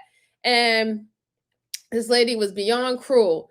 And listen, Chuck ain't shit either, but he was smart for him to ask for a plea deal. And that, listen, I wouldn't have done any of this if I didn't believe that I was going to get the woman and the money at the end of the day. I had no reason to move into her house and to be a caretaker for anyone. I was an ex-Marine. I had a whole pension. Okay, I run around here with my nice little veteran's hat and my DD 214 and get my little special little things and stuff like that. He didn't need it. So everything that was done off of the strength of her. There was no one to benefit but her. No one to benefit but her. It's unfortunate. That was really sad. Very, very, very sad. Brucey said, dude looks like Grandpa Munster. Lark says she looks real evil. She did in that photo. I was about to say Bruce old man looked ragged. Yeah. Not Coyote ugly. Brucey, like, go in the corner. Brucey, go in the corner. Go in the corner, Brucey. She said 3 is generous. I'm thinking about 1 or most. Yeah, I'm bad. No, you misunderstood. 3 bags over her head so she can't see. Lord, just somebody put Brucey in the corner. Put Brucey in the corner. All right, guys. So I enjoyed that case. That case was really good to review and over. I was glad that we was able to point out her lies, see the mistakes, her flaws, see how comfortable she got, see the tactic of the detective by letting her spill her, word vomit and spill out whatever she wanted to do and spill out, and how that gave so much evidence about really the dynamics in the relationship with Chuck, and also the dynamics of how she was treating her husband at that time. I do have another case for you good folks, but it's not really necessarily a case. It's actually a body cam. So I have a body cam to review with you guys. We're going to go over it. This is the last segment, the last part of the segment of the channel. I want to say thank you everyone who's been able to rock out with me with this Friday. Truly appreciate it. Again, please hit the like button. Truly appreciate it. Truly helps the channel. Share this out. subscribe. Welcome all newcomers. Welcome all new members to the Let's Talk About It crew. And shout out to my day ones, okay? So this body cam that I have for you is about the story of, I think the guy's name is Jose Jonas. And we're going to look at it. It's about a HOA violation that turns deadly, okay? And I wanted to review this body cam with you guys. So let's go ahead and view it together. Let me pull up my screen. All right. I hope you guys can see it. And let's go. Where's he hit? Where you hit? Right here. Hands up! Come out! Hands up! Can't breathe. He can't breathe. Holy Yeah. And then after, it just hurts right here. Oh, were you shot? Oh my God. Yeah. On December 29th, 2023, the City of North Las Vegas Police Department is called when a dispute between neighbors takes a violent turn. The chaotic and deadly scene is caught on camera, and as harrowing as the footage is, nothing is more shocking than the reason the dispute started in the first place. She's got chickens in her backyard. I turned her into the HOA for chickens. The following is based on official police records, and some of the footage has never been seen before until now. Please note that all persons charged with a crime are presumed innocent unless and until proven guilty in a court of law.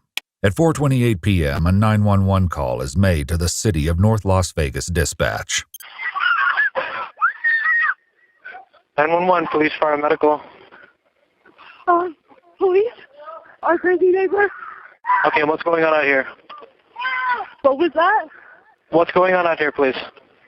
Our crazy neighbor just fired shots. She might have hit my mom. My dad is on the floor. We don't know where she is. She has a gun. She's armed. Hearing that an armed suspect has apparently opened fire in a residential area, officers race to the scene. In number 2? Shooter's in number 2? Or she ran that way. It's a female? Yeah, female Filipino.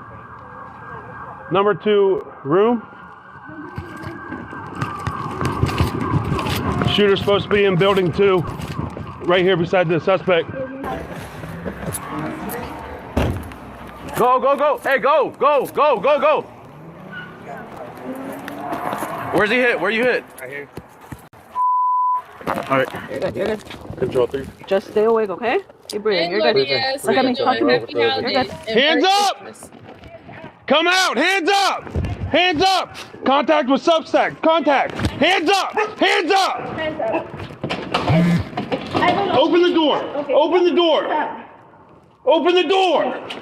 Get out! Get out! Get out! On the ground! On the ground! Good. What's your name? Can we get his ID, please? Hard to breathe. I know, but just here. Look at me. You're good. Do we know the suspect? I don't know, I just came Here, out give me that gauze. Joe Junior. Give me that gauze.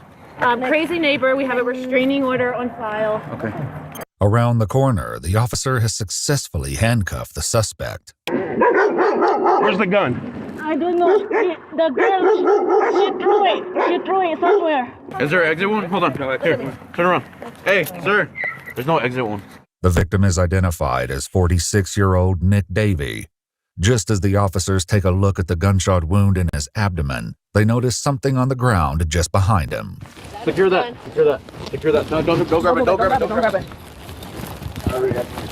You're good. You're good. The officer quickly secures the abandoned firearm in her patrol car. What's your neighbor's name? What's your neighbor's name? Joe Junio. Yes. Joe Jr.? I'm gonna just hold the pressure on you. Joe? Joe Junio, female Filipino. Got her in custody around the corner. That's a gun right there. Where? Right here. I think. That's a gun, I think. That's my socks. I don't know if this is her or not. I think it is. There she is, right there. 36-year-old Joe Junio is handed off and swiftly placed in the back of a police vehicle. What she pointed to in the street was actually a 9mm cartridge. Nick. What do you do for work? Pastor. You're a pastor? Where do you? Where at? What church? Nick. Can't breathe. I know. It's okay. Medical's on its way, okay? Hey, was that gun the You're a pastor where? I wrestled it from her. Yeah. The woman speaking is Nick's wife, 43-year-old Sarah Davey. She'll soon share a harrowing account of the day's events. Oh, yeah, no, I know. Don't get up. Don't get up. Where the is medical? I don't know. Can you hear me? Yo, Nick. Okay. All right. Just keep your eyes open, Nick. Hello? Nick, I know it hurts. Hey, Just keep your eyes open, please. As Nick struggles to remain conscious, Sarah attempts to comfort him. Can't breathe. He can't breathe. I know. They're coming. We're expediting him. This is already coming out really, really, really sad. Very, very sad. Okay. As of right now, he's losing too much blood. This is why he can't breathe. This is why he's no longer being able to talk, and he's starting to go unconscious.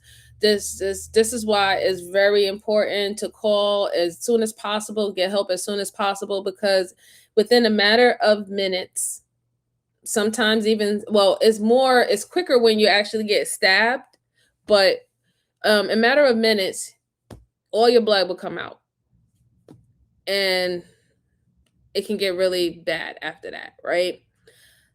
What I noticed is that the woman ran into her home, ran back into her home. She dropped the cartridge right outside on the street, but she had the weapon, like, I guess, in the little bush that's near her house. She tried to play it off that she's not the person that they're looking for, but obviously this is a case of a situation that has to do with it in the HOA community. From what I know about this body cam, there have been many complaints and violation from the lady, Junis.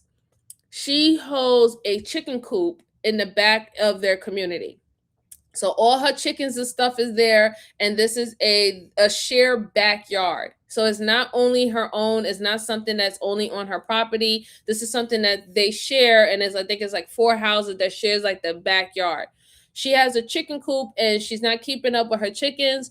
Her chickens keep on walking and pooping and all the stuff like that. Or they have dogs, and the dogs would go and attack the chicken or kill the chicken. So it was always a back and forth where they were giving violations with each other in regards of what happens in the backyard.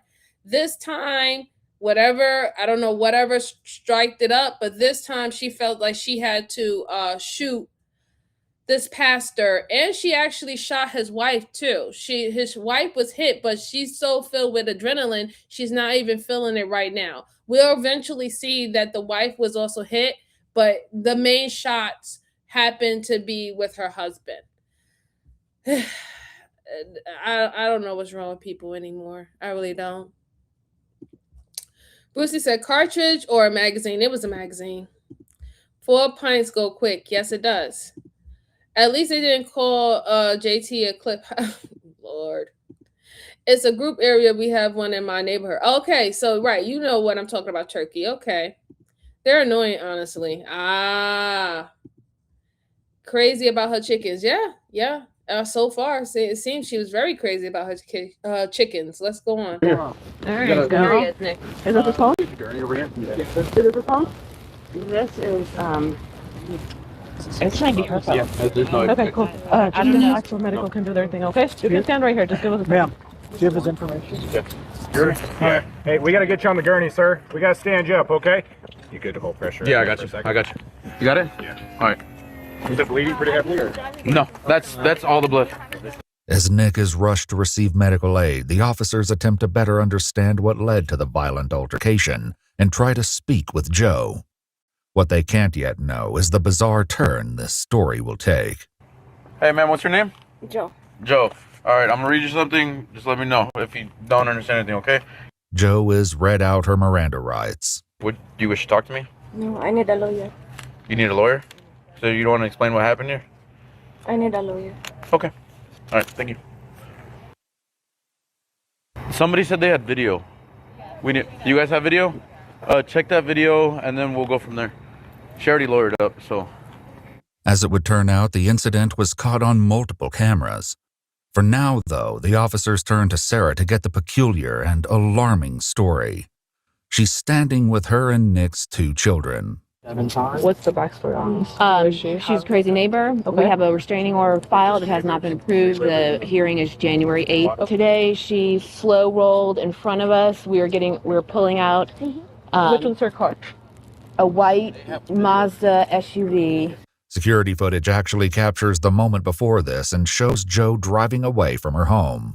A minute later, she can be seen returning and pulling her vehicle in directly next to the Davy family as they're all preparing to leave. She rolled her window down, looks. Nick is like half in the car, half not. He says, "What Is are he you getting like in the driver's seat or in the passenger seat?" Nick is getting in the driver's seat of our car. Okay. And she's in the driver's seat of her car, and they're both facing in opposite directions, so they're right next to each other. Okay. He says, "What are you doing? What?" And she, nothing, opens the door with a gun. This exact moment is also caught by the security cameras. However, another video will reveal the horrific incident in shocking detail. She came out Multiple with the shots, gat already out. Around how many? Like, if you can try and remember. 3 or 4 before I. Okay. So Nick is shot immediately behind the car. He falls. I don't know which direction I go in. I think I go from About behind. how many, 3 or 4? Can you get medical for her? She fought her and her tooth is broke. This isn't the only injury Sarah sustained during the struggle. She has shot 3 times Gotcha, or so. okay. Another shot. I assumed I was shot, but Are I you? wasn't. Did you check?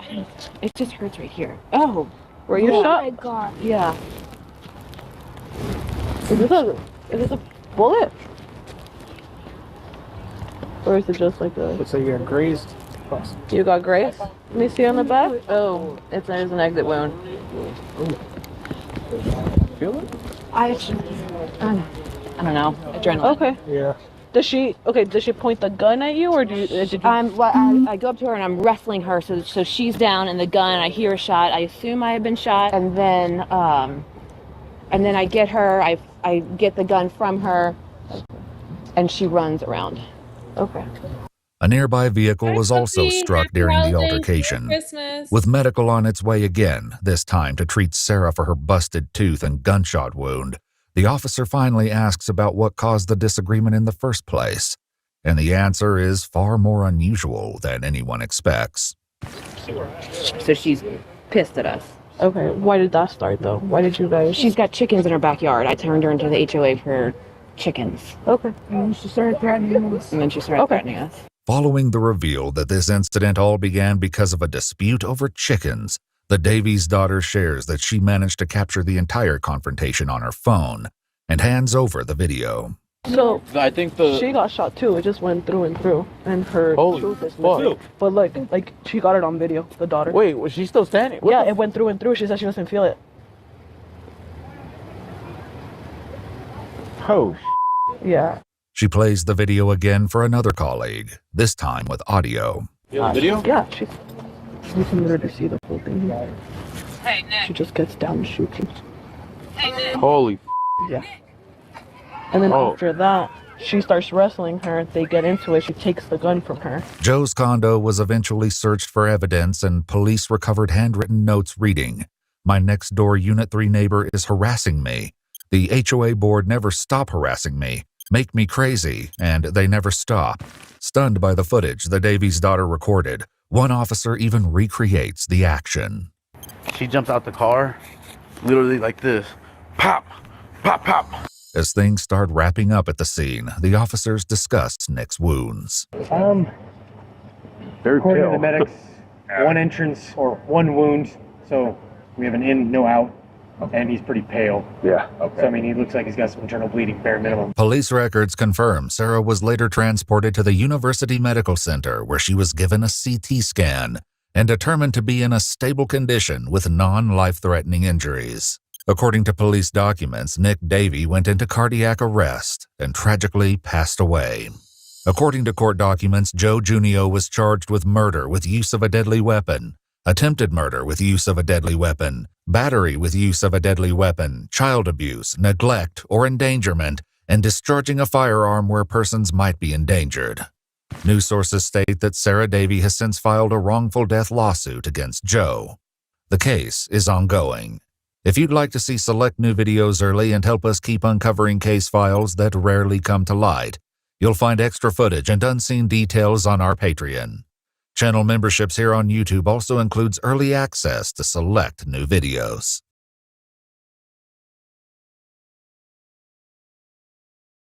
So that one was very quick, very, very interesting. That is terrible that that man lost his life. He was a pastor.